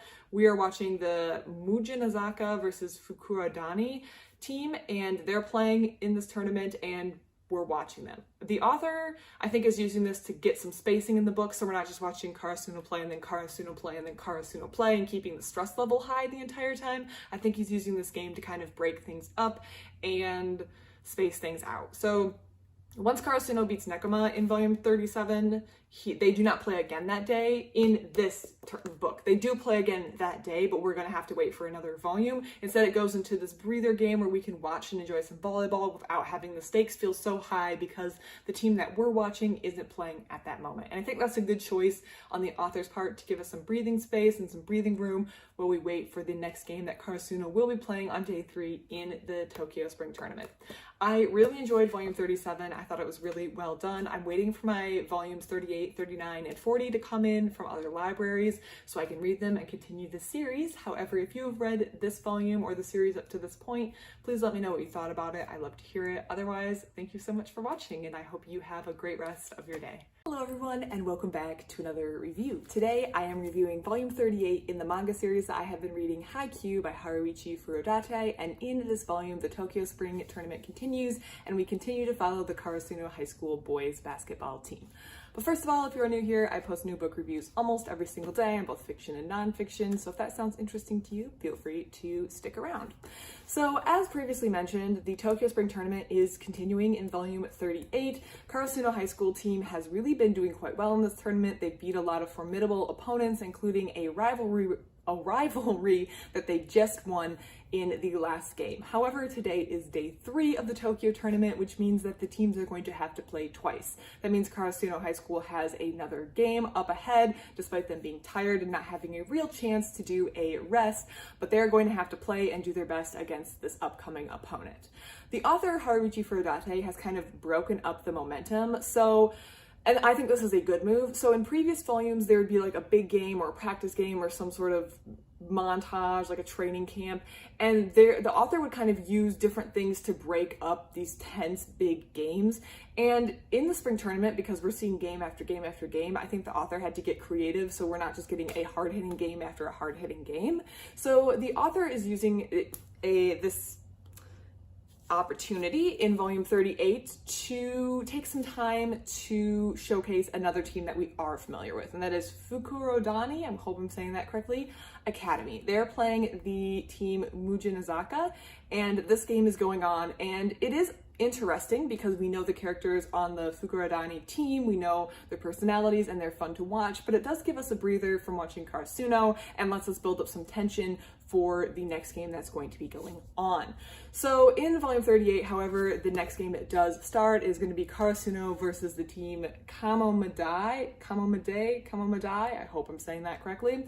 And that is going to be, again, their second game of the day, so they are quite tired. However, this game does have a little interesting twist. So we have not seen this team before, to my knowledge. This is a completely new team. However, that team, Kamomedai, that's how I'm going to say it, that's how I was saying it in my head, has another little giant. So if we remember, Hinata wants to be the next new little giant, so a shorter volleyball player who can really fly through the air and score, and he is 5'5". The team that they're facing has a member that is 5'7" named Hoshiyumi, who also wants to be the next new little giant. So this is kind of going to be a war for that title in a sense, because both of these short players are going to try to prove themselves and prove that they can win this aerial battle over the net. Overall, this is a very enjoyable volume. I do like the setup. I think the breathing space was nice. We got to see another team in action, a team that we know and that we followed nominally throughout the series, but I'm really excited to watch this matchup between Hinata and Hoshiyumi. I think that's a really interesting twist for the current volleyball game, and because we've had a little bit of a break, I'm now excited again to follow Karasuno High School team, and we're going to see how they do against this new high school. I'm really excited, and I am going to be reviewing volume 39 very shortly, so if you want to see what happens in volume 39, stay tuned. If you've read volume 38, have any thoughts on the comments or how the Tokyo Spring Tournament is going so far, please leave it in the comments below. I love to receive them. Otherwise, thank you so much for watching, and I hope you have a great rest of your day. Hello everyone, and welcome back to another review. Today, the Tokyo Spring Tournament continues in volume 40 of Haikyu by Haruichi Furudate. But first of all, if you're new here, I post new book reviews almost every single day on both fiction and nonfiction, so if that sounds interesting to you, feel free to stick around. As mentioned, we are in the Tokyo Spring Tournament, part of the Haikyu series, and I am really enjoying following the Karasuno Boys High School volleyball team, to see how far they go in the Tokyo Spring Tournament. Right now, they are facing the team Kamomedai. We're just going to stick with that and go with it. And this is presenting a real challenge because the team has a really good blocking ability, and it doesn't matter how good the team gets going, they can't seem to punch through this defense. And you can do everything right on your side of the court, but if you can't score at that point when you put the ball over, then you kind of have to reset and try that again. So every volleyball set is waged point by point, but this one especially feels like every point is being waged. In addition to the two teams duking it out, we also have this battle going on between Hinata and Hoshiyumi on the other team. Both of them are short players who are vying to be the next little giant. So we do have this additional sub battle that's going on the court at the same time, which keeps things interesting.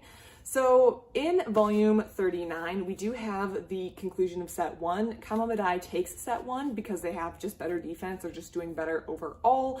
And when whoever wins set 1 is kind of at an advantage going into set 2, not only because they have momentum, but they aren't as stressed. So if Karasuno loses set 2, then they are completely out of the tournament, and that's elimination. So they have to win set 2. Well, Kamomedai, well, winning set 2 would be nice, they could wrap things up. They don't have that pressure that they cannot lose set 2. So it does put a little bit more pressure on the team Karasuno to go into set 2, knowing that they have to win this. both teams do have a change of tactic going into set 2. Both of them shift their rotation. So in volleyball, you rotate positions with each change of the serve. So you kind of know who you're going to be facing. Like, people in the front row are always going to be paired up with people in the front row because both teams are going to be rotating together. And in order to throw the other team off balance, both teams have decided to make shifts to their starting lineup, or not starting lineup, but in their rotation. So different people are going to be facing different people on the other side of the court, which is interesting. I don't know if we've seen that before. We may have, but this is a tactic that's going into set 2, which will hopefully change things up because, again, Karasuno's backs are against the wall at this point and they need to win set 2. That being said, Karasuno has been in this before, so I feel like I have some faith in the team to pull through. I really think that they're going to be able to beat this team because even though they are good, I just feel like Karasuno has that extra edge, but Haruichi Furudate can surprise me and he's not afraid to have people lose, or he hasn't been in the past. So we're going to see what happens and if Karasuno can pull out set 2 because, again, their backs are against the wall and they need to win this to continue in the Tokyo Spring Tournament. Overall, I mean, I keep saying this, but I enjoyed Volume 39. I really enjoy this series, and the more it goes on, the more I like it. I know I'm probably getting close to the end of the series. I want to say it ends at 45, but I'm not entirely sure. So I'm going to be sad when the series ends because I have been loving it and enjoying it so much. If you've been reading the series or have any thoughts or comments on it, please leave it in the comment section below. I love to receive comments. Otherwise, thank you so much for watching, and I hope you have a great rest of your day. Hello everyone, and welcome back to another review. Today I'm going to be reviewing Volume 40 of the series Haikyu by Haruichi Furudate. In this volume, in this installment of Haikyu, the Tokyo Spring Tournament continues with day 3. Karasuno is currently battling the team Kamomedai, and after dropping set 1, they desperately need to win set 2 to stay in the tournament. But first of all, if you're new here, I post new book reviews almost every single day about fiction and nonfiction, so if that sounds interesting to you, feel free to stick around. So as previously mentioned, the Karasuno boys high school volleyball team has dropped set 1 against Kamomedai, so they need to win set 2. But this team has really, really good defense, and in particular, they have been focusing their blocking on Karasuno's member Azumane. So Azumane is kind of a star in the sense that he does a lot of offensive attacks, he does a lot of spiking, and in this case, he's also the star of the volume, possibly indicated by the fact that he is on the cover. So Kamomedai clearly has done their research, they know he is a strong hitter, and they are actually putting blockers on him quite frequently to make sure that he is still blocked. He's always blocked, and this creates a physical barrier because Azumane is going to have to punch through the blocks or go around the blockers every time he attacks, but it also creates a mental block because he knows that they're watching him. He's not going to get that free ability to just go in for a hit. They're always watching him and they're putting some mental pressure on him as well. However, he knows that he needs to step up and score points for his team if they're going to win, and they have to win set 2. So he needs to get past both the physical blocks, the blockers themselves, but also the mental block that they're putting on him, the mental pressure that they're putting on him with their blocking.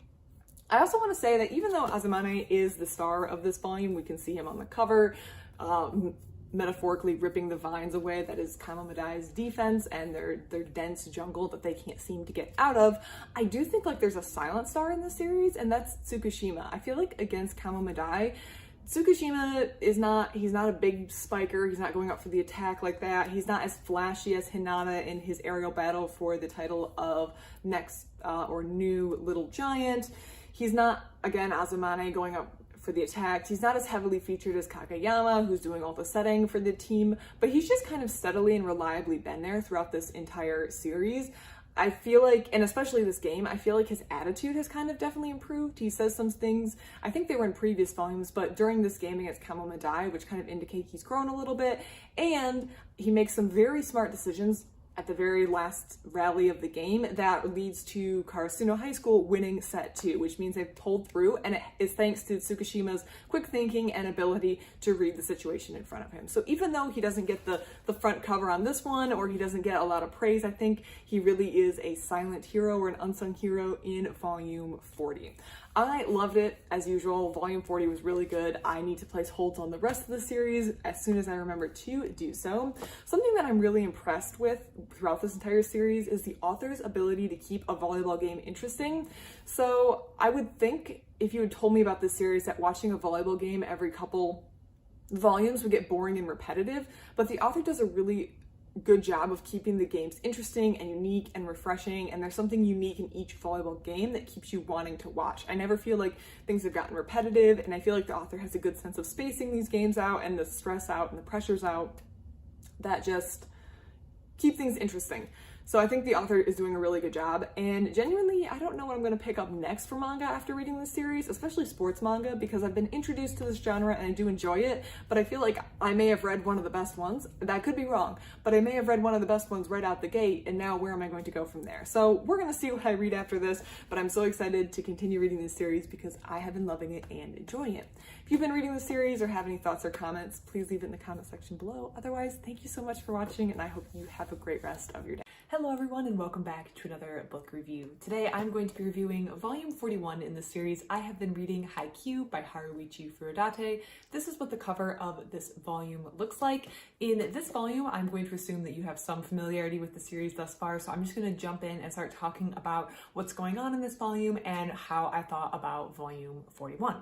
So this volume is actually a continuation of a game that started in a previous volume, and this is Karasuno High School, which is the team we are following, versus the team Kamo Madai, I believe is how you would say it, during the Tokyo Spring Volleyball Tournament. So this is a huge tournament, and this day that these teams are playing in is a huge day. They've had 2 games today, so they are quite exhausted, and both games have gone on to 3 sets. So volleyball is played best 2 of 3, so if someone wins the first 2, there's no need to play that 3rd set, but in both games, they're going to have to go to the 3rd set. So the first game, Karasuno won, so they've advanced to this game, and Kamo Madai, of course, has also won their previous game, and they are playing in this second game of the day, and the first 2 sets were split between the teams, so they're having to play in a 3rd set.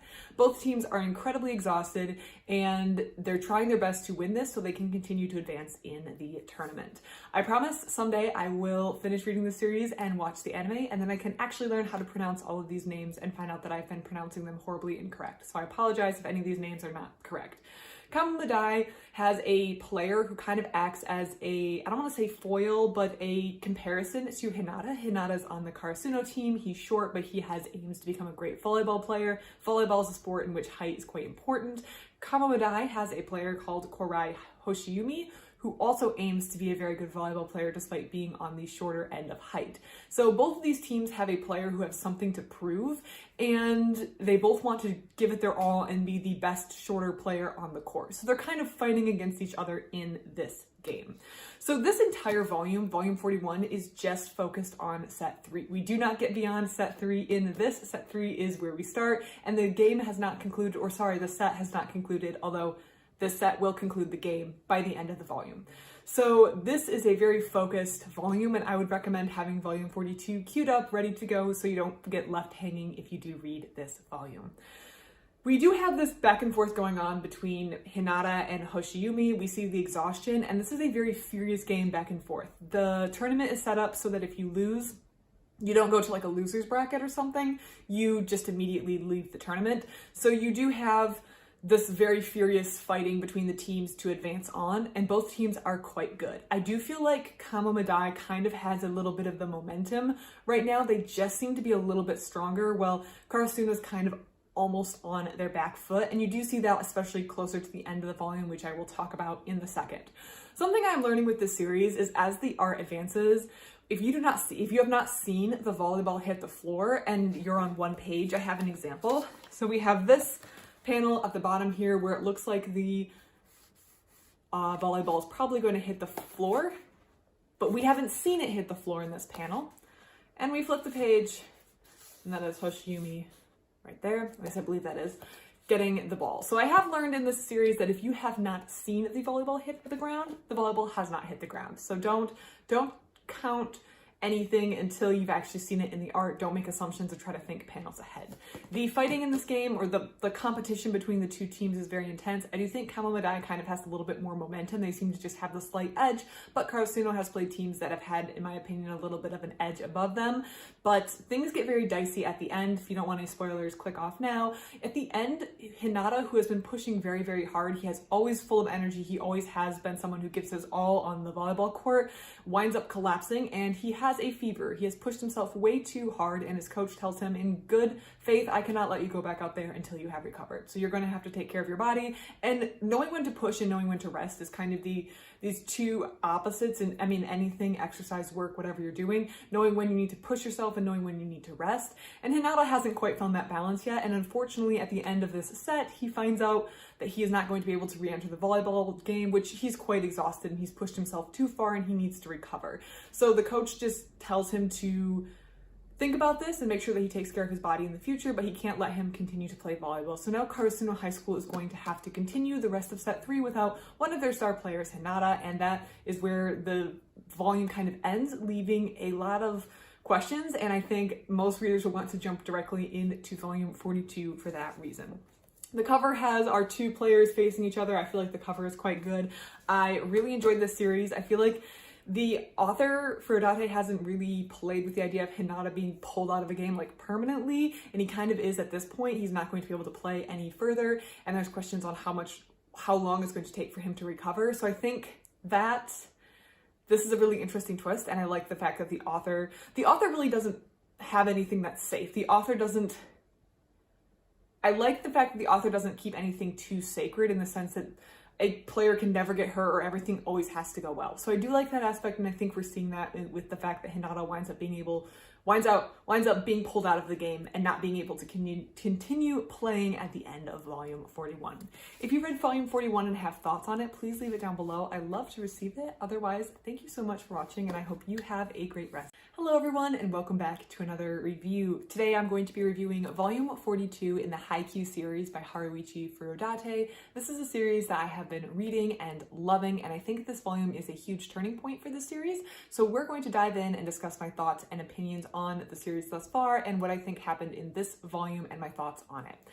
First of all, though, I'm going to assume that you have familiarity with the story thus far. If you need a refresher, I do have reviews of volumes 1 through 41 on my channel, but we're just going to dive in with volume 42. Volume 42 is a continuation of volume 41, naturally, but it is a very direct continuation. Volume 41, our high school team that we are following, Karasuno High School, is in the spring tournament, trying to get to the very top, trying to become the best team there, and they are battling their second game of the day versus a high school Kamo Madai. Kamo Madai has forced the game to a third set, so neither have won in straight sets. They're playing their third set of the day, which actually is their third set of the game, which is the sixth set of the day, so the teams are very exhausted. At the end of volume 41, Hinata actually winds up being pulled out of the game because he is too exhausted. He is too tired to continue playing, and he winds up with a fever, and the coach cannot in good conscience send him back out onto the court. So Karasuno High School is going to have to conclude this game versus Kamo Madai, a very tough high school to beat, without Hinata. I think this was a very difficult choice for the author to make, but I like the fact that there's no safe character with Furudate's writing style, the author, Haruichi Furudate's writing style, because even Hinata, the star player, isn't going to be completely safe from everything, and things happen. I feel like it's a very tough call to make plot-wise, but I think it maybe was the right call to make for that time. Hinata has been pushing himself very, very hard, and there is a balance between rest and pushing yourself that you have to achieve as an athlete, and Hinata doesn't quite have that balance, and he overextends himself, leading to him not being able to be there for the conclusion of this final set versus Kamo Madai. This is a very bold choice, and I think once Hinata leaves the game, there's definitely a momentum swing. Kamo Madai knows they have the advantage, and they push it, and they just have momentum that you can feel Karasuno just cannot stop. Karasuno is not able to stop Kamo Madai once they get on this momentum, and they are able to take the entire set. This means that Kamo Madai has won, and Karasuno is out of the spring tournament. Karasuno is not able to advance. There's no loser's bracket. It is a single elimination style, which also makes it kind of bittersweet because there are seniors on this team who will not be playing next year, and Hinata was not able to conclude the season or play out the last couple plays with his team during the spring tournament with those seniors who are no longer going to be on that team. This, of course, though, I like that, again, I've mentioned this before, Furudate keeps nothing sacred, so it's not like they're a great team so they're going to win. Even great teams suffer with defeat and loss, so it is interesting to see, and I think that that also creates the next scenario, which I'm going to talk about, which is where the turning point comes in. So this very difficult loss that happens in the first half of the volume. So Karasuno is out of the high school tournament, and that actually concludes their like high school volleyball year, was my understanding. That was like the last event for the year. As sports have seasons and they're going to have to wait for next year, the seniors will now be leaving the team and they have to find a way forward. And I think this left the author with two options. The first is due next year in high school. Hinata has 2 more years of high school left. We can follow Hinata, see what he does in the second year. Maybe he'll get farther, maybe he'll improve his skills, get invited to the training camps he wants, see how he evolves with Kageyama, see how their partnership evolves.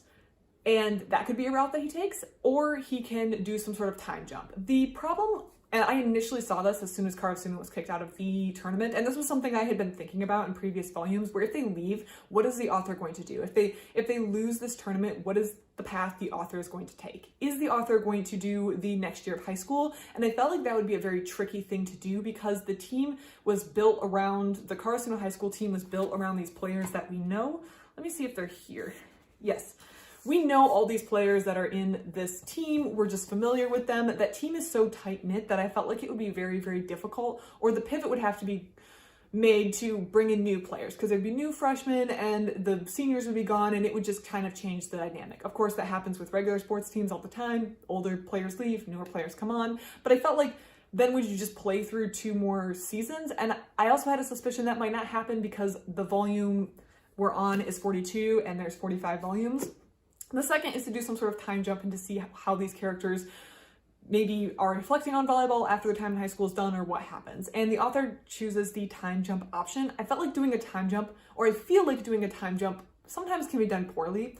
I think it's a little bit more challenging. I think rebuilding the team with new characters would have had its own challenges, but I think overall maybe it would have been the easier option to do. Maybe the author could have stretched this out. I don't know what his publishing agreements were, but maybe he could have stretched it out to 80 volumes and we would have gone through the sophomore, or I don't know what the words are in the Japanese system, year 2, and then maybe year 3, his team, Hinata and Kageyama's team, win the spring tournament. I feel like that could have happened, and while rebuilding the team would have been interesting, I feel like the team would have been rebuilt each year over the players that we know in the core Hinata-Kageyama duo, and that could have been a way. I think the time jump was going to be a little harder to execute, but then you don't have to rebuild this high school team each year, and it may have shortened the series, especially if the author wanted to move on to new projects. So the author does that time jump, and I think he does it quite well. Now it is, of course, a little abrupt. Almost every time jump is. You can't really skip 3 years and not have any sort of bump in the process, and the author does do this time jump to post high school. So Hinata has played through his high school career, Kageyama has played through his high school career, and we're now seeing what these people are doing, what most people are doing after high school. So Kageyama, we'll start with him, has gone on to the professional league in Japan, which is, I want to say V division, we'll just say the pro leagues. Kageyama went on to the pro leagues. Hinata did not initially go on to the pro leagues. He decides to take time to train in Brazil and train on the beach for beach volleyball. He thinks that training on the beach is going to improve his indoor game, although I'm not sure how many people go from beach back to indoor as a pro. I do know some people go from indoor to beach. I'm not sure exactly how that works as a professional, but we're going to see what Hinata does post high school, and as he continues a career, maybe making it as a professional. I do think the time jump, the second half of this volume was just kind of setting up the time jump and what we're going to be doing for the rest of the volumes. I do think that the author took the more difficult path, but I think it was executed well, and therefore I liked it. I was nervous when I saw immediately that he was going to the high school, or not the high school, when he was going to the time jump path instead of the high school year 2 path. I was like, ooh, this was the split I saw coming, and I wasn't sure which one the author was going to take. And when I saw that he was taking the time jump path, I was a little nervous, but then I should have had a little bit more faith, because I really do think it was well executed. Some bumps, but by the end of volume 42, I felt like I was into the time jump, and I felt like maybe it was kind of a reasonable path for Hinata to take, and I'm excited to see what the rest of the series holds. If you've read volume 42, I'm guessing you have thoughts and opinions on it. I want to know what you think about this. Do you think that you would have enjoyed the series more if they had continued at high school? Do you think the time jump was a good idea? What did you think about this volume particularly? I just think it's such a turning point in the series that I'd love to hear your thoughts on it. Otherwise, thank you so much for watching. I hope you continue watching for the rest of my review of the remainder of the series, and I hope you have a great rest of your day. Thank you. Hello everyone and welcome back to another book review. Today I'm going to be reviewing volume 43 in the series Haikyu by Haruichi Furudate. This is a manga series I have been reading and really enjoying. If you need a refresher, volumes 1 through 42 reviews are on my channel. We're going to be diving in volume 43 and discussing my thoughts on it, my opinions on it, and kind of my thoughts on this series overall as we start to get to the close of this manga series. So I've been reading this series for a while. I've been very invested in this series for a long time and I have been really enjoying it. And I think that now we're getting to the end of this series, I have some more overarching broad thoughts as well as discussing what's happening in this particular volume. The first thing that readers are going to notice when they see the cover, and apologies, there are like library stickers on here, is things look different. In previous volumes, we saw players that we're familiar with. In this case, we see Kageyama here in the black and I think it's like orange jerseys of Karasuno High School. But the author made a change in volume 42 when Karasuno High School was knocked out of the spring tournament in Tokyo versus the high school Kamomadai. He decided to not continue on the high school path with these players, but instead shift to their careers in volleyball or not in volleyball after high school. So the author did a time jump which consumed the second half of volume 2. Primarily, we followed Hinata, who decided to continue his career by going to Brazil and playing beach volleyball. Beach volleyball is a totally different game. It is fundamentally still volleyball, but there's only 2 players, so players touch the ball quite a bit more, and there's not as much backup on the court per se. You also have factors like sand, which is a little different to play in, and wind factor. So Hinata is really starting to get a feel for the game. I'm not sure what the path is for pro players in real life, if people from indoor migrate to outdoor, or what happens. I don't watch as much beach volleyball. I really watch volleyball primarily at the Olympics, the pro level volleyball, where I tend to watch women's indoor court and men's beach volleyball. So those are just the 2 ones that I gravitate towards. I'm sure men indoor court volleyball is wonderful and women's beach volleyball is also wonderful, but they do seem like 2 slightly different games. And I'm not sure if people who play indoors primarily migrate to beach or people who play beach primarily migrate indoors. But if I had to guess, it's indoor to beach. So it's kind of a little bit of a career difference. And this is mentioned in volume 42 or 43, somewhere in here, that Hinata's kind of going to be taking a unique path if he goes outdoor to beach, but then wants to again go back into indoor court volleyball eventually when he goes back to Japan. Now, Hinata's rival slash partner, Kageyama from high school, went directly into the pro volleyball leagues in Japan. He did not do any sort of career deviations. He was, of course, a top setter in high school and he was a top pick, so it makes sense that he would have been recruited right out of high school to a pro league in Japan. Hinata he's fighting some disadvantages, primarily around his height, but he's trying his best and he's going to go to Brazil in hopes that his time in Brazil will make him a better indoor player after playing beach volleyball and therefore help him get recruited onto a pro volleyball or a pro Japanese volleyball team. This is exactly what happens in volume 43. So Hinata is playing in Brazil, he's having a good time, he's meeting people, and he really enjoys the sport, although he does find beach volleyball difficult to play. He goes back to Japan and he winds up making it on a pro Japanese volleyball team, the Black Jackals. So this is a very exciting twist in the series. We're now into the pro groups where the players that we recognize are playing on pro teams. And the focus of this book, volume 43, is setting up what I believe to be kind of the final volleyball game of this series. And it has it's a rematch and a throwback to one of the first volleyball games that we see in the series. Kageyama, as I mentioned, has moved on to a pro team as well. He is playing on the Schweiden Adlers, which is a Japanese team, but it sounds German because I guess their sponsor's German. Kageyama is playing on their team and Hinata, of course, on the Black Jackals, and they have their first matchup of the season, so Schweiden Adlers is going to be playing against the Black Jackals. This is a big matchup because it's a continuation or a rematch of what happened in middle school when Hinata was really trying to get into volleyball and he played against the team that Kageyama played on and got completely trounced. But this is a rematch. We have 2 pros going in against each other and pros that spent 3 years playing together in high school. So we do have that dynamic where now they know each other and they're not just random people, and it's going to be really interesting to watch.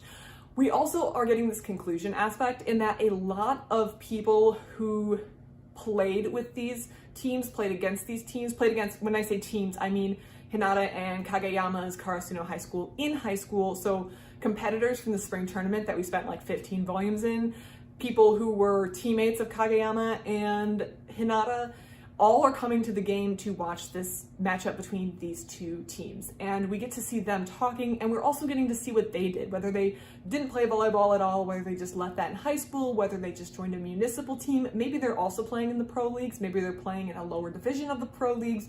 We're just seeing what all of them continue to do. And we're starting to get this wrap up element. We get this final matchup, and the game starts, and it is ongoing in this series, and you can tell the skill level is quite high. But besides the matchup and the rematch of this first game that we had, we also see the character building all coming together. We see all these characters we've interacted with coming together. I feel like the author did 40 plus volumes of building characters, not just among the team that Hinata and Kageyama played with in high school, but also on other teams that they played against, teams they went to training camps with, teams they went to practice games with.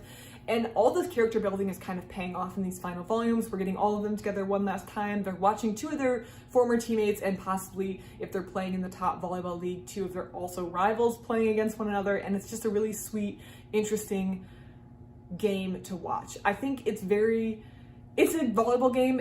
It's interesting, it's fun, but we're also starting to get the wind down aspect. I think the author is, of course, there's only 45 volumes, so we are wrapping it up, but the author is starting to wrap up all these elements and all of this character building and all this work that he's put in for 40 volumes in this volume, and we're starting to see the culmination of this entire series come together, and I absolutely loved it. I love this series. I'm excited to see the conclusion of this game, but I also kind of feel like the conclusion of this game doesn't really matter. I feel like both Hinata and Kageyama have kind of proved themselves at this point, and we have the conclusion and the character building and all these characters that we've seen for 40 plus volumes together in one spot, and it's a really sweet, fun volume to read. And I think if you've been reading and loving this series, you are going to love volume 43 as well. If you've read volume 43, please leave your thoughts on this in the comments below. Otherwise, I encourage you to check out my manga playlist, where I have many, many, many reviews on a wide variety of manga series. And thank you for watching. I hope you have a great rest of your day. Hello everyone, and welcome back to another book review. Today I'm going to be reviewing volume 44 in the series. I have been reading Haikyu by Haruichi Furudate. I have been loving this series. We're at the very end of this series. This is volume 44 out of 45. I have lots of thoughts. I've been loving Haruichi Furudate as a writer, so let's dive in and discuss what I thought about volume 44 and what I think about this series overall as a whole. So I am going to assume that you have familiarity with this series. You're watching a review of volume 44. If you do need a refresher, I do have reviews of all previous volumes on my channel. So volume 44, we have kind of gone through this time jump where Kageyama and Hinata, two of our key characters from the entire series, have made it to the pro leagues in Japan. They both have had different paths getting there. Out of high school, Kageyama went right to the pro leagues right after high school, while Hinata spent some time in Brazil playing beach volleyball before moving back into the pro leagues in Japan. And they are playing against each other, but on opposite teams on the first game in their team's matchup of the season. Hinata is playing on the team Black Jackals, while Kageyama is playing on the Schweidenadlers, it is a Japanese team just with a German sounding name. And they are facing each other for the first time since middle school. So this is a throwback to the matchup that Hinata and Kageyama had, their first matchup ever, which was a middle school volleyball game. Kageyama was on a much better put together team. Hinata was playing with quite literally just people he found and could convince how to play. And Hinata's drive for volleyball has always been there, and it's culminated in both of them being in the pro leagues despite taking different paths to get there. The rosters of both of these teams are packed with many people that we recognize from reading the series. So that makes sense. In the spring tournament, the farther that Karasuno High School advanced, the more you're playing up against top teams and top players from the nation. And it makes sense that many of these top players would be recruited into the pro leagues following the conclusion of high school. So it does make sense that we're seeing a lot of players here that we recognize from previous volumes. The author has spent 40 volumes really doing a good job of building characters, not only from the Karasuno High School team, but various teams that Karasuno played, and building the connections between the players on the teams and rivalries or connections with all these other players that they know. And I think all of that's coming to fruition in these final volumes, where we see a lot of players that we recognize who have come into their final form. It sounds like, I don't know, Pokemon Evolution or something, but have reached the pro level and are playing at a very high level, and it's very, very rewarding to see all their work play off and see where they wound up after high school. But it doesn't just end with those players who are playing on either the Schwein Adlers or Black Jackals. There's a lot of players that know Hinata or Kageyama teams, or players from teams that had played Karasuno in high school, or even people who are no longer playing volleyball at a professional level, but were teammates with Hinata or Kageyama. They're all coming to watch these two teams play, the Black Jackals and the Schwein Adlers, because they're seeing two people who they know have played together in high school now playing each other for the first time at a professional level, and it's just going to be an interesting and exciting game. I think that the rivalry between Hinata and Kageyama, which never really went away even when they were in high school together and playing against one another, although they do have a little bit more, or probably a lot more, respect and admiration for each other at this point. And I think that matchup is very interesting. We have that going on, but also we have a culmination of the character building that the author has spent 40 plus volumes building with all these characters, and coming together and having this closeout game, because this is obviously the final matchup of the series, is interesting. And I think it's very well done, and I enjoy it. I do have to say, I don't think the stress is quite there when I watch this final volleyball game. It does seem like just an exhibition.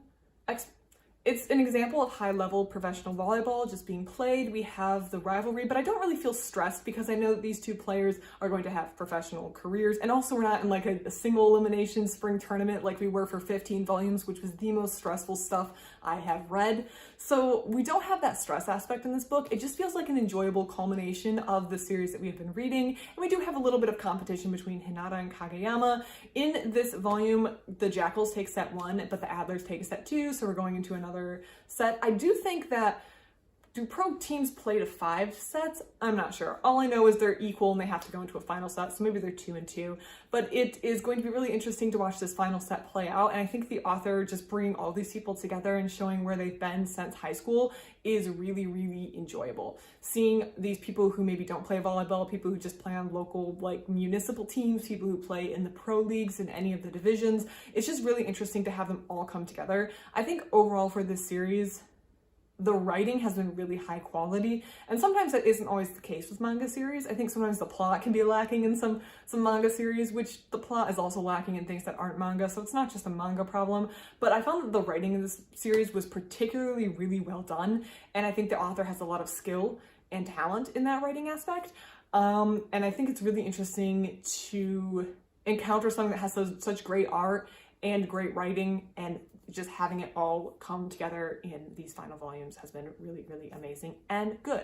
If it was not 45 volumes, I would probably buy the entire set, but I feel like manga can get really pricey, and I don't know if I want to spend out for 45 volumes right now. But this is a really amazing series. I'm loving the way it's coming together. We are in the conclusion phases, so there's not a lot to talk about in terms of plot or character development. All of that has kind of been completed at this point. I just am really impressed with the writing, with the quality, with this series overall, and I would love to hear what you thought about this series, what you think about the conclusion of the series. Did you agree with the direction that the author went? What do you think about it? I would love to hear it, so please put your thoughts and comments in the comment section below. Otherwise, I want to just, again, give a shout out to Furudate. What an amazing book. I really enjoyed his writing. The story, the plot, the way this turned out was really, really interesting, and I look forward to giving my review of volume 45. Thank you so much for watching, and I hope you have a great rest. Hello everyone, and welcome back to another book review. Today is a very special day. I am reviewing the final book in a manga series that I have been reading for a while, Haikyu by Haruichi Furudate. Today I am reviewing volume 45, which is the last book in the series, or the last volume in the series. I'm going to be talking about the plot specifically of volume 45 and what happens in this volume, as well as my thoughts of the series overall and the things that it has inspired me to do in real life. Haikyu was a very good series, but let's first start with just volume 45 before we start getting into a review of the entire series. So volume 45, we have kind of moved, and this happened a couple volumes ago, from a focus on the high school team, Karasuno High School, to a focus on professional play. Hinata, Kageyama, as well as many other members of the Karasuno High School team have advanced to the professional league, and they are now playing in the top league in Japan for professional male volleyball players. The story that's taken up the last couple volumes and takes up a portion of this volume in volume 45 is a team between the Schweiden Adlers, which is the team Kageyama plays on, and the team Black Jackals, which is the team Hinata plays on. So this is a rematch of the first game that we see in the series between Kageyama and Hinata, where they were in middle school, and Hinata kind of vows that he's going to become a volleyball player, and Kageyama is acting as the king of the court. In this scene, in this volume, we're redoing that, but everyone's at a professional level. Kageyama is clearly a very advanced player. Hinata has achieved his dream, and it's a callback to those earliest volumes in the series where we've seen the completion of these, or the evolution of these two individuals as pro volleyball players. So the focus of this book is a little bit on the game between these two pro teams. This isn't the only game they're going to play against each other. They're going to play against each other more to come in the season. But I think it's a good ending point for the series. There is kind of a battle of which team's going to win, but I don't actually think it matters which team wins. I don't actually think it matters whether Kageyama's team wins or Hinata's team wins, because it's more of this conclusion to wrap up the entire series, and you definitely get that as you go through the volume. The volume has a lot of touching tributes to characters. Furudate has taken a lot of time to build characters throughout 45 volumes, so I think it's really good that he's taking this final volume to pay tribute to all these characters that he's created. Not only the characters, but also the teams. A lot of the teams that Karasuno High School played against at their high school years, or these players who played on that high school team played against in their high school years, had team banners, and there's a lot of characters that we, the readers, are familiar with, having read 45 volumes. And the author takes time to pay tributes to each of these teams, each of the mottos, and has a lot of throwback or nostalgic-esque scenes to kind of call the reader's attention back to those previous volumes. I think this wrap-up volume was done really, really well. Nothing was rushed. You kind of felt like we were just taking time to appreciate the series. There were a couple of scenes that I wanted to point out. So here's one. We have Hinata versus Kageyama. This is during the Pro League game, and they have the Karasuno banner fly here, and then we have Hinata and Kageyama on this side. So I really liked this one, and probably my favorite is this one, where we have pretty much every person, or many of the people we've seen throughout the series, in one volleyball court doing some sort of little practice game. If you have this volume, you know what this page is. There's a lot of banners around the edge. It's a very good callback to everything that we've read in the series, and I really thought this was probably the best page in the whole book, in my opinion. And I felt like this was a really nice touch and tribute to all the characters that we know, all the characters that we've seen. As you look through the characters, you recognize almost all of them. And I think it was just a really good compilation of all the work that has gone into the last 44 volumes. I do like that this series, or this final volume in the series, shows Kageyama and Hinata not only as competitors in this game with the pro leagues, but they also have a little touching moment where they show them in the future competing together side by side, representing their country in the Olympics. So we have the international stage and them competing as teammates. So we have Hinata and Kageyama both as opponents and playing against each other, as well as teammates and working with each other in this series, or in this particular volume, which I really like that moment that they're not just forever now opponents, but they can also work together to represent their nation at the national stage. So this series overall, I can't say enough good things about this.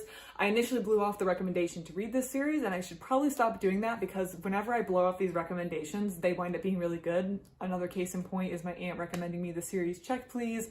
I'm trying to think of any others, but whenever I get these recommendations, I always wind up sitting on them longer than I should, because this has been a really good series. The author has a really good writing style. The writing is really good, and the tenseness of the volleyball games were also really well done. That I really appreciated that as well. A very, very good series. It was I wasn't crying for days, but it was a very emotional end to read something for so long and then reach the end of the series and realize this is the completion of these characters and this storyline that you've been following for a long time.